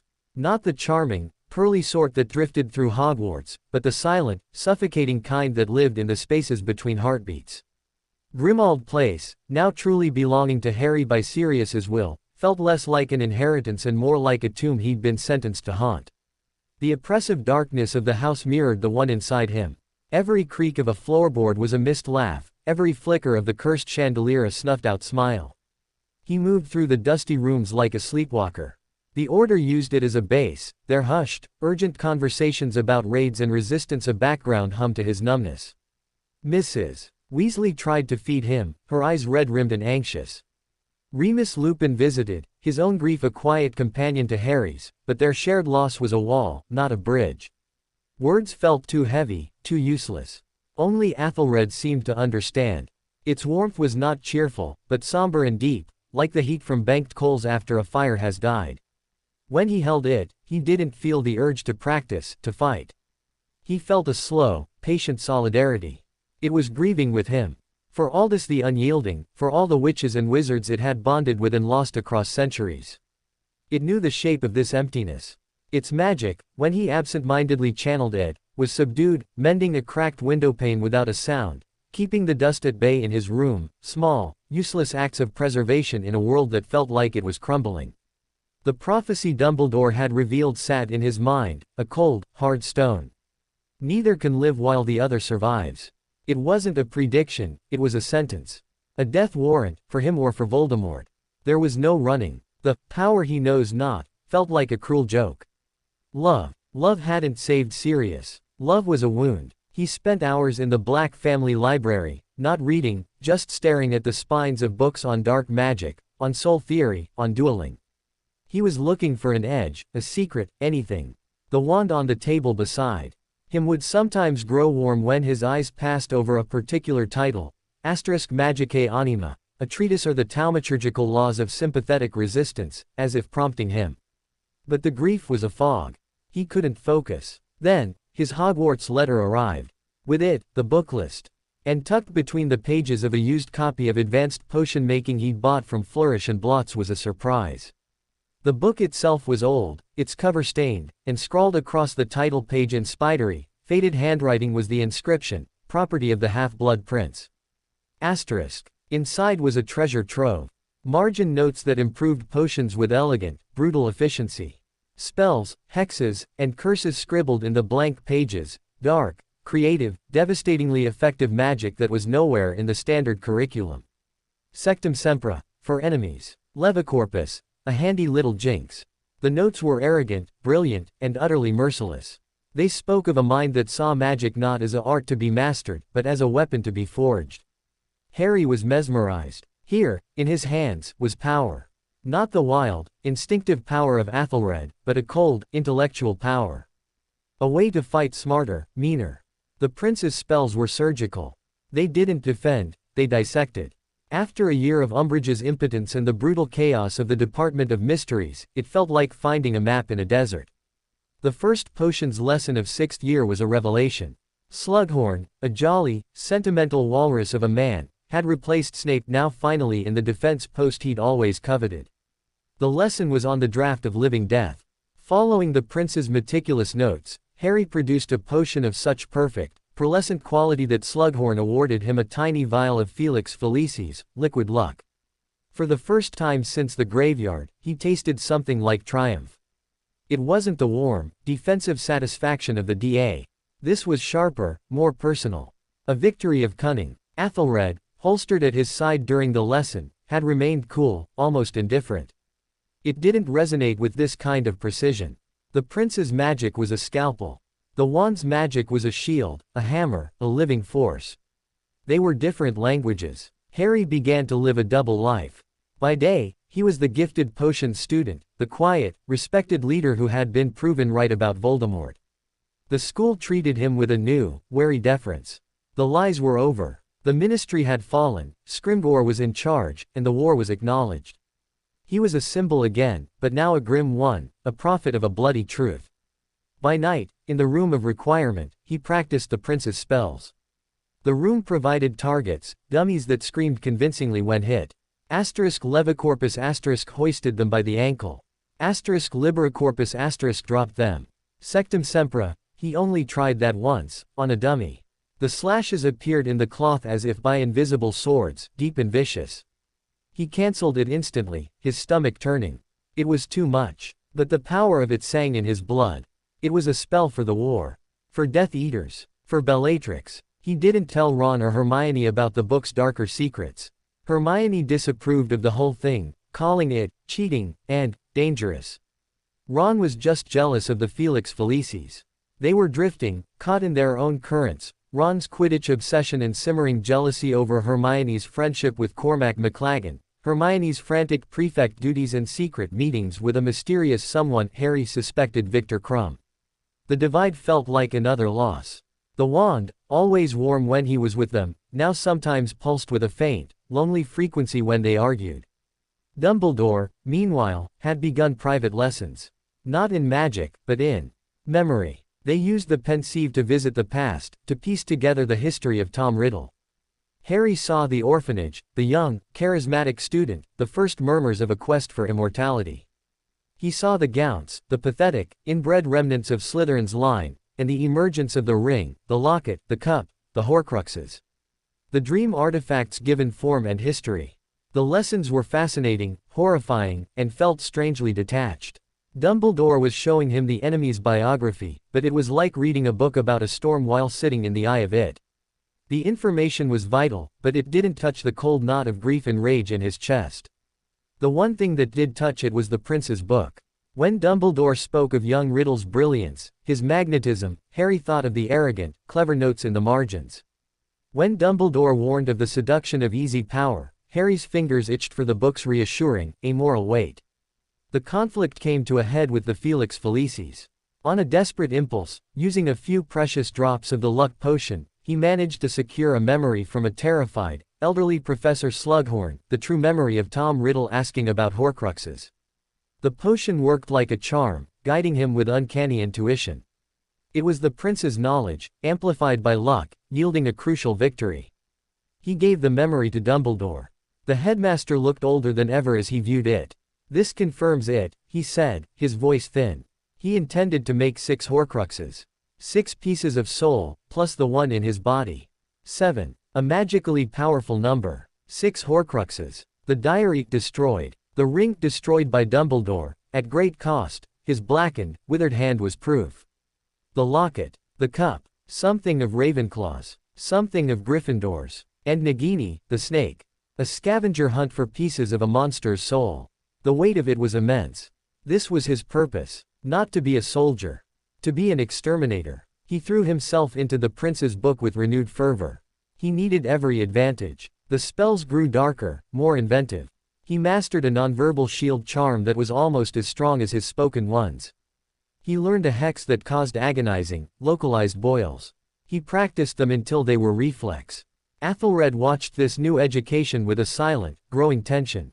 When Harry used the prince's spells, the wand was inert, a dead stick in his hand. Its magic refused to blend with the prince's cold artistry. When Harry used his own magic, the wand responded, but there was a new hesitancy, a slight friction, as if it was trying to pull him back from a precipice he couldn't see. The final break came in a dingy bathroom on the 6th floor. He'd followed Malfoy, suspicious of the Slytherin's secretive, pale demeanor all year. He'd used an extendable ear to listen to Malfoy sobbing in a stall, talking to a girl, moaning Myrtle, about a task he couldn't do, about fear of failure, about someone who would kill him if he failed. Something snapped. All the frustration, the grief, the suspicion, the sheer hatred for the sneering, privileged bully who had wished him dead for years, boiled over. When Malfoy emerged, red-eyed and furious, and cast a Cruciatus curse at him, Harry didn't raise a standard shield. He thought of Sirius falling. He thought of the prince's neat, clinical script. For enemies. Asterisk. He didn't speak. He just pointed his wand, and let the cold, sharp intent flow, not through Athelred, which lay dormant in his holster, but through the borrowed, intellectual power of the prince. Sectum Sempra. Blood erupted from Malfoy's chest and face. He fell backwards into the filthy water, screaming, blood clouding around him. It was not a clean cut.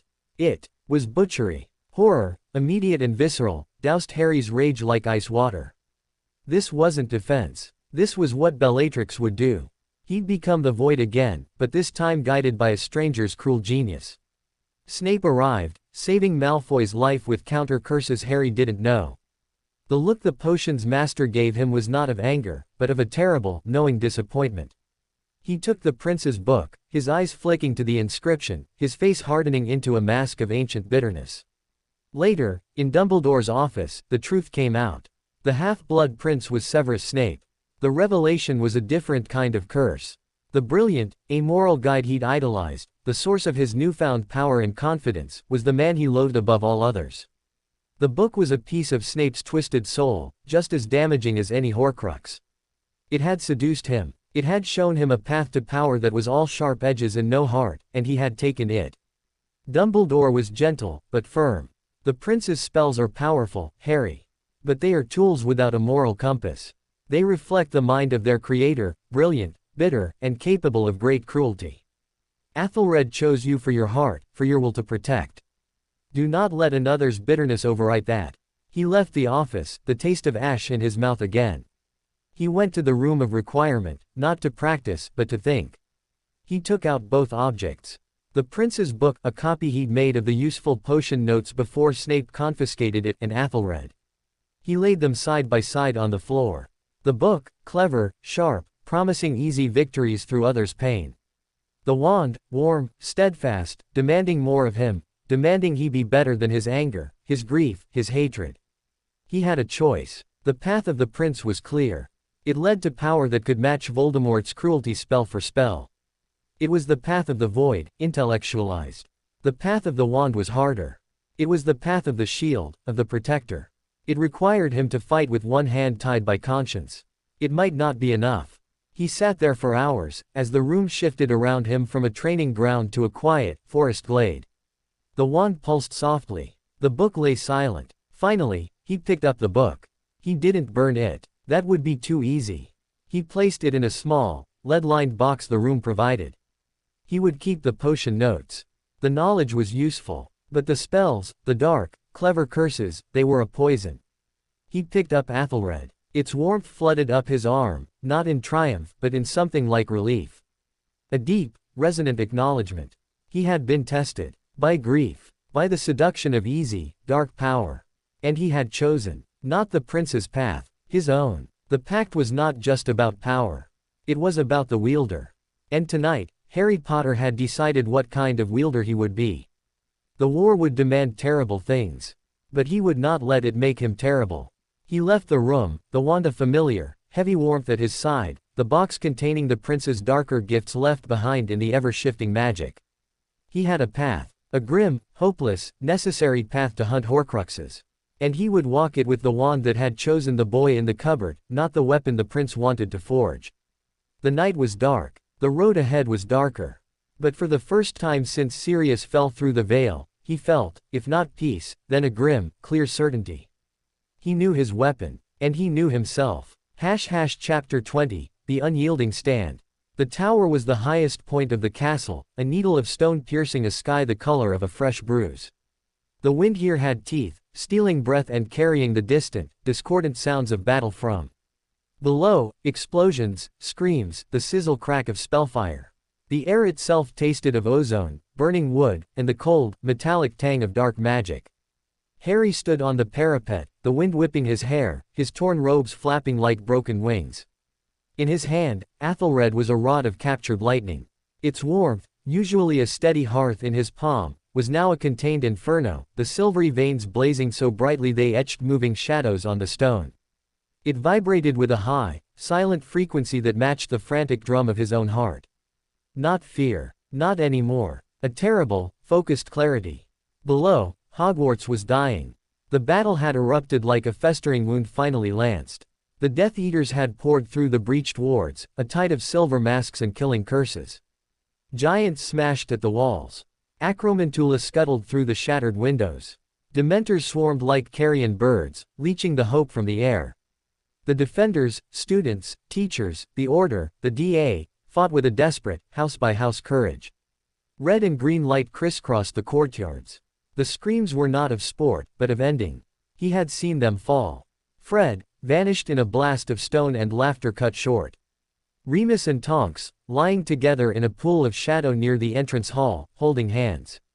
Colin Creevey, small and determined, struck down by a masked wizard he never saw. Each loss was a fresh cauterization, burning away everything but the core of his purpose. He was not here to win the battle for the castle. He was here to end the war. The final Horcrux was not an object. It was a man, or the piece of a soul inside one. He knew that now. The ragged, desperate visions the wand had shown him over the past year, the glimpses of a screaming, maimed soul trapped in a decaying body, had coalesced into a single, horrifying truth. The fragment of Voldemort's soul that had latched onto him as a baby had grown, festering behind his scar, a parasitic twin. To kill Voldemort, he had to die.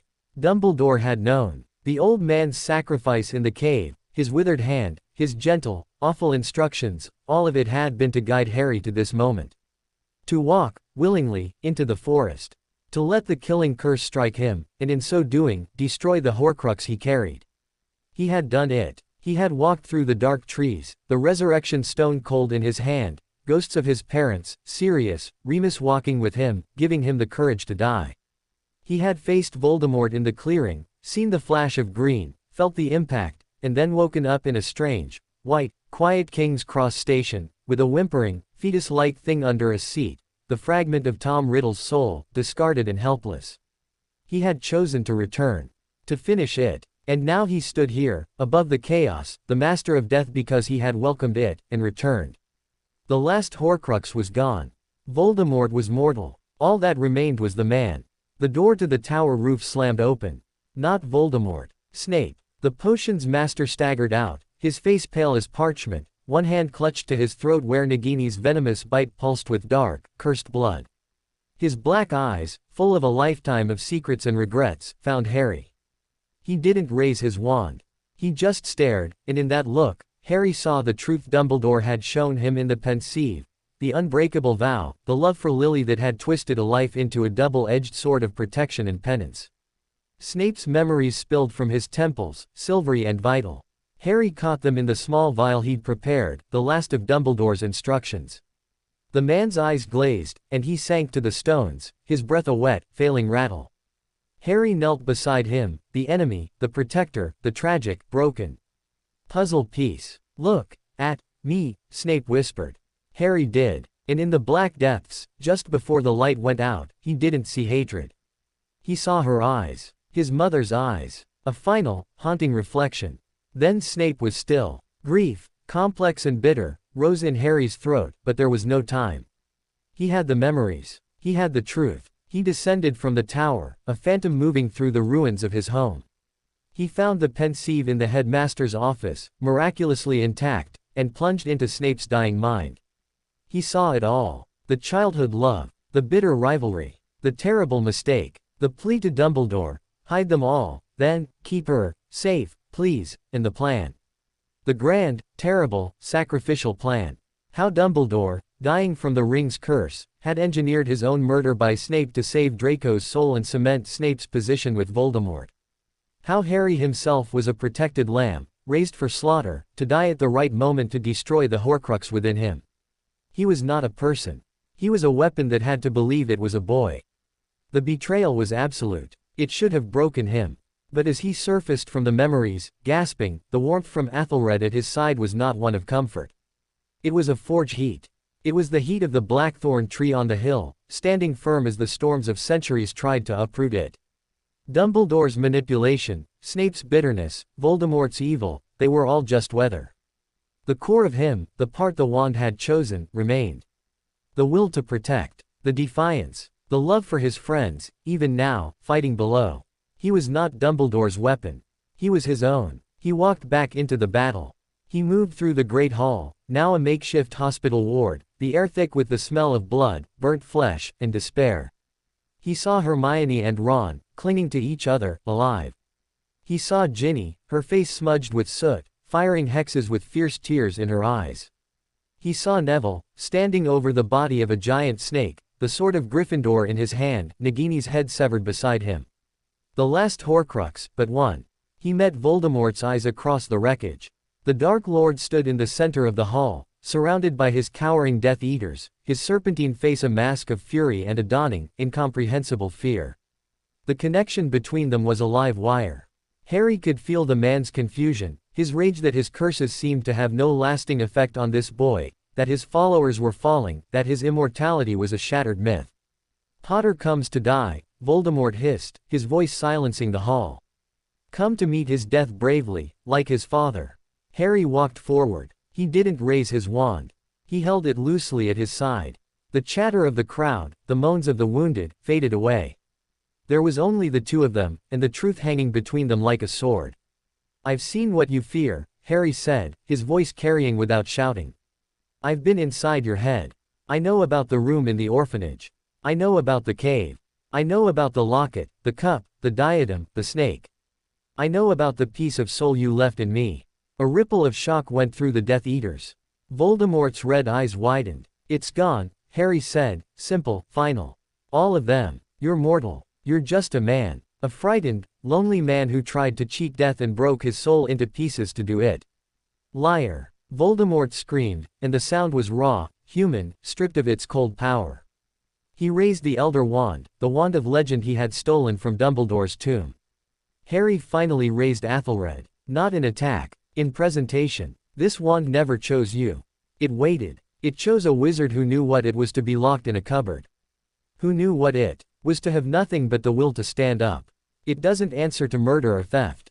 It answers to resolve. He could feel the Elder Wand's allegiance, a confused, straining thing. It was not Voldemort's. Its true master was Draco Malfoy, who had disarmed Dumbledore. And Draco's power had been taken by Harry, in the manner, when he wrestled Draco's wand from him. The chain of allegiance was a tangled knot, but at its end, the Elder Wand answered to Harry Potter. Voldemort felt it too. A flicker of doubt, a weakening in the connection to the powerful wand in his hand. It was a hairline fracture in his certainty. It doesn't matter. Voldemort spat. I will kill you with my own power. Avada Kedavra. The killing curse, emerald green and terrible, shot across the hall. Harry did not dodge. He did not cast a shield charm. He thought of the forest. Of his mother's love, which lived in his skin, in his blood, a protection Voldemort had foolishly resurrected when he used Harry's blood. He thought of the sacrifice he had already made, walking to his death to save everyone else. He thought of the unbreakable core of himself, the defender, the unyielding one. He pointed Athelred, not to block, but to meet. He didn't speak the Expelliarmus charm. He poured the entirety of his will, not to kill, but to end this. To protect. To fulfill the pact that had begun in a dusty shop. He channeled it all, the love, the sacrifice, the defiance, into a single, silent command. Enough. Asterisk. The wand blazed with a light that was not silver, not gold, but pure, colorless brilliance. A beam of solidified wool erupted from its tip. It met the killing curse in the middle of the great hall. But this was not the priori incantatum of the graveyard. There was no golden dome, no echoes of the dead. The green curse and the white beam did not struggle. The white light absorbed the green, consumed it, transformed it. It traveled back along the curse's path, not as a rebounded spell, but as a wave of annulling force. It struck Voldemort. He didn't scream. He didn't erupt. He unraveled. The magic holding his reconstructed body together, the dark rituals, the stolen life, the frayed remnants of his soul, came apart. His form seemed to dissolve at the edges, like ash in the wind. The red eyes widened in utter, final shock. The Elder Wand clattered to the floor, inert. For a second, a ghost of Tom Riddle, young, handsome, and terrified, hung in the air. Then, with a sound like a sigh, he was gone. Not even a body remained. Just empty space. Silence. Absolute, deafening silence. Then, a single, ragged cheer from Neville. It broke the dam. A roar of disbelief, of joy, of agonizing relief erupted from the defenders. The remaining Death Eaters, leaderless, horrified, dropped their wands or fled, apparating with cracks of panic. Harry stood in the center of the sound, the light from his wand fading. Athelred was cool in his hand, its work done. The warmth was still there, but it was a deep, satisfied ember. The pact was fulfilled. He looked around at the battered, bleeding, weeping survivors. At his friends rushing towards him. At the dawn light beginning to creep through the shattered windows, painting the wreckage in golden rose. He had won. Not with the prince's cruelty. Not with Dumbledore's manipulation, but with the weapon he had been given, and the heart he had chosen to wield it with. He was Harry Potter. The boy who lived. The wizard who was chosen by a forbidden wand. And as the first true sunrise in a year of darkness broke over Hogwarts, he finally understood the wand's true name. Athelred. Noble counsel. Resolute in power. It had not chosen a master. It had chosen a partner. And together, they had stood, unyielding, until the very end. The war was over. The living began. Epilogue. 19 years later, the platform was a chaos of steam and children. The scarlet engine exhaled great, happy plumes into the crisp September air. James Sirius Potter was already at a window, yelling last-minute Quidditch advice to a bemused-looking Albus. Lily Luna was begging to go now, tugging on Ginny's hand. Harry stood back, a quiet smile on his face, the familiar, faint lines of old pain and hard-won peace around his eyes. In the pocket of his aura robes, a shape rested against his side, long and slender. He didn't carry it for defense anymore. The world, though not perfect, was quieter. He carried it because it was a part of him. He'll be all right, Ginny said, slipping her hand into his free one, following his gaze to Albus, who looked small and nervous beside the confident bulk of his cousin, Hugo. I know, Harry said. As the train whistle blew, as the goodbyes crescendoed, he felt a gentle, familiar warmth spread from his pocket through his body. A silent, steadfast presence. A friend from a dusty shop, a companion through fire and darkness, a partner in the making of a life. He watched the train pull away, carrying his children into their own stories. The wand in his pocket pulsed once, soft and content, a beat in time with his heart. A story had ended, but the warmth remained. The end.